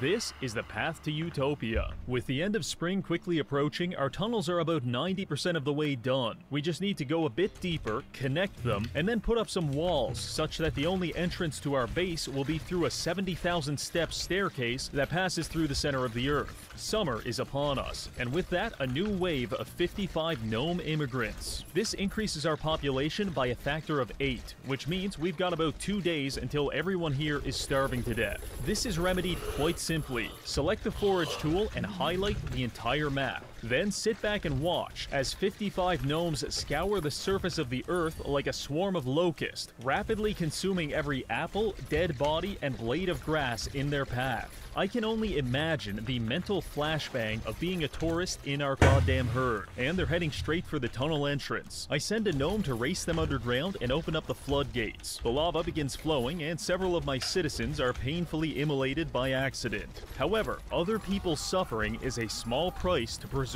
my greed. Shortly after, the goblins rush into the tunnel and begin beating down the doors. They're now standing in the lava, which is killing dozens of them and horribly mangling the rest. By the time they get through the third door, the lucky ones are dead, while the rest are completely blind, immobile, and stuck thrashing about in superheated magma. When a goblin raid suffers enough casualties, they may attempt to retreat, which sounds good. However, we can't let that happen, because there's a chance they come back with a goblin engineer and dig their own tunnel straight into our base. So it's now time for the finishing touch. While the goblins are desperately throwing their body against the stone doors, I have a miner sneak behind them and remove the stairs that they use to get down here. I can only imagine the look of horror on their face when they attempt to retreat from the lava tunnel massacre, only to look up at where the stairs used to be and realize they can't leave. Actually, that's not entirely true. They technically can leave. They just have to fight their way through hundreds of liters of lava, a pile of dead bodies, and several reinforced stone doors. Which is easier said than done when most of your limbs have been burned off and the intense heat has melted your eyeballs. Regardless, some of them tried, and they got pretty far, but even the ogres couldn't get through the final doors. A few of the other goblins refused this fate and instead camped out in the unflooded sections of the tunnel. That's fine too. There's nothing I love more than getting the notification, "A goblin has died of thirst." Really makes my day. Either way, by the end of the night, our visitors were dead and our population remained mostly alive.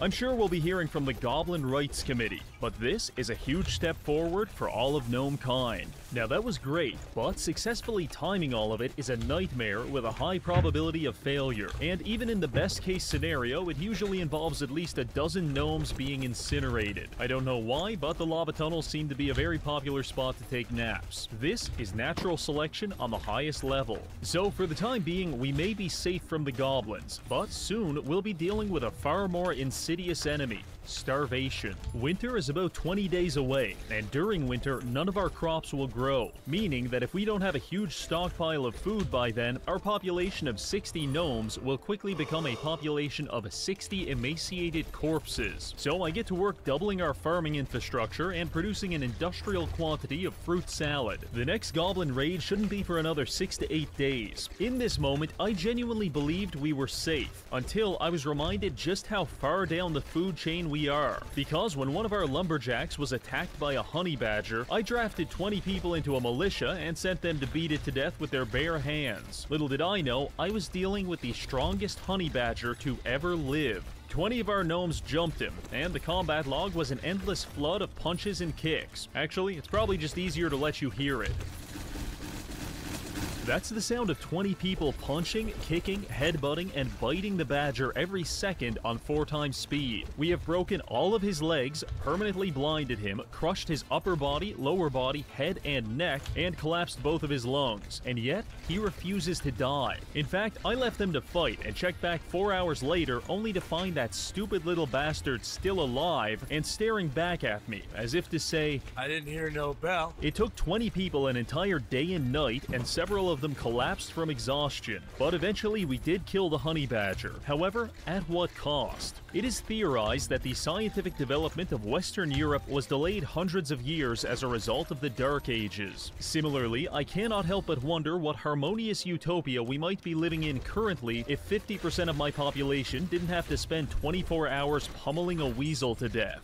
Putting that behind us, I spent the next week setting up a grove to give us a renewable source of timber, and I prepared another lava tunnel for the next wave. This one hit us at the end of summer, and dare I say, it went pretty good. However, the goblins seemingly changed their tactics this time. They sent 80% of their army into the tunnel to kill us, but they also left about a dozen unarmed goblins on the top side to keep watch. The result of this is that after we dissolve the main goblin force underground, we then have to run out onto the front lawn and engage the remaining goblins in a 35-man fistfight. Luckily, we have access to military perks, which effectively turn our unarmed gnomes into meth-addled lunatics. So the goblins were literally ripped apart and sold for drug money. We're now entering fall, and our stockpile of food is growing steadily, which is good because I've recently found out goblin meat is purple and probably not suitable for consumption. With the tunnels done and our farms maxed out, I decided to start a construction project. You see, it's only a matter of time until the lava tunnels fail us, but if we research some better technology, I think I can craft a foolproof alternative. So I began designing a research tower to house all of our scientists for 24/7 research. If you're lucky enough to be drafted into the science team, congratulations. You no longer have to sleep in the communal dormitory, bathroom, living room, shower hybrid. Now you've got your own bed, and even freshly delivered food to maximize your research effectiveness. It took a while to build, but by the end of the month, research was well underway. By studying at these tables, our engineers collectively moved this progress bar closer to unlocking a new invention. Traditionally, people only have one or maybe two engineers, but I'm styling this more like a Bitcoin farm, with at least a dozen researchers all operating in tandem to find the research solution. In testing, I found that a team of 50 scientists can unlock the entire tech tree in 18 days. However, we can't afford to spare that many workers, so we're settling for a dozen. The sooner we get this research done, the better our chances of survival, and also less gnomes will have to die in industrial mining accidents. So to motivate the science team, I decided to build the roof of the research tower out of straw, and then I designated it as a stockpile for dead bodies. In this way, the collective weight of hundreds of dead gnomes can slowly cave in the roof above our researchers, as blood seeps through the cracks to symbolize not only their impending demise, but also the societal cost of their scientific inadequacy. I would imagine that morale is a complicated topic in the research tower. Winter is now upon us, meaning that apart from butchering some yaks, we won't have any more food coming in for the next 12 days. This seemed like a good time to strike up some international trade, so I opened up the diplomacy menu and found a nearby kingdom specializing in agriculture. First, we have to host a diplomat from this nation. Then, as long as he's impressed, he'll stay. And as long as he stays, we can trade.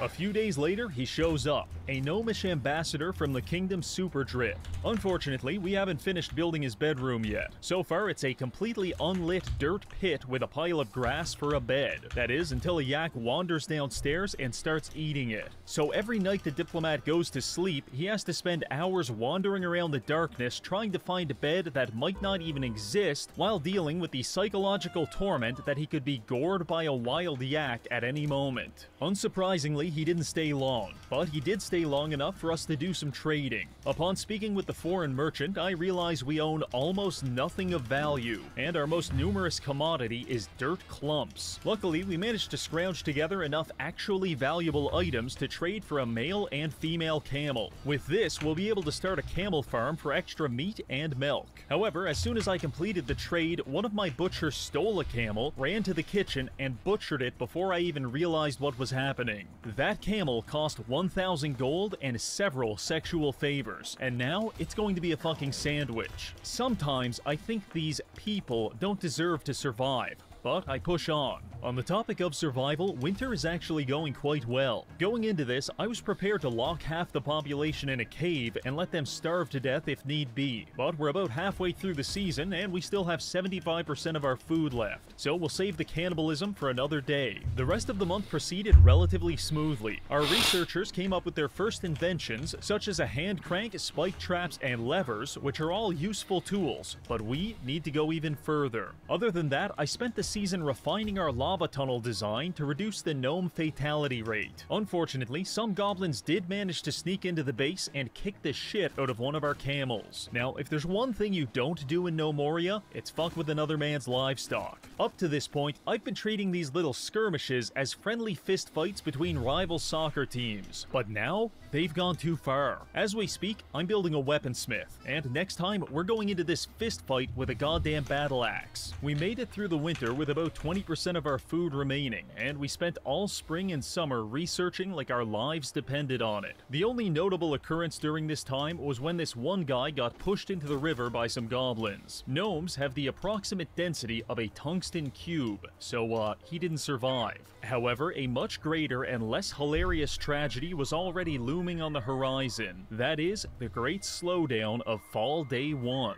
I was playing the game normally, commanding my gnomes around in a form of pseudo-slavery while gawking at police body cam videos, when suddenly the frame rate began grinding to a halt. That's weird, I thought to myself. Let's see if it passes. Nope, it only got worse. Eventually, it took 15 seconds for a single in-game minute to pass, and I had to click every button 100 times for it to register. I tried reloading previous save files. No good. For whatever reason, every time on day 1 of fall, the game starts dying. At this point, I'm getting desperate, and in my fear and confusion, I turn to religion. My working theory is that the dark power of the One Ring is trying to sabotage us from completing this challenge. So I began making sacrifices to the satanic gods of No Moria in an attempt to appease them and get past Fall Day 1. I ritually sacrificed all of our yaks and destroyed our entire stockpile of food. To my surprise, this actually worked, but it only got us to Fall Day 2 before it started slowing down again. The fact that killing the yaks helped implies that the game was slowing down due to the number of AI, so I decided to take a shot in the dark. I went underground and picked a random cave. Then I spawned in a bunch of lava, and what happened next left me horrified. Within 10 seconds, 2,000 beetles had been killed by the lava. There were so many casualties that even trying to open the kill feed would crash my... Okay.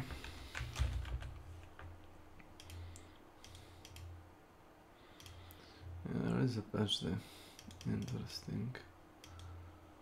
Huh.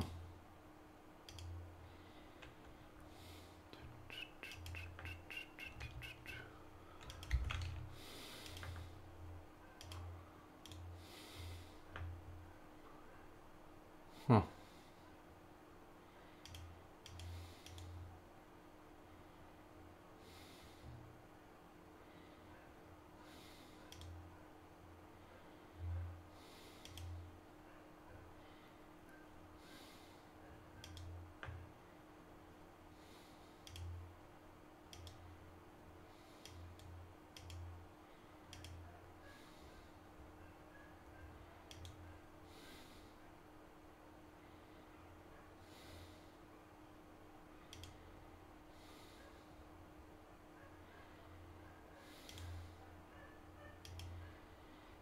Okay, sure.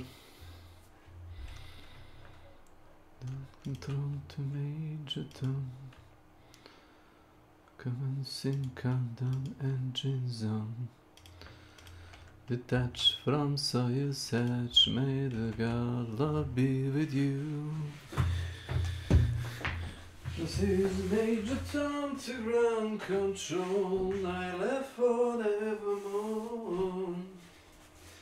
And I'm floating in the most peculiar way.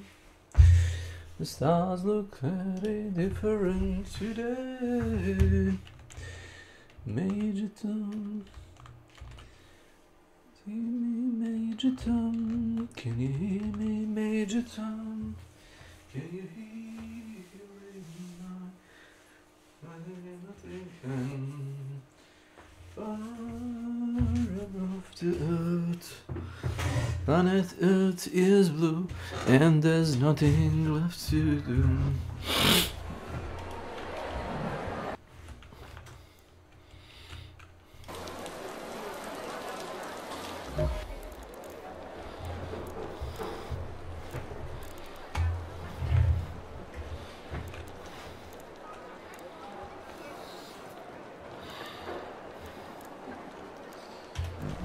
Alright.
Children racing, sir.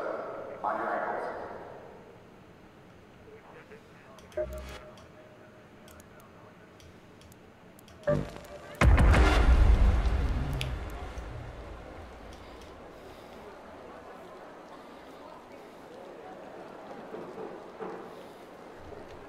My game. Ladies and gentlemen, forgetting to turn beetles off is the quintessential No Moria mistake, and I am ashamed. Among the 17 people in the entire No Moria community, beetles are universally hated, and I'll tell you why. They can spawn in any public cases, which is a huge problem.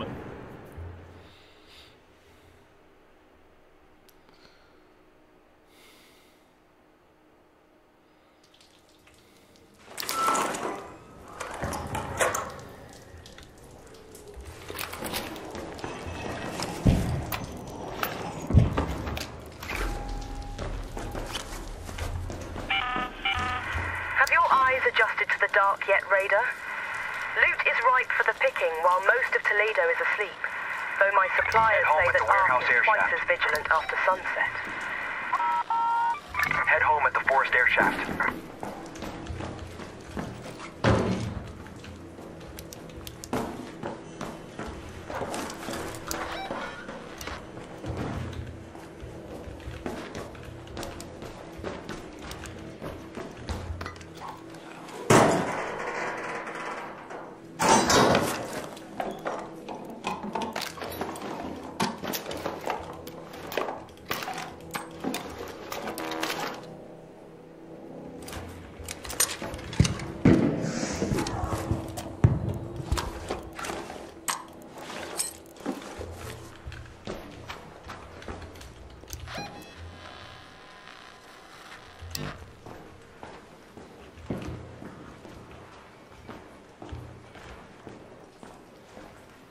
Mechanicus stuff. Welcome to my channel. Hand pink waving. Ne znam gdje sam uopšte. Ali dobro. Halo? Zdravo, zdravo. Pojma, nemam gdje si. U kojoj su mapi? Blue Gate, ali spawnao sam se u maintenance bunkeru. How did you get here? To... Pa to te vodi valjda do ovog, kako se zove, do bastiona. Imaš u tim tunelima i bastiona, tako da kapiram da ti to. Don't think so. To ne zapamtim kako se ovdje ulazi. Interesting. Imaš par silaza, da se sećam. Mene zanima jedan.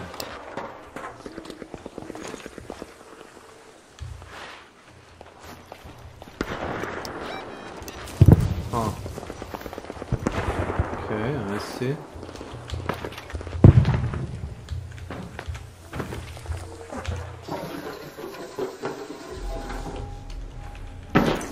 Noć igraš, a? Da, pa bolje loot.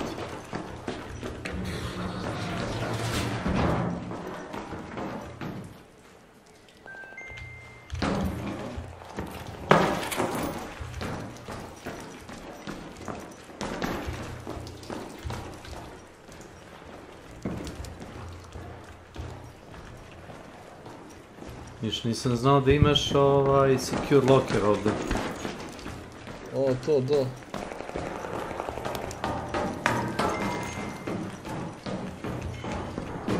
Šta da?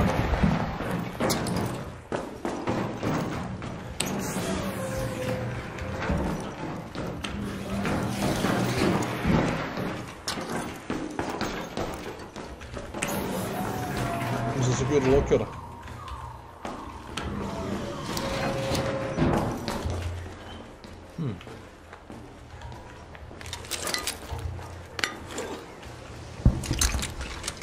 Jebo ti šta, ladno si završio... Da. Onaj portable, jebo kako se zove. Prestiž šta? Da. Što ne bi?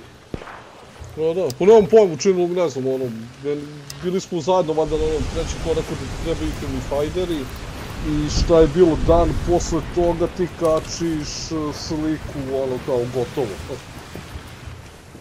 Ali nemaš puno koraka. Hello there! Don't shoot! Ono je bio treći, jebe mu Miša. What's up? Do you need a gun to defend yourself?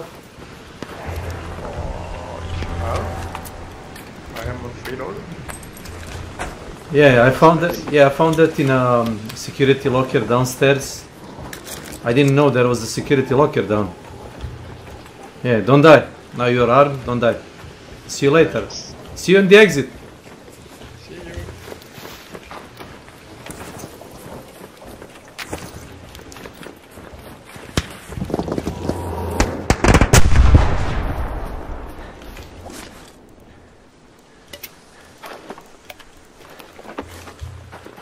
Stvarno mi ne treba oružje. Mislim, dao sam eto. Bolje da preživim. Znaš šta je kad startuješ sa RPG-om ili tako nekom splačenom od oružja? To ti je da... S RPG-om ne može startuješ? Ne s RPG-om, nego Rattlerom. Aha, da. Majko moja, pa ne da ne možeš ništa ubiti. Da pogodiš sve metke, brate, ne možeš da ubiješ nekog s tim.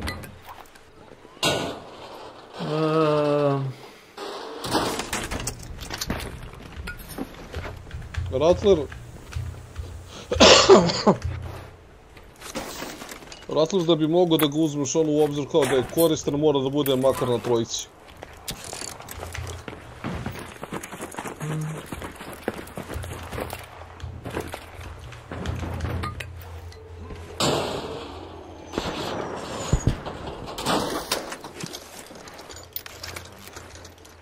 Jeste krenuo sa freeload autom ili?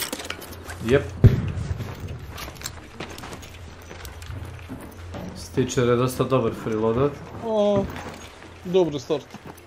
Trebalo bi po defaultu ti da, pretpostavljam dve stvari, na primjer ili Stitcher ili ja bi čak... Stitcher, ili Iron? Ne, ja bi ti dao, ne. Iron možda bude OP, zavisi od situacije. Stitcher, kako se zove onaj mali prdavac, onaj, i to bi stavio da je tar jedan. Onaj pištolj, onaj semi-automatik. Bureta? Da, nju bi stavio da bude ovaj... Ja i dalje ne znam da to oružje je dobro ili loše. Ma nema veze, taj njihov color coding. To stvarno ne znam ono. Znači... Ne, kažem ti, igrao sam s njom, ali i dalje nemamo ono kao, nekad mi zaista deluje da je ono dobro, a nekad mi deluje da je teško džumlje, ono. Hey, hello! Dobro ili loše oružje. Don't shoot! Hello! Looking for the batteries.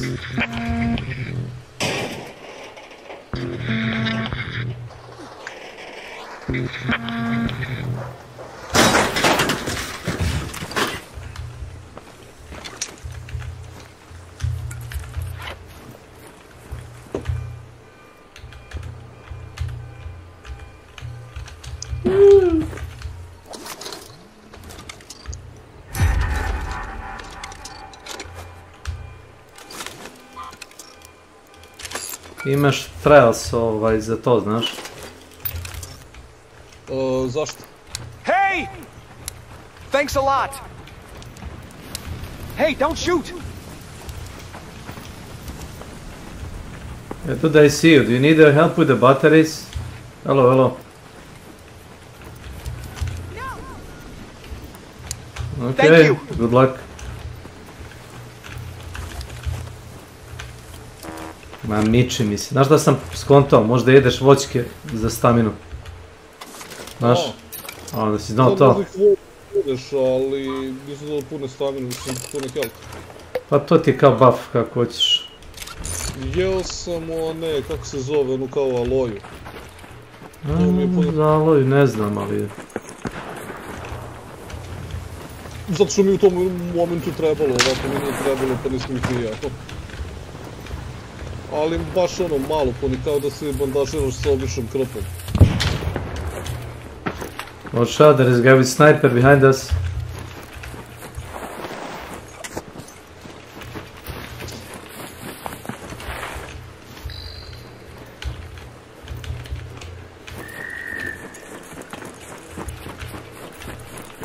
Hello, Raider!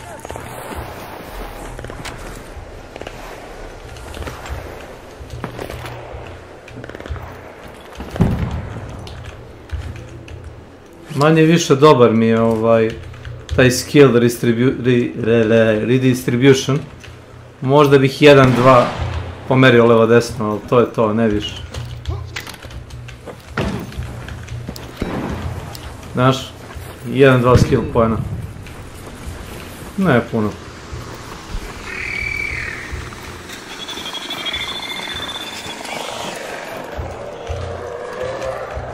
Dobro, samo da kad se vrati ovo, dobit ćeš reset ako sam me dobro razumeo, ono... Hez dobiti? Pa dobit ćeš reset kad se vrati, ono... Mislim da će svi dobiti reset. Aha. Zato što su promenili onako... vrednosti za loot naš. A, da. Ja sam mislim za to.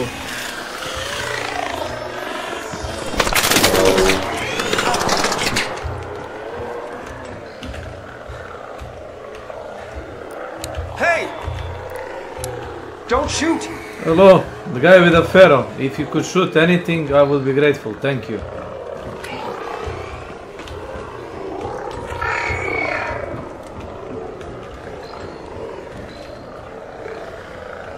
A šta je, brate, ovo nije zdravo. Nismo dugo držali namac.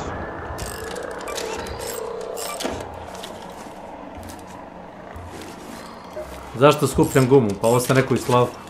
Zato što sad imam 5 boostera. Guma je bre mnogo... Mnogo se troška guma, jel? Zašto skupiš? Zato što ti treba, brate. Ne, možda praviš u sred meča ovo. Gle. Pa ne samo to, nego generalno. Guma je jak materijal.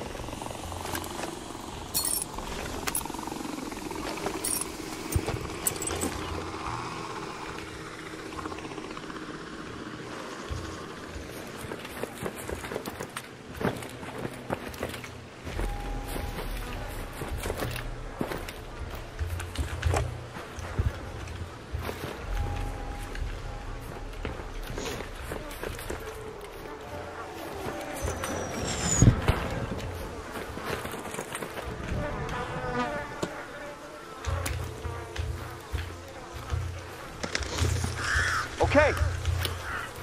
Hey! Are you looking for olives? Wait, did I match you down? I'm looking for the cup. Quest here. Oh, for the bees! It's here. Is this the thing you're looking for? No, there's a com signal to... Oh yeah, follow me. There is a table that you need to interact with. Everywhere. It was somewhere around here? Down there. I would say it's this. Yep. Is this the last thing you need? Because I know every point. The rest I can find. This looks interesting. Here. The next one is very far. Have you been to the church? Yeah. Have you been to the church? I did the church. Then you need to you know the one in the forest? That's the next one. in the last one. Let's go to Trapper's Glade. Yeah, I can run there with you if you want. I'm not gonna shoot you in the back. I did all the quests. I don't need really your loot. Okay, that's fine.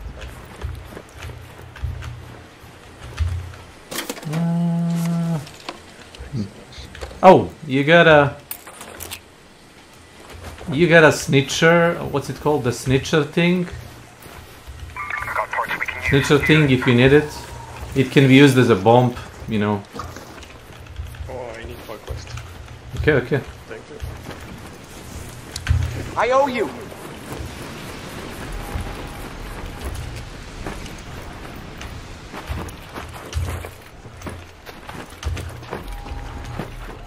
Ako radiš u stranu, dođi mnogo brže se preskočiš objekat.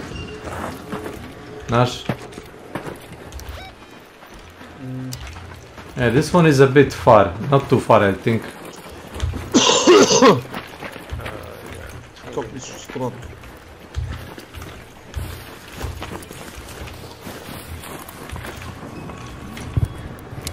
Thanks.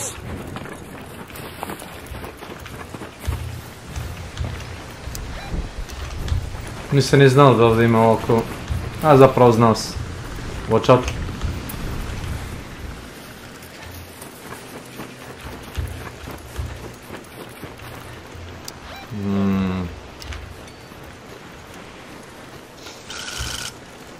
Ja mislim da ih noću više ima ovih arkova. I da se brže respawnuju. Mogu da te koknu. It's here. I think you're looking for a roof. Okay, yeah, it's here. That's the last one? Yeah, last one. Thanks so much. Yeah, you're welcome. Good luck, man. I'll see you at the last extract. Good luck.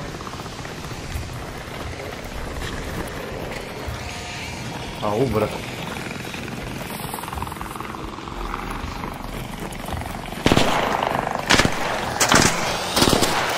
Thanks.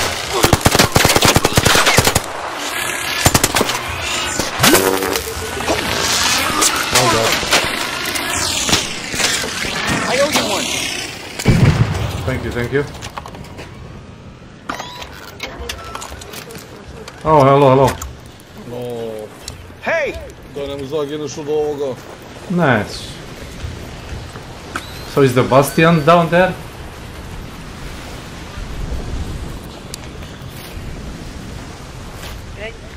If you wanna kill the bastion, I can throw in grenade, you know, the trigger grenade.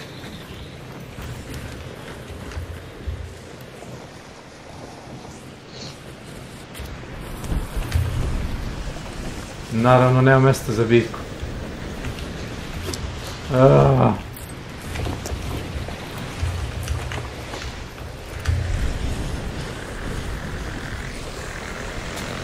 Evo.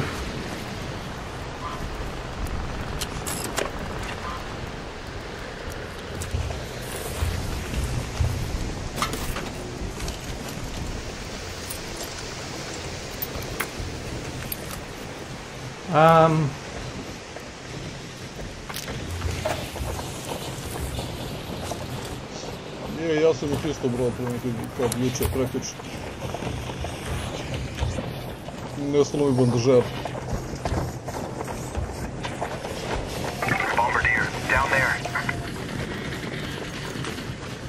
Pitanje, da li možeš dovoljno brzo da pobegneš?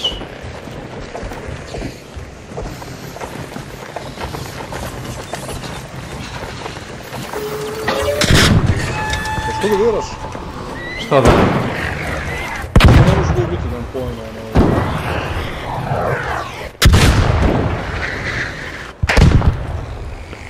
Zato što mogu. Kako ono kaže. Je.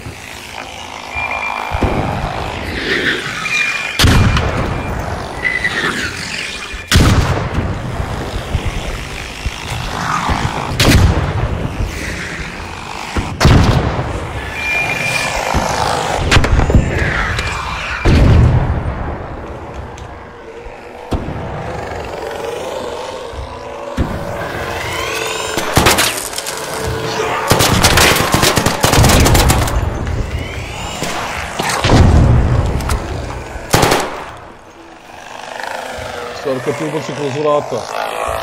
Ne bojim se ja njega, viš.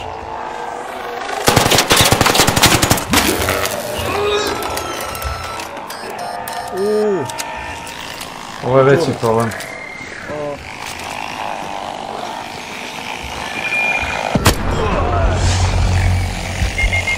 Ubio me je snajperski turet, viš. Jao.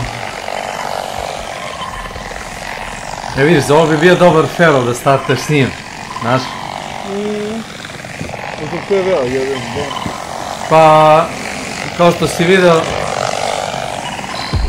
imaš jednu teoriju da ti je zavisnosti od toga koliko agresivno napadaš drugi igrače, kad si solo, takav ti lobby, čitav, znaš? Ali tu ti padaju po tu kategoriji oni pacovi, znaš, koji se okolo šunje. Treba neki zadatak ili da ja nastavim samo? Nemam pojma, da i ne. Ja sam mislim da lovim ove... Koje? Klipere. Ajde onda zoni mene. Jesi već u meču? Jesi u meču ništa? Nisam, mislim da je tek ulazim u igru, gledao sam tebe. Nema šta da vidiš, zajebavam se oko... Ma to, ako nekog završi. Nego ovdje baš nema kamera. Učeo sam se zajebavao, nema pojma. Šuma, reci. Znaš, baš sam se zajebavao, ono istraču te questove, ne znam, mislim da sam ja isto pri kraju questova. Ovo ti je zapravo vrlo lagano napraviti u kapsulu, znaš. Zanima me samo kad je taj launch date. Ali, ja jučer kad sam čitao, mislim da je za kapsulu pisalo da je sve to privremeno, da to nije ništa ono za stalno i permanentno. Pa nije, to je kao buff. Samo da vidim... Tako da se ono kao pravo ti kažem, iskreno se pitam... Jel vredi, brate, gubiti sve to? Ne, svejedno mi je, ali koje resurse? Koje? Recepte. Ni to nema veze.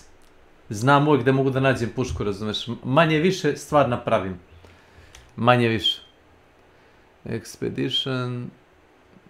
Date... Decembar 14.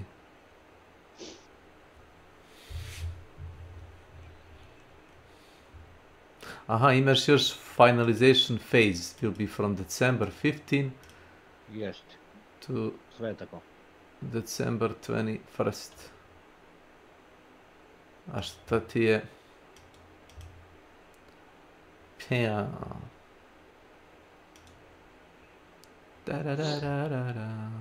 Da vidimo na projekti šta vi kaže. Ali... Nebitno je. Znači nebitno je. Jedina stvar ko može da nervira su na primjer crafting benchovi. Znaš, to je veći problem. Recepti, koga boli kurac. Razumeš? I onako, nađem, razumeš, 10 recepata koje već imam. Imaš 10 recepata koji se vrte. Dobio sam na Trailsu, sam dobio zadnji unikatni recept. Dobio sam ljubičasti padded stock. To se dobio na Trailsu. Zato što sam, ne znam, ubio ne znam koliko bastiona. Ubio sam 10 bastiona u zadnjih nedelju dana. Nešto sam, nešto s vama. I tako. I nakupio sam pojena šurnjaj.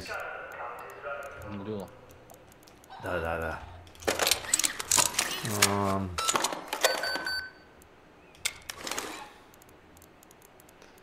Šta ti reći?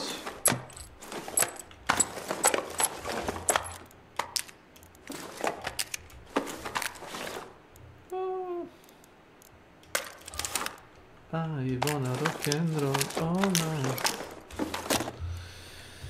Rock and roll all night. Every day. Yes.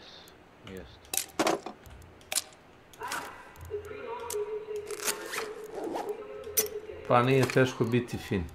Ja kažem tako. Bilo bi lepo kad bi ja bio jedini član ekipe, hoćete da vam ponesem po jedan defibrilator, pošto je svima to demo D. Da nosi. Svi vole da me tapkaju kad me dižu.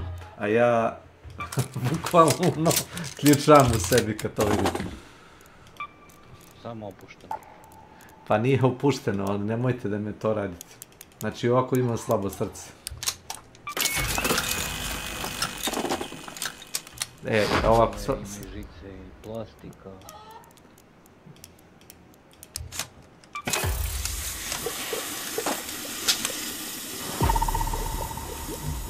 Većinom skupljam simple gun parts u svakom meču. Jer od simple gun parts mogu da napravim bilo koji, osim kompleksa, a kompleks mi ne treba jer neće da pravimo govna. Equalizer, Aphelion, Jupiter. Niti ima recept, niti mi treba išta posebno.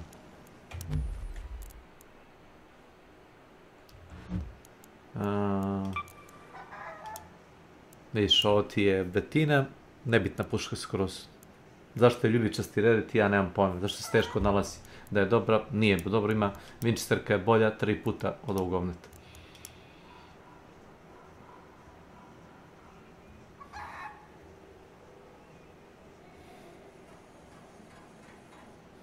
To je jedina vajda od ovoga Exodus modula što možeš da napraviš ovaj hull cracker. Eto ti to. Evo, o tome se znači radi. I šta onda? Tarararam.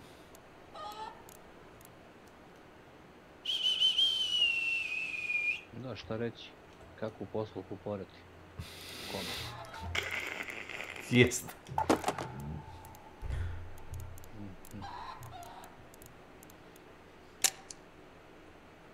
Treba mi neki dinar da bi imao.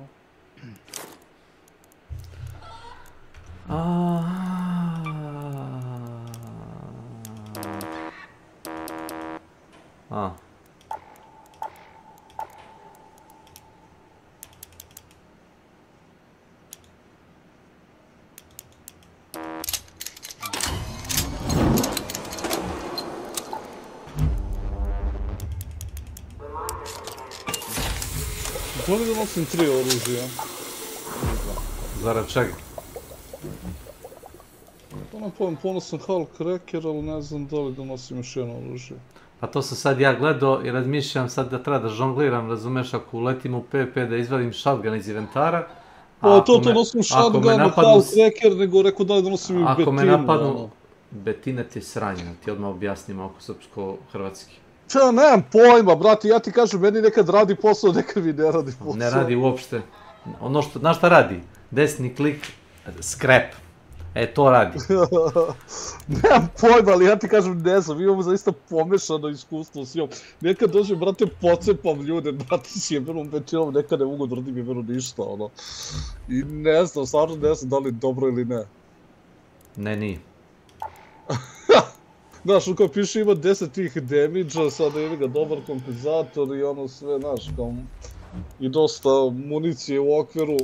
Mislim, na papiru je bolja za taj neki semi-close range od Ratlera, na primjer. Liper mi treba. I šta da ponesem onih magarac. To je grenade. Možeš sebi da uštediš municije dosta, uzmeš 3 grenade. Možeš i wolf pack, ali ono, šta znam.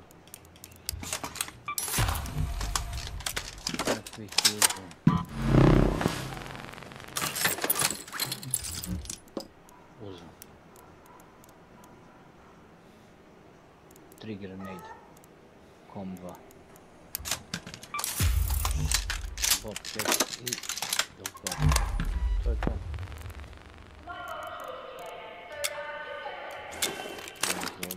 To je dovoljno. Pa ja se nekako osjećam sigurnije, znaš, kad nas napadnu, nenadano da kažemo, ničim izazvano.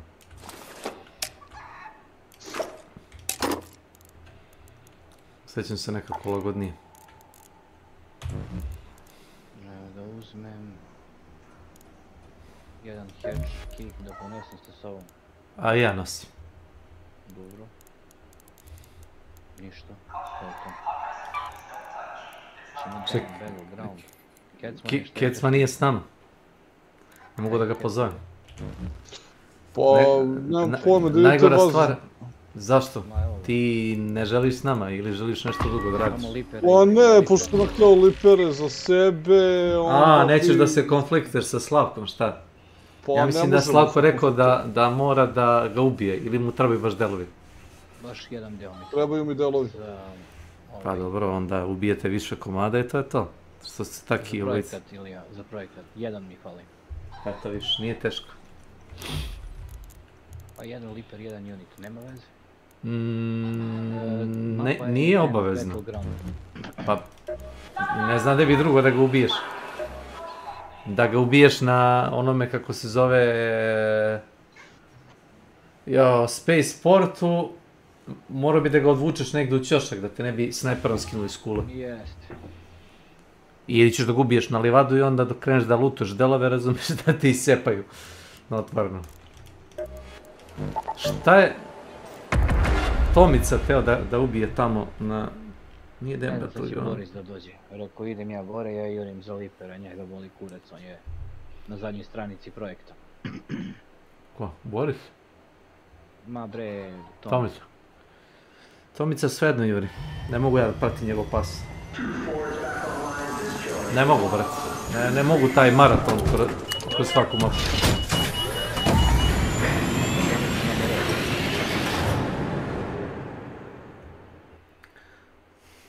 Rekao sam ti, 15 minuta meča, gotovo. On više ne lutuje, kreće ka izlaza. To je max 15 minuta. To je max, ima i za manje kad izađe. Ima i za manje. Našao, ne našao, šta ima, to je to.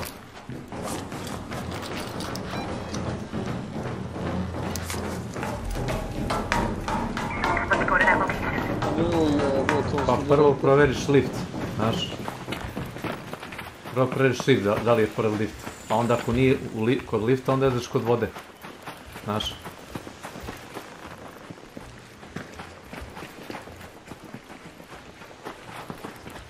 Ovaj sanduk nije tu.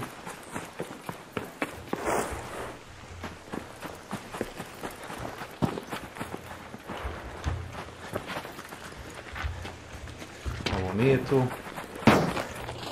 To radi Bojan. Nego što? Dobro. Opušteno. Trojica, a? Ovo malo. Kad je ovaj touch graveyard, Nego tamo Ark Surveyor, ga vidiš? U vodi. Evo ti, možeš i ovo da otvoriš, Bojan. Baš hoćeš. Da.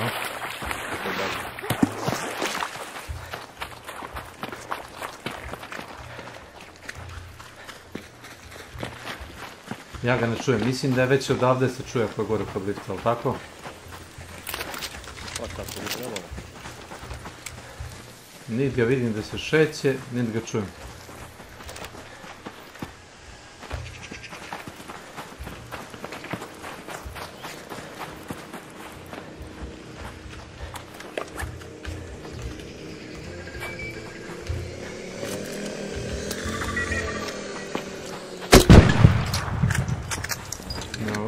Efikasno, ovdje možeš dobiti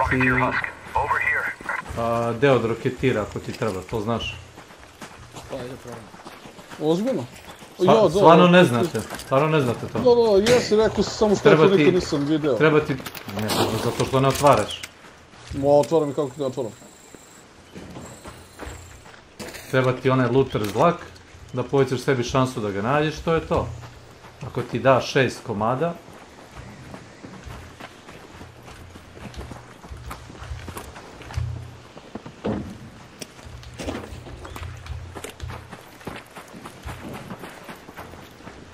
ako već otvaraš stvari, nemoj otvaraš male drone, otvori bar roketir Husky. Tamo ne vidim tamo onoga.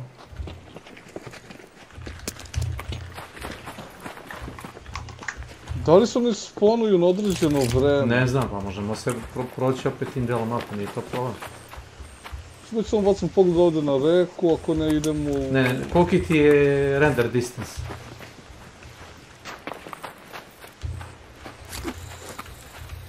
A, meni je max, zato te pitam. Bukvalno max.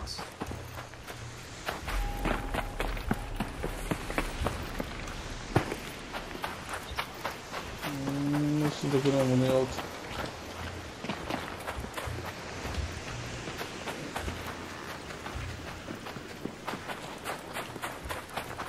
A ja bi da pređemo... Eno ih ljudi, klize. Aj sebi tamo biti džubre pa i gađati naš. A sam čim kad imamo svi sačmore? Ne, nosi Manville, nije to problem. On ima bobcat i tako to.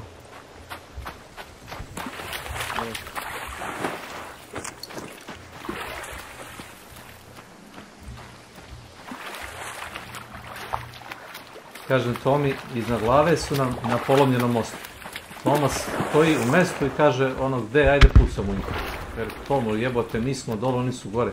Imaju još i glednu prednost, razumeš? Kako imaju prednost? A rekao, ako morate objašnjavati kako ima prednost onaj što je iznad tebe, u odnosu na tebe koji si ispod njega, onda ne znam šta da ti radi.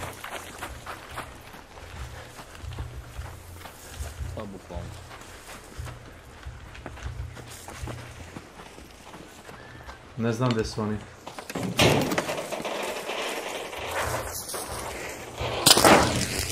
Jebo tu svrstine. Jo! Jebi bre! Samo sam pregazio nazad. Ali kad otvoriš to, samo radi dođu nazad. A ne, nije, to je kad kreneš da strčuješ, onda ti se to desi. Ne, sačekaj, napravi mali delay. Jer znaš da možeš da otvoriš kontejner i da roluješ unazad. Znaš to? Dok strčuješ? Da! Delay možeš da uradiš, može da otkažeš animaciju strče, znaš? Aha. Ne znaš, jel? Ne. Će neko da ga razbije za delove. Evo viš šta. Ovo što je Slavko radio, samo otkažeš to. Evo gledaj ovo. Gledaj. U torrente. Ne, gledaj. Samo ga ne diraš. Dobro. I to je to. Ej, stani malo. Ma ništa nisam uzeo, ja sam otvorim kontejner. Ej, ja ti kažem.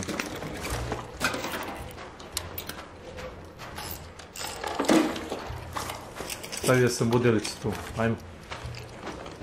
Ja htio kažem da se trebalo staviš napred, ali... Ma ne, uće tu neko da proveri, znaš. Znaš šta ljudi radi. Bobovo ketu.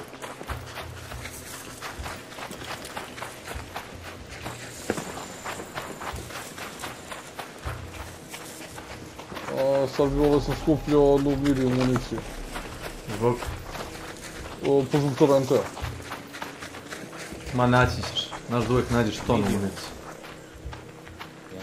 Idu dva snitcha iznad nas, ja ne verujem. Ali uzeo sam ja ovaj.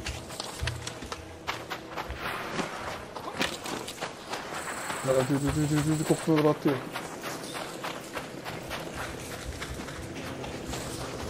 Šta je ovo? Ne, nije.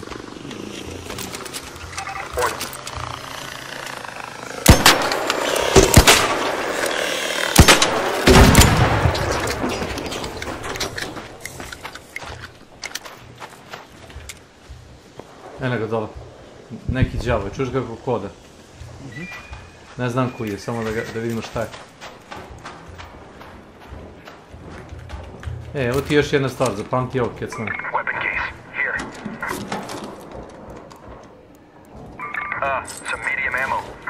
O, može. Ako nemaš mesta, zastavi ga za delove.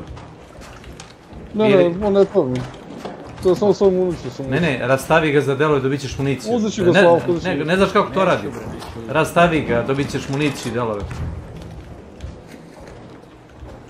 Da. Nego doslavio ako možeš Slavko teti da ga. Ma, ko će ga, svi su poneli dva oružja. Ja imam 3. Eto viš, neki imaju i 3.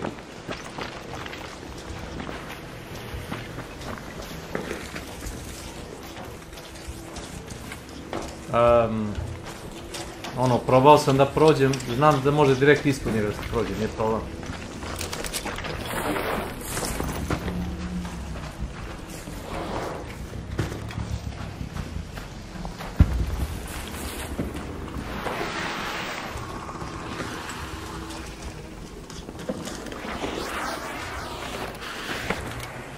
Gde sam ga čovjek hodao, gore?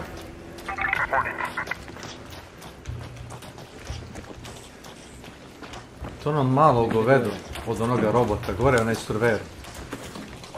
Ne, u močvari desno se čuje nešto, ne znam šta je.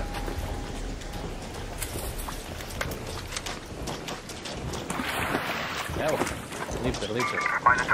A najbolje ti je priđi kućici i sakri se u nju, nemoj da ga bijemo oko. O, to, da. Evo.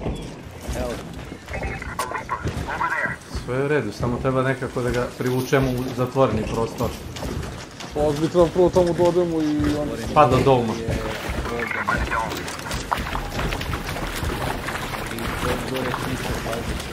Pa brale, ulazite unutra, evo. Više taj je s druge strane. Bastion ili koji je đavo.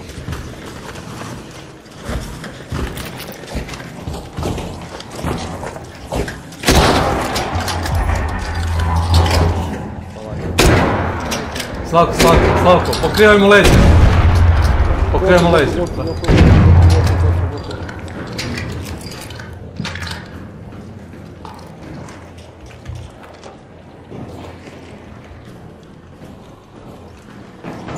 Ja sam našega što mi zove Ketman.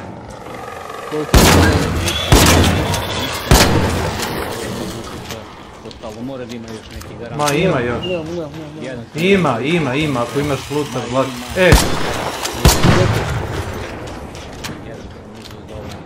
Ćeš ja da pogledam?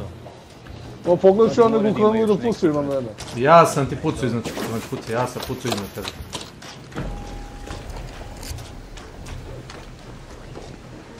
A znaš šta uradi? Pretraži svaki deo. Sve pokupi. Svaki deo pogledaj, slobodno. Sve pretraži da se ukloni ta gomila, da ne lutuješ 2 puta. To je najsi problem što ljudi ne lutuju sve. Ja ne lutuju sve da bi drugi mogli da lutuju. Ne treba mi XP, sve uzmi. Razumeš? Praviš sebi klater.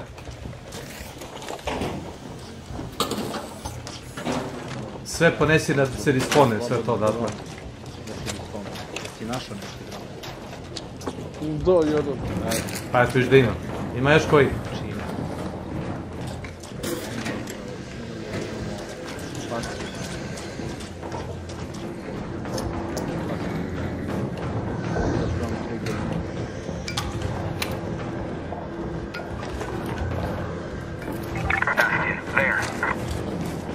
Ima još? Ili je to to? To je to. Dobro. Jesi ti pucao?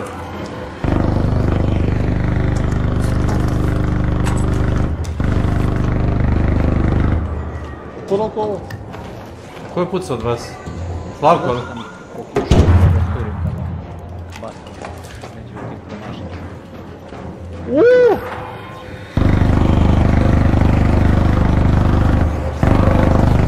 Znaš kako, mogu mi njega da vidim šta sa još ovih raketa.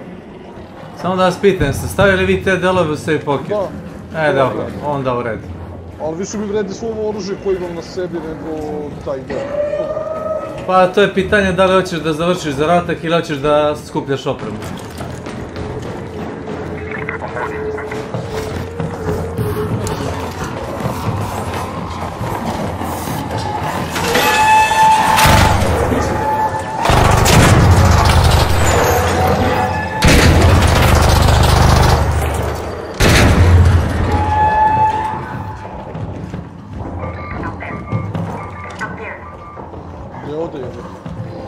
Moraš da ga teguješ.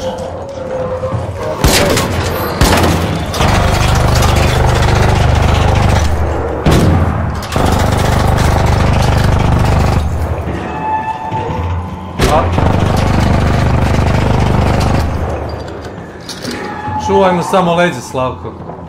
Jel ga ubijamo ili ne, mislim? Pa čuvamo ti leđa, ti imaš ark oružje, razumeš? Nema potrebe da ga mi ubijamo. Ubit ćeš ga sam. Razumeš li? Ti baš hoćeš da se fokusiramo 100% na njega svi, ali...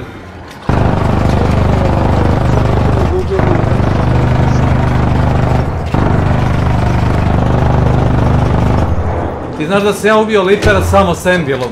Da mi je došao čovjek i ubio me s leđa.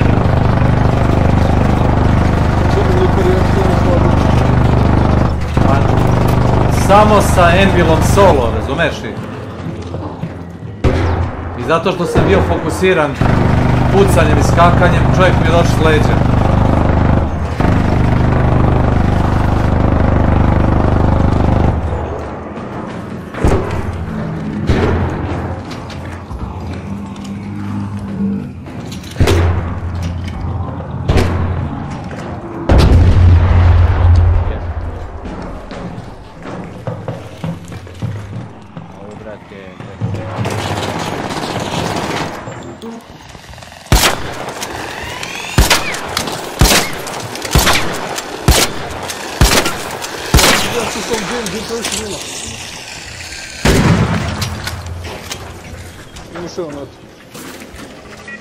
Snitch, lako. To da više mogu. Za? Za how crack. Pa ni ne treba ti ubi si 2 bossa, šta hoćeš? Ubiješ 50. 56. Ako hoćete da iznesete ovo što ste ubili? To treba nekome, ali ja sam jedan bacio. Ništa mi ne treba, samo nas druži.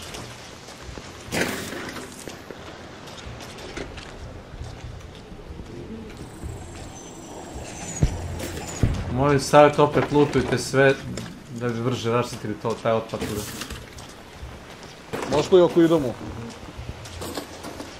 Ne nego, da se da stavimo ovo. Pokušavam da ti kažem, samo bez veze, produžavaš vreme pretrage jer pretražuješ čiste komponente. To se meni desilo svaki put. Klaus. Welcome to my channel. Bro, I will snipe you. Ne, please do. Please do.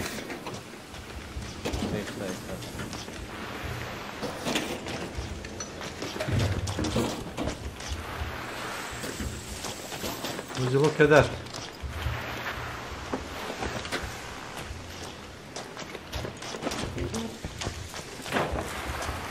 Znao za ovog jecma. Svidalo? Sio, John Woo. Ne, gledaj napred, trči u rikverc i samo ovo. Veš? Ajde, John, idemo.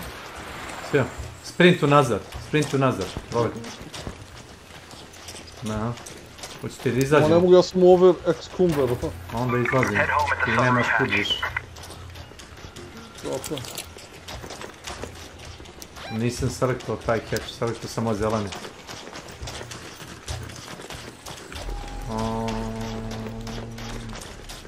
To sam predložen security locker, ali ono... Ne trebam, neću se vraćam po tvojemu.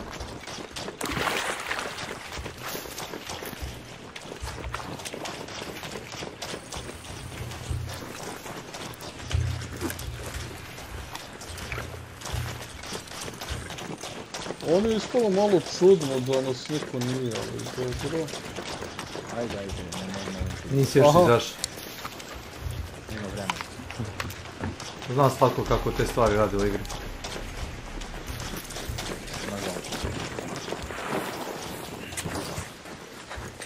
Pusto to ni da ubiješ boss. Nije problem. Skapiraju da su bombe skupe ti ispucaš i municiju, i bombe, i EMP, i trigger nade, sve ti to uradiš, ubiješ ga, lootuješ ga i sad njihova nada je da ga neće staviti to što si dobio, da neće staviti u safe pocket, znaš. U safe, da. To je njihovo kao ono, da ti ne znam šta uradi. Na kraju krajeva, ako ne mogu da ti uzmu to od bossa, kao u fazonu, uzet će i jednu pušku od tebe. Znaš kako je to važno što će uzeti jednu pušku od mene, wow. Ja kad sam izvalio da je nadkraker mogu da kupujem jedan puta dnevno, odlučio sam da kupujem kurac. Ne, možeš da ga... Možda ga praviš, on možda ga kupiš za 30.000. Pa šta ja znam, zavis koliko imaš rezervnih delova, ja uvijek imam delova zato svuda. Pa zato ti kažem, možda ga kupiš, možda ga napraviš. 30.000 mi ništa ne znači, jer unapredio sam onaj inventar i pare mi više nemaju neku vrednost. Tačno. I zbog toga ti kažem, ono kao, mogu jedan put, znači, bitno mi je da imam makar jedan uvijek u inventaru, ono, i to je to. A gledam da ih držim da li 2 ili 3. Znaš, ono ko izgubim jedna rekao, brate. Ne znam da li verujete, čini s pomoranđom u ruci.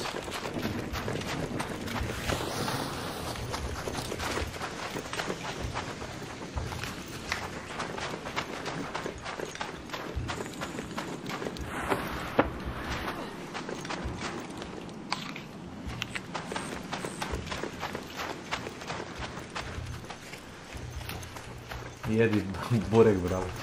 Gdje je Slavko? Slavko je već sad ću dole. Ne? Slavko ide kroz šumu. To idem ja kroz šumu. Nego ovaj Nutcracker mi mnogo bolje radio na Bastinu nego što sam očekivao da će. Pa to ti je arko oružje. Pa znam, nego ono...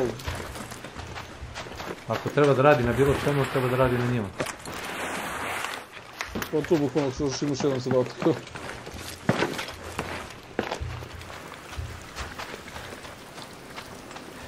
Lipera, ono, odriši.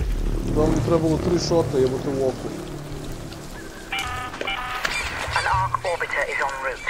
The safe window is closing. You have 10 minutes to return to Speranza. I repeat, 10 minutes.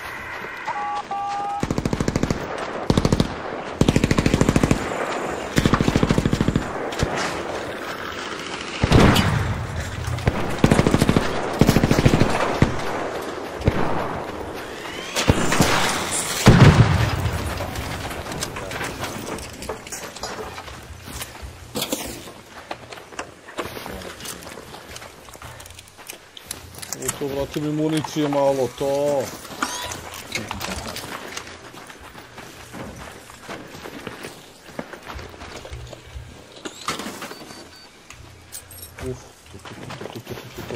Sad bi zamolio Slavka da uzme medium armor, ali on će da kaže da on kupio igru i da ja ne mogu da utičem njegovu igru. I onda neću... A nije, Ilija, nemoj ljudi svi isto iskustvo. Ne, nije to iskustvo, to je tako. A ja ti kažem. Mogu ja da igram sa light, igrao sam i bez armora. Noćnu mapu sam igrao bez armora, nisu mi nijednom pogodili. Nije to problem. Ne, ovo znaš, kad već imaš one looting armore, ali tako? Pa da. Ja sam ih, kad sam shvatio da neću skupljam svakako smećeva, odustao sam od looting armora. Jedina vajde što imaš 2-3 save slota, znaš šta je što si? Uglavnom mi treba i jedan save slot. Uglavnom. Za jedan blueprint. Još nisam ušao meš da sam našao, našao sam 2 unikatna recept. To, ne. Jedan unikatni recept. Ne, slažem se sa to, ali znači kažem, to bi imalo mnogo više smisla da, kako se zove, da možeš oružje da staviš u to. Ne možeš. Pa ne može, ali kažem ti da možeš... I da nađeš, ne znam šta da nađeš. Ili recimo u nekom gunfightu si, ok, neću da izgubim ovu pušku, ovu boli me briga. Da, samo ga prevučeš. I prevučeš ga i to. Ja tako prvo su zbog toga to uradili, ali opet kažem, mislim da bi imalo daleko veću koristi, znači da možeš da staviš oružje unutra. Onda bi to svi radim. Znaš šta bi lutovao kad ubiš nekoga, ništa. Pa to, bio bi bukvalno previše safe. Ljudi bi ono bili kao, pa dobro, znaš, kao koji đava da ga bijem kad će sve da se, neće dobiti ništa. Dobit ću Raider Hedge Key koji mu je bio do zadnje sekunde u safe slotu. Da. Stage-u 5 sam. To ti je zadnji koliko ja znam. Survival items, provisions i materials. Piše mi load stage 5 od 6. Da ti kažem da je to zadnji koji sad možda napraviš. Biće ti za 2 nedelje i još jedan. I to je to. I to ti je to. Sad treba da skupiš verovatno ovo, ono... Trebam da stavljam ove... Da doniraš. A to ti je za prvi tab. Oružje i, ako dobro sećam, municiju bombe. Oružje, municiju bombe. Mislim, piše ti šta možda ubaciš. Vidim, dobro. Kapiram. Sve lepo piše na plakatu. A ako imaš viška para, to se radi. Bukvalno sam otišao i kupio zavoje. I kupio sam zavoje i defibrilatore. Veruješ mi, defibrillatore sam kupio i donirao samo. I to je to bilo. To je bilo najbrže ikad. Ako imaš para dovoljno. Survival, a? Da, survival. Razmišljao sam da li skupljam bitke, rekao šta mogu da kupim kod onoga u klinici, onoga za lens. Vidim, mogu da kupim zavoje. Ja kupio sam prvo zavoje i vidim sporo ide jer ti gleda vrednost stvari. Onda vidim mogu da mu dam one male defibrillatore. Njega možda kupiš kako hoćeš. I kupio sam toga, bio, ne znam, 20 komada. I samo da njega. Možda je Traders, Lens.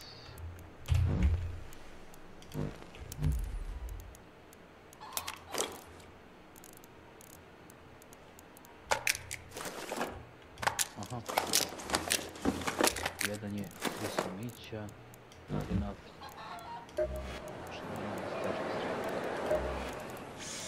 My favorite customer. Got yourself shot?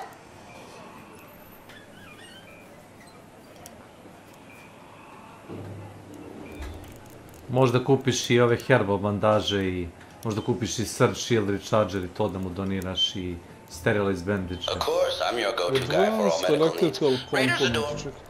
To možda kraftuješ na refineru.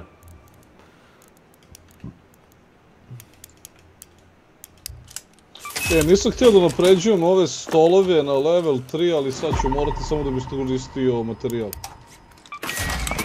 Pa očistiš dosta stvari koje su ti ono redundantne. Evo, gear bench sam stavio na 3, znači šta mi treba? Treba mi jebote još 2 za bench i 3 tamo, znači 5 klipera jebote.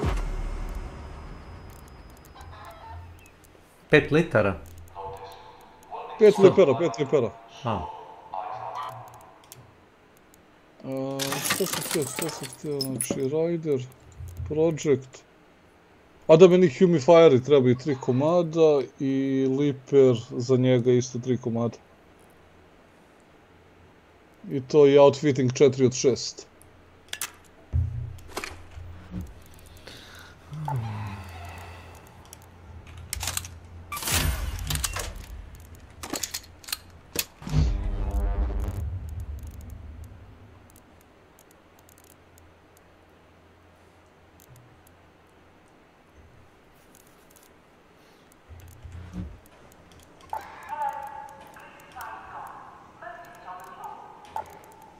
Da, onda ću morati bombardira.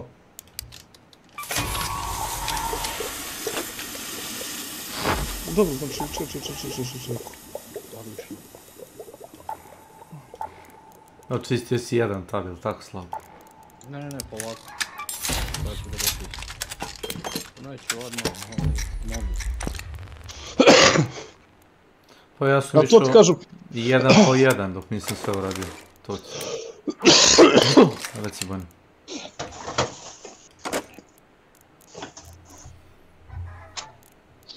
Pa ne možeš drugačije, ne kažem opet najveći problem što nikad ne znaš šta trebaš da sačuvaš. Možda pitaš mene, treba i to istraživači, ko ti može reći slabo. Jučer sam se zajebavao na ovom Bird City-u, tamo sam pokupio 2 osveživača, međutim fali mi još 3 ono. Mislim sam da ću ih nalaziti mnogo više, mada je kapiram da su ih igrači pokupili. Ako si našao, znaš da napriš razliku između pretražene policije i nepretražene? Pa obično su otvorene, ali... Vidi se da je ošknuta fioka. Pa to. Nekad je jedva vidljivo, znaš. Ne, ali ne znaš koja je fora. Pravo ti kažem, ova 2 što sam našao sam ih u otvorenim. Da, nisu uzeli, nije trebalo. Bukvalno ih nisu uzeli, znači neko nije znao čemu služi i nije ni uzeo to. Uzeli su ono za pare, recimo. Pa da, neko može uzme samo za pare, neko uzme da bi ga rastavio, ono neko je srećnice kad bi samo znao, brate, koji ćeš muki imati.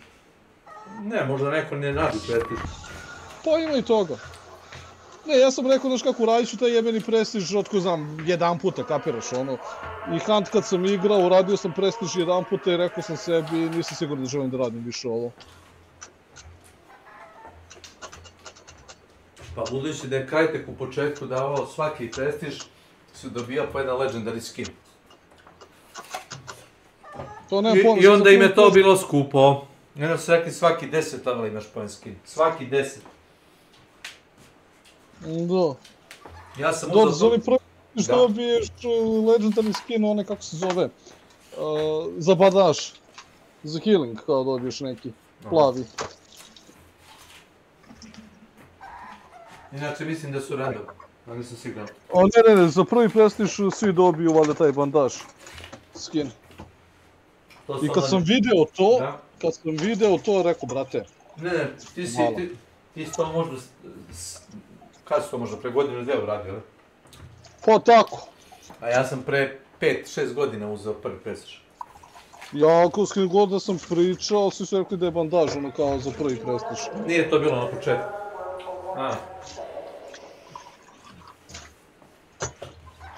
Mislim da imaš na Breakpoint imaš garantovani skin, imaš ne znam Winchesterku, Derringer, Mosina i sad su dodali, pre godinu dve dodali su lovca. To ti je onaj lik što mu je voice actor od originalnog Witchera iz prve Witcher igre. Aha. Da, za tutorial onaj što imaš da odradiš. To ti je njegov karakter model.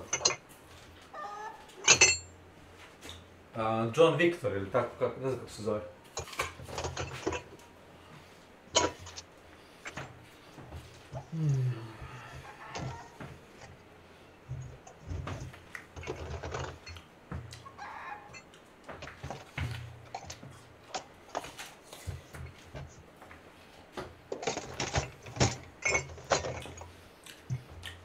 Kažem da mogu sad uradim ovaj reset mimo prestiža. Mislim da su trebali da daju svima opciju da budući da su rebalansirali taj skill 3. Možda je neko se nadao da će naći u security lockeru, ne znam šta. Samo možeš dobiti najjači loot u tom, čini mi se ti je ili obično oružje ili možeš naći Winchesterku ili pušku mitraljez ili tako nešto. Mada vidio si da smo našli u gunboxu nađeš pušku mitraljez. Da.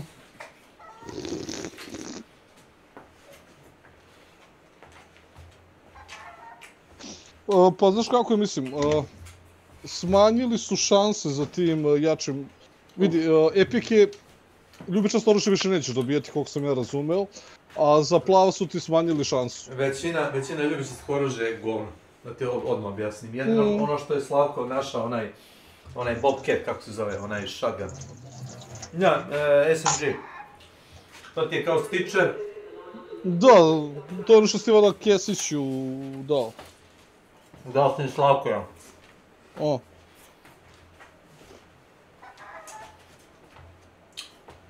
Brzo pucaj. Šta je sad, neko ispao ili upao? Čuo sam što td. Ko je ispao, a ko je upao? Ne znam, nije niko koliko znam ovo. Nešto mi se refresha igra. Ne znam, svi smo unutra.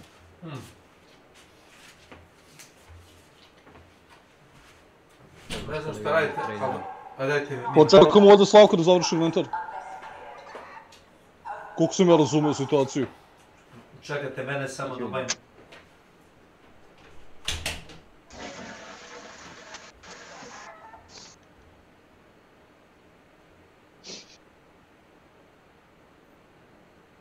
Ništa, ja nosim opet Vulkano i ovaj, kako se zove, Hellcracker.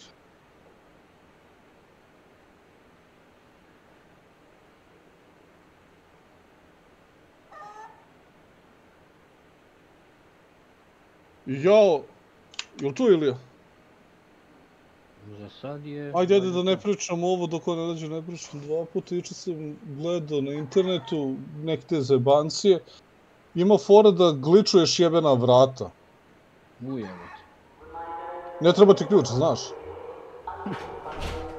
Izvoli reci, ajde slušam ti sad.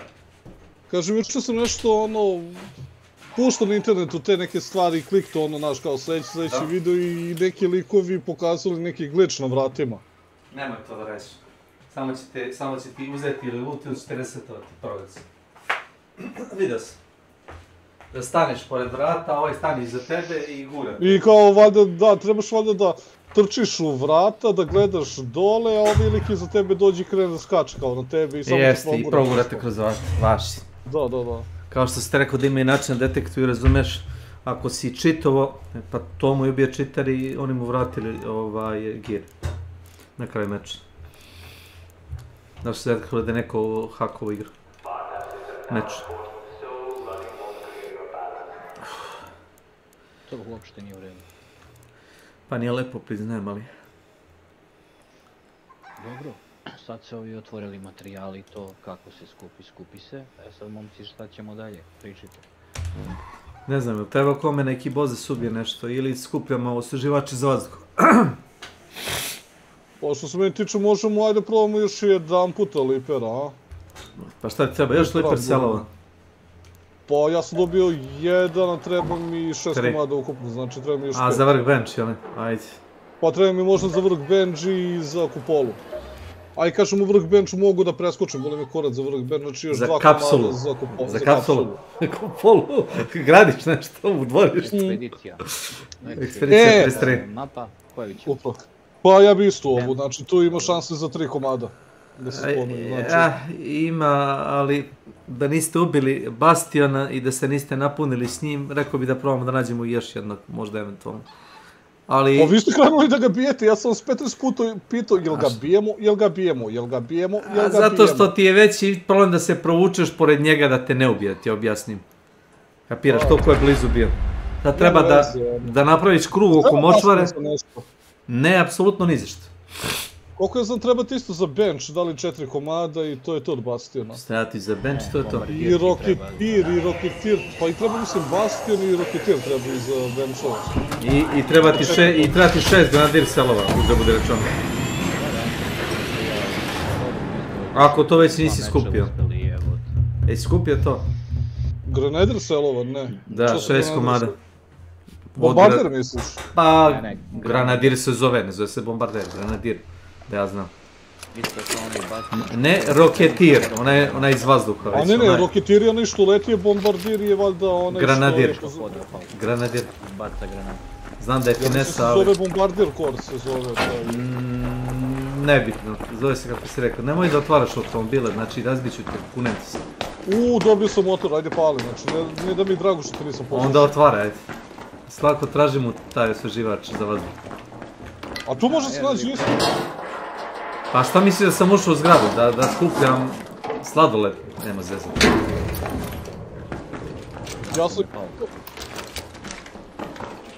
Ja sam to skupljao u ovom kako se zove... Pa to ti je u ovim kako se zove stambenim zgradama.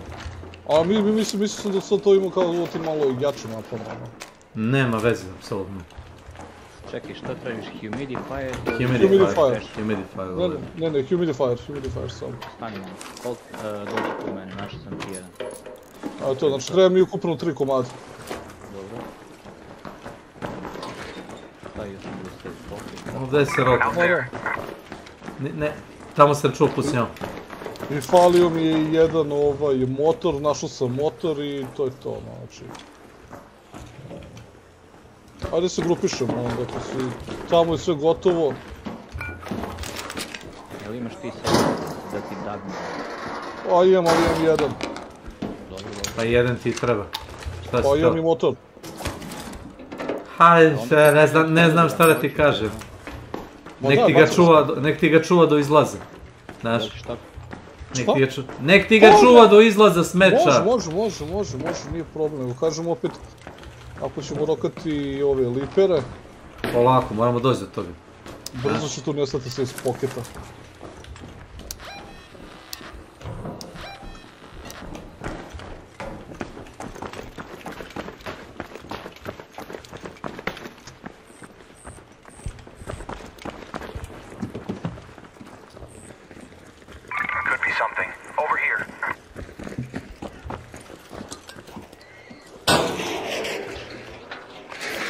A, vidiš kako je tiho kada ja to radim.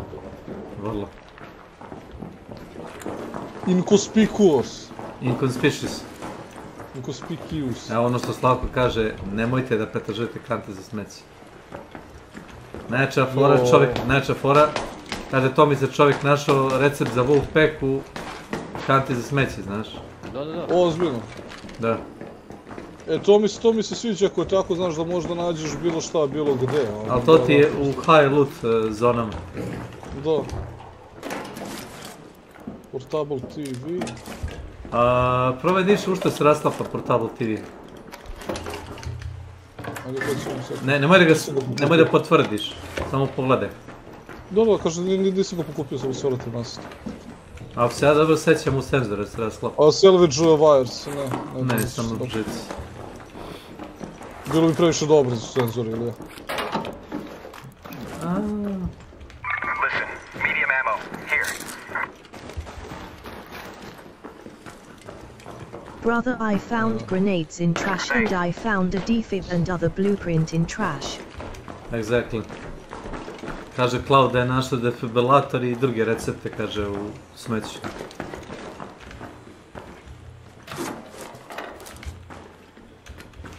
To on se isto ne nalazi često.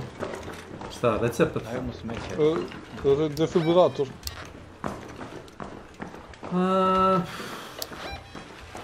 Hoćete li da odemo u močvaru?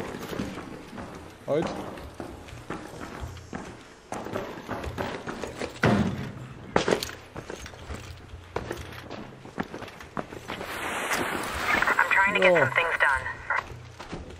To si ti stavio. To ti je easy. Znam, ali to ću sam. Ne, to ćeš sad, pošto idemo u močvaru sad. You know those trash cans that look like ashtrays, those ones usually give me grenades. A meni questovi ne znači ništa, ja s questovi sam samo ga onako istrčim ga, bre, znači izađem kako dobiješ, kako se zove ovaj radio operator, s kim? Renegade radio operator. Nisam gledao. To ti je ovaj koji ja nosim, viš? Da izgledaš cool.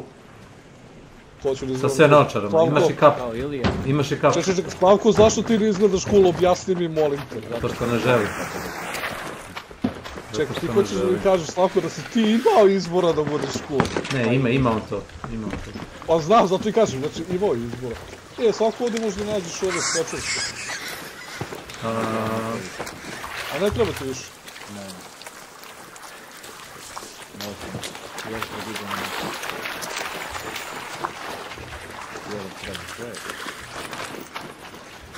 Vala, meni ne radi ništa, meni stoji tamo napunjen i ne diram ga. Znaš, da ti daju malo kvalitet luta, ono, drugačiji, pa bi mi imao više smisla, ali... Šta bi to, da napuniš pijac?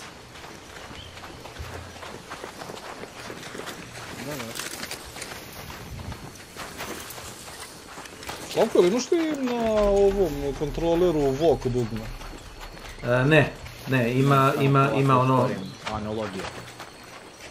Ima ono da ga lagano gurne. Da. To, aha, znači kod tebe to tako je. Nego šta mi pade na pamet, ima toliko ovdje dugmića, rekao, znate, da to može stane na kontroleru uopće, da bi toga... Ne može. Intenziteta koliko ja poguram te torci, tako ide. Da. Nije to samo tu, ne znam koji sam... Nisam siguran, ali... Ja sam siguran u to. Da li su bili naši glasovi, ona pucnjava, kuda sam čk, ali nisam siguran. A na šta se dešava nekad, zbog laga ti se čini kao da si samog sebe čuo kako hoda iza tebe. Aha, dobro. A kad igraš sam, naviknem da sam pravim buku, razumeš, i bukvalno čujem odjek, korak iza sebe, moj, sopstveni. To ti zbog delaya na serveru. Kao da neko gazi za tebe. Vrlo neobično. Ja sam mislio da zbog toga, ali jebim se nekako zbog Slavka, crossplay, brate, da to jebe. Da trebaju oni... Nije, nego je previše labav, latencija je previše labav. Znaš? Moguće. A ima, brate, mnogo ljudi. Ima 700.000 igrača, mogu se. Ja mislim da... Slušaj me sad, imaš bombardir selove, znaš to? Da. Da ti treba, jel imaš dovoljno raketira onih baterija? Šta su raketir baterije? Pa za crafting, druže. Ne. Jel ti fali koji? Raketir baterije, nemam pojma, nisam da mislim... Za crafting stolove. Ajme pokrivo. A to, da, treba mi da imam jednu, ja mislim da mi treba još 3 ili 4, 3. Prepostavljam da ne možemo više se raširimo. Ajme pokrive leći dok ovo radi. Ajde.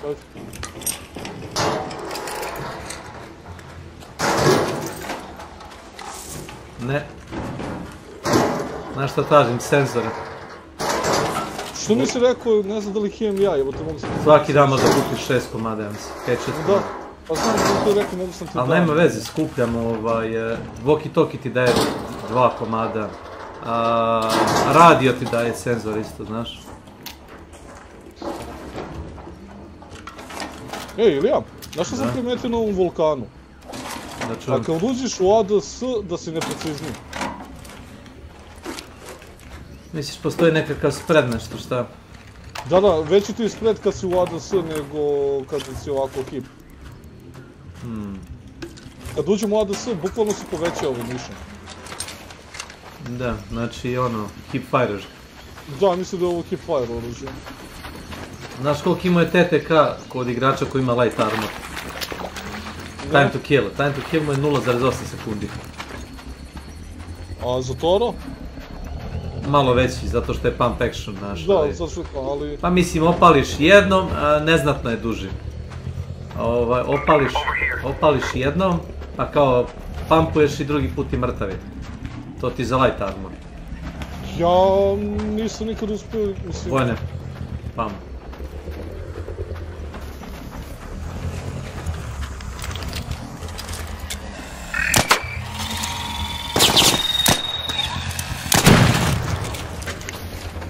Jel ti biljka ovdje? Jel to ta? Da. Okupio. Čekaj, imam husk, imam ovaj. Šta to što leti lučno, ali da? A, što leti lučno ima delay na paljbi i još u travel. Treba navikavanja ako ćeš da gađaš ove mete koje se kreću.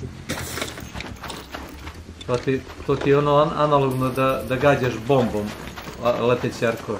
Da, otprilike. To pali samo... Treba navikavanje. To pali samo kad neki igrač puca u njega i onda kao sa strane ga štrpneš bombom. A kad gleda u tebe, arki se cima levo desno, znaš. Ako se...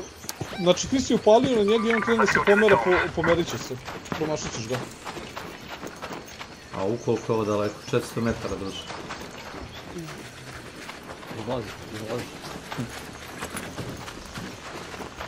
Češ da ga otvoriš?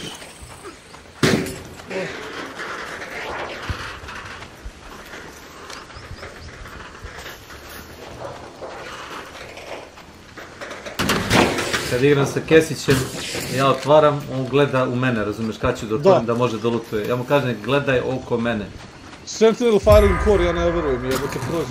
Da, tu se nalazi. Pa rekao sam ti već ranije, nisi mi verovao. Znaš kad ćeš ga naći u Sentriju? Nikad. Tu ćeš ga naći pre. Ja ne znam koliko sam ovih otvorio, brate, evo ga prođe. Zato što se ja s tobom i Slav. Mi smo ti ono talični, što se ono kaže. Ali do sada ste vas dvojice bili, što znači da ste vi sad to nalazili, ali ste ih okupili. Znate imate tamo i vi da otvarate ove stvari? Neću da otvaram jer ćeš, ne verujem ti da ćeš da me pokrivaš. Zato neću da otvaram. Ja sam jedini koji pokriva. Ti si jedini koji pokriva. Gađu, beži!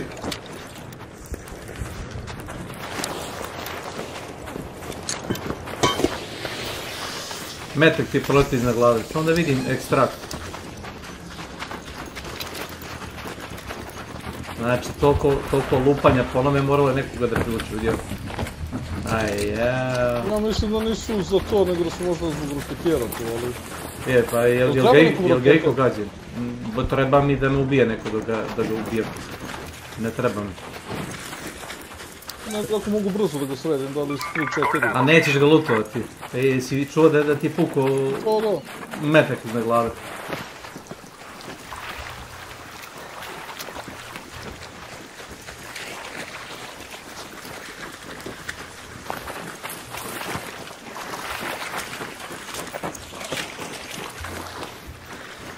Znam generalno pravac odakle se pucam. Ovo niko ne skuplja, ozbiljno.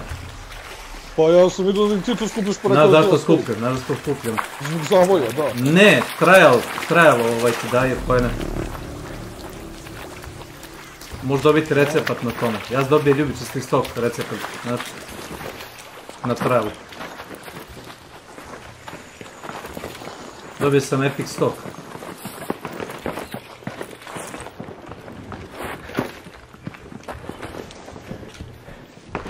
Ako misliš da će da me izguraju ovakvi kamperi iz meča, to si zajebao.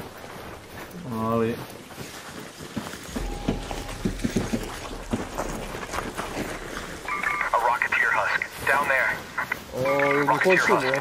Nemam pojma, pravi buku, ali ono... Šta znam. Ima 3 komada.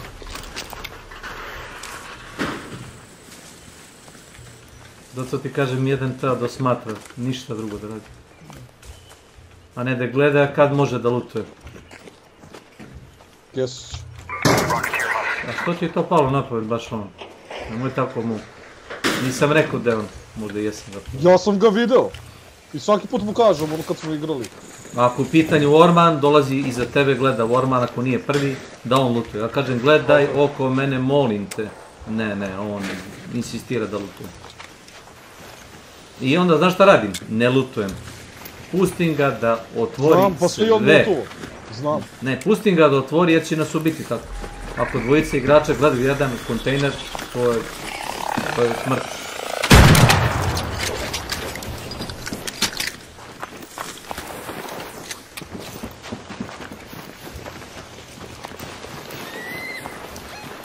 Ja sam da zaobiđemo na drugi deo brane i da pogledamo da nije Spider tamo. Ovdje nije. Kao što vidiš, roketir leti iznad onoga doma. Tu nije. Može biti na pola mape ili na drugom delu mape kod lifta. To je ono što ja znam da ih ima, znaš.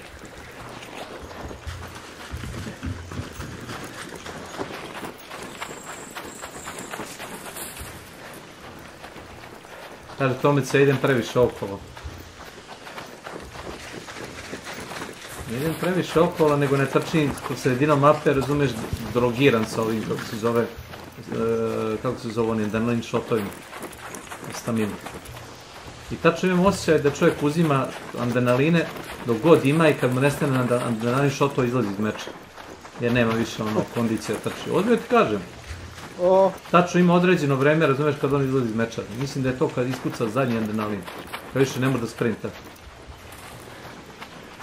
A recimo ja imam kad ovako hodam polako, puni mi se stamina. Da, vidio sam taj skill. To mi delovalo nešto kao ono za čučanje, mada ja kad čučim nešto mi ne deluje da se punim brzo. Mislim da mora da staneš. To ti ako se sakriješ negdje. A umjesto toga, da sam znao, uzeo bi ovo, znaš. I to je to. Da, ali mislim da ne možeš jer ti treba svemu poena. A ne, ovo ti je 1 poen. Ono za čučenje ti je 5 poena. Ima razlika. Ja sam stavio to 4. I za brzinu kretanje, u čučenju. To može da bude dobro, ali jednu sam stvar skontao. Mnogo ti je bolje da hodeš umjesto da čučiš svuda. Ista je zavisi gdje si, da. Ne zavisi uopšte. Znaš koliko sam puta iznenadio ljude, bukvalno sam stajao pored praga vrata, s oružjem na dole. Stojim i pustim ga da prođe. Uopšte ne nišanim, ne dižem oružje. Samo stojim pored vrata i čekam da prođe pored mene. Vidi, ako želim da budem ispod nečega, onda ću da čučim, ono, ako... Ček. Što kažeš ti...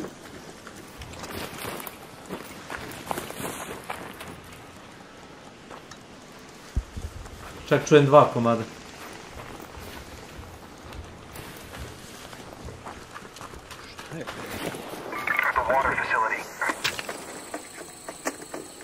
Ima još jedan tamo na drugu stranu, da znaš? Imate zavoj municiju.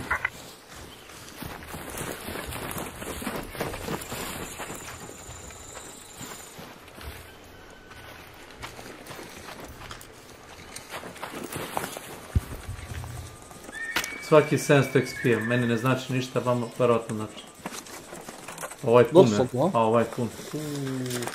Stitcher level 4. To je super. Sad ti treba? Ako Savko to neće, ja bih ga uzeo. Na level 4. Možeš dobiti od njega simple gun partova jedno 5-6 komada, znaš. Sve i da ti ne treba. Ne, uziš ga na korišćenje kao drugo oružje, pošto... Šta, imaš samo Kal Cracker? Pa da, imam Kal Cracker i sačmo. To je. Čekaj, čuje se neki korak teški, čuo? Čekaj da ga puknem jednom, možemo da se sakrijemo. Čekaj, samo da ga uzmem, Kal Cracker. Gledaj.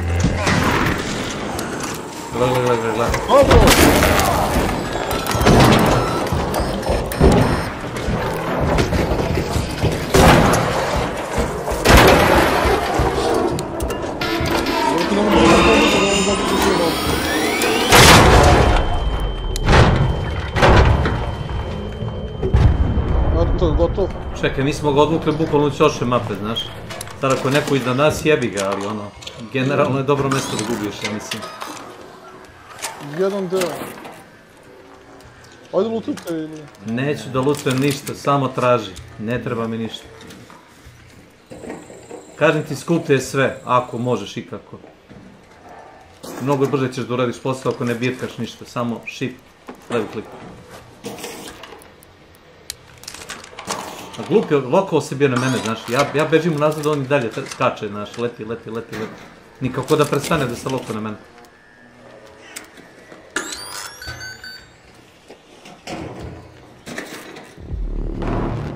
Evo ih iza nas, što? An arc orbiter is en route. The safe window is closing. 10 minutes to get out of there. I repeat, 10 minutes.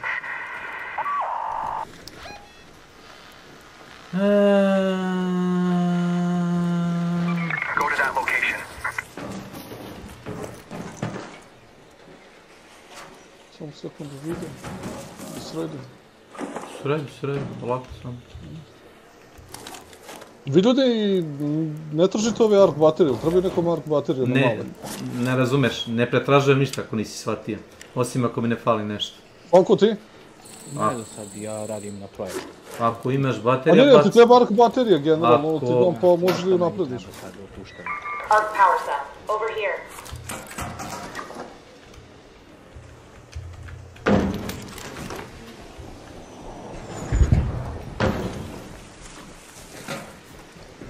Ništa, ajmo onda...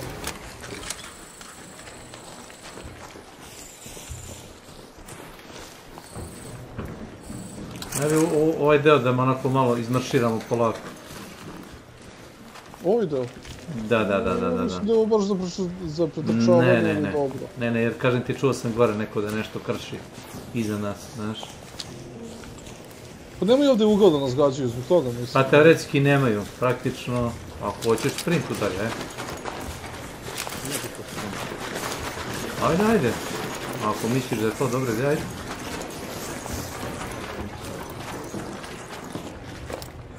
Turbo pump, što je to mi pump? Ne, samo dalje.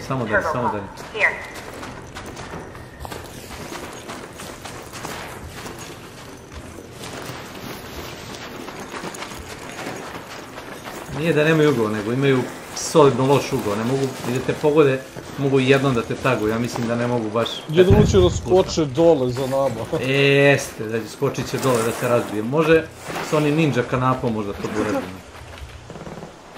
Iza glave su ti, rekao sam. Ajmo vamo. A vidjet ćeš zašto. Tamo nema izlaz. Pa ima onaj tunel i možeš da vidiš ako ima još negdje spider usput. Ovdje ima i prolaz, ovaj prolaz nisam znao.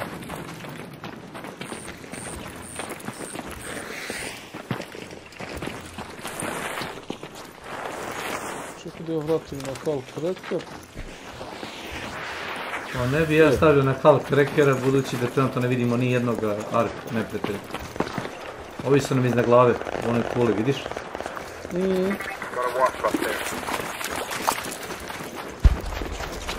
Jo, rekao sam da ću da počistim komande za ovaj scroll, menjanje oružja. Što? U šta? Pa znaš kad hoću da pritisnem mouse 3, na primjer, ponekad mi se scrolluje. A ja ne pritiskam mouse 3 ni za šta, znaš. Promeni se dobro. Zašto je beše malo 3 za tag, jel da? Da, za tag. Ne, Boris, sad čuvaj, kum je tag. Ne, B, lažem, B. Znaš? Na B tagu je stvari. Dolazio.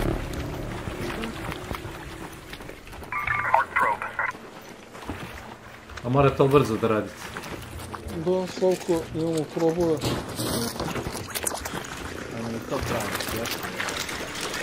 Ajajaj. Ništa od toga kad sam vodi. Moraš da staneš da te lopuje, prema što će ga opali, znaš. A, rekao da pokušam. Da ga lobujem, znaš. Ma dem, da te ga lobujem. Ja, ako je kurve neće da priđu sada.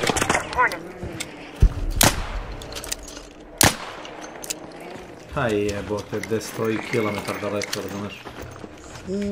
Ajde.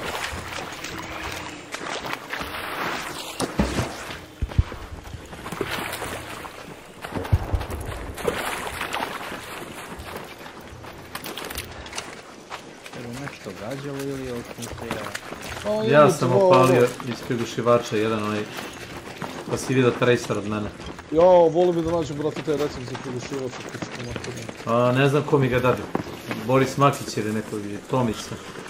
Neko mi dade level 2 prigušivač, ne level 1.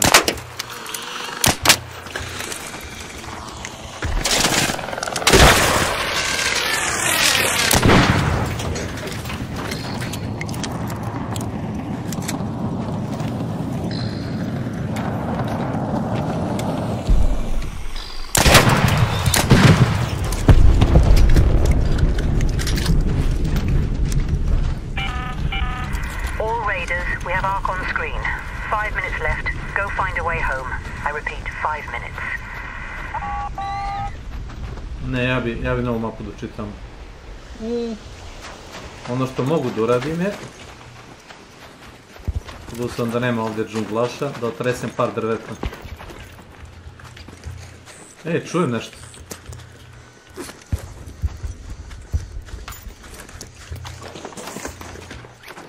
Čujete vi? Ja ne. Kako ne? Kako ne čuješ, bre? Kešić misliš, šta? Ja ti preporučujem ga poneseš da ga rastaviš. Level 2 je, dobit ćeš one, kao zovu, light gun partove od njega.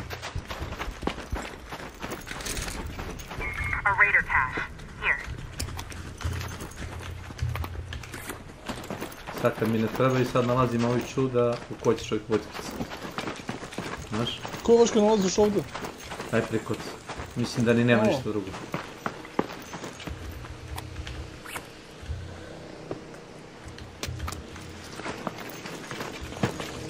Možemo...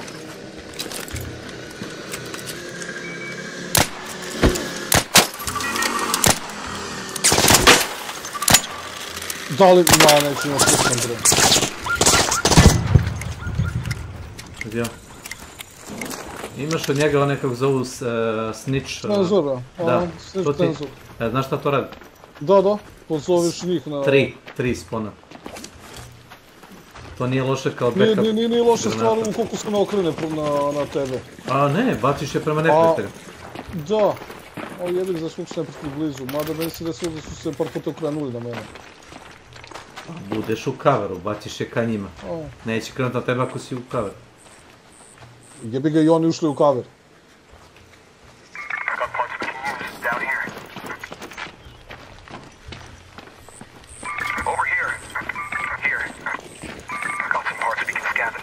Vespa.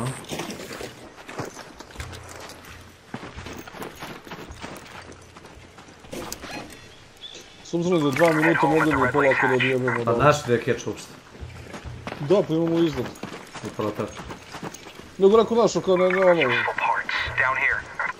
Misliš da nam treba XP? Ne trudi se niko. Jeste, sad ću XP, da od ovog ću XP. Što da ne? Ajde. Sve XP. Ovo igra. Slavko. Ako nije problem onih humifier. Pa to ti kažem. Last warning. 2 minutes left. Koliko ti treba? 2, 3, The window is closing. Posle ovoga još 2. Out here. Si uzeo? Da. Da otvorim. Otvori. Čekaj, moment. Cover me. I'm reloading.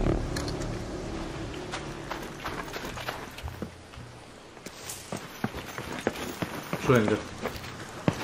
Koga? Čujem ga. 700 XP imam, to čujem. O! Light ammo. Over here. 700 XP-a.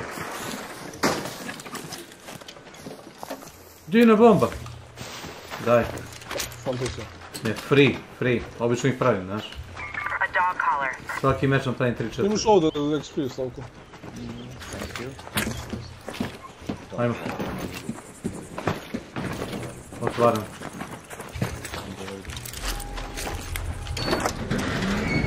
Geri.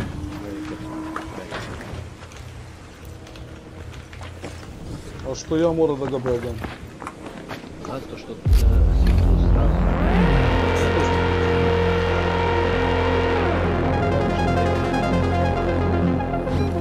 Kao što vidiš, može se naći skoro svaki put. Da tako gledam, mislim da ne bi završio nijedan zadatak, znaš ono. Ako failujem sad, neće go raditi naš ono sljedeći put. Pa nije, mislim da ne bi nikog radio zadatak. 1000 XP-a jebim ti pele. 29, a? Time on surface, safe return bonus.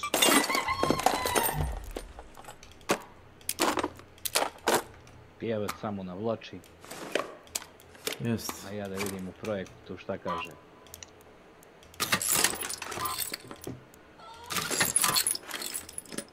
Nego otvori si mi oči s ovim da humifieri mogu da se nađu čak i ovdje. To ti nije dosta palo napamet, šta? Da, mislim se da može samo kao Bird City ili tako nešto, te malo jače zone su jače. Ne, to ti je commercial, tako ti se računa ta zona.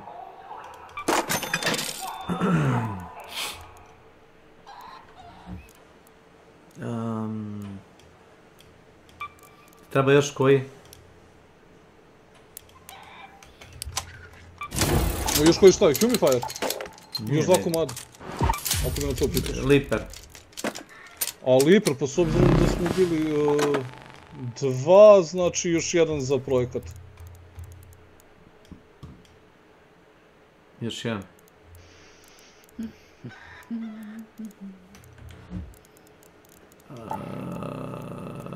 Još jedan, dobro.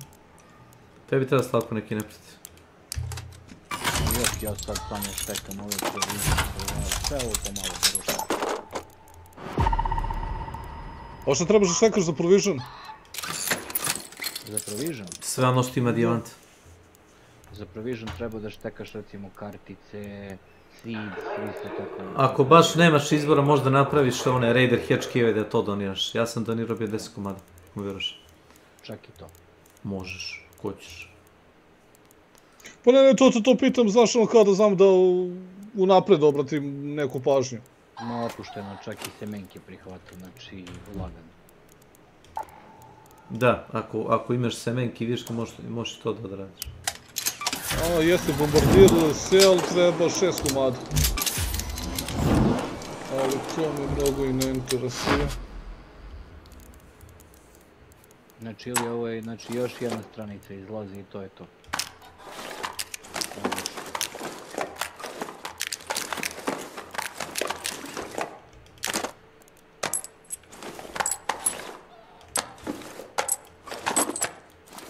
Opet se nema prostora!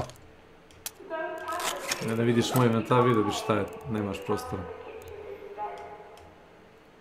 Brate, šta imam da vidim tvoj inventar 280, nije, 280 donirao sam dosta oružja, ovih gluposti i sad imam onako fin inventar. Znaš. Cakum paku. Ja ću poniti opet. Nisam... Nemojte nositi hedge key, nosit ću ga ja, brat, pa ću ga dati nekom odlaziti. Ma da, čisto da se ono... Znači, šta je lančer ramo? Ajde da kupim još malo lančer rama. Izgubio sam frulu. Ne! Kako možda izgubiš frulu? Izgubio sam frulu. Jebate, ne mogu da kupim uniciju, nema mesta. Odrekni se nečega, čoveč. Goblin. Onih torbi, onih ruksaka, ja sam to u jedno vreme držao po 1-2 komada, ne više od toga. Veruj mi da pokušavam, nego znači onda se pošibam sa nekim ljudima i onda pokupim njihove torbe i njihove štitove. Pa šta će ti to? Ja to rastavljam. Nemam pojma, ne znam šta da im uzem. Rastavljam ili prodajem. Bukvalno, toliko mi treba njihov ruksak. Sad rokaš u projekat, dobro. Ne, imaš i da doniraš u projekat kasnije, da. To stoji.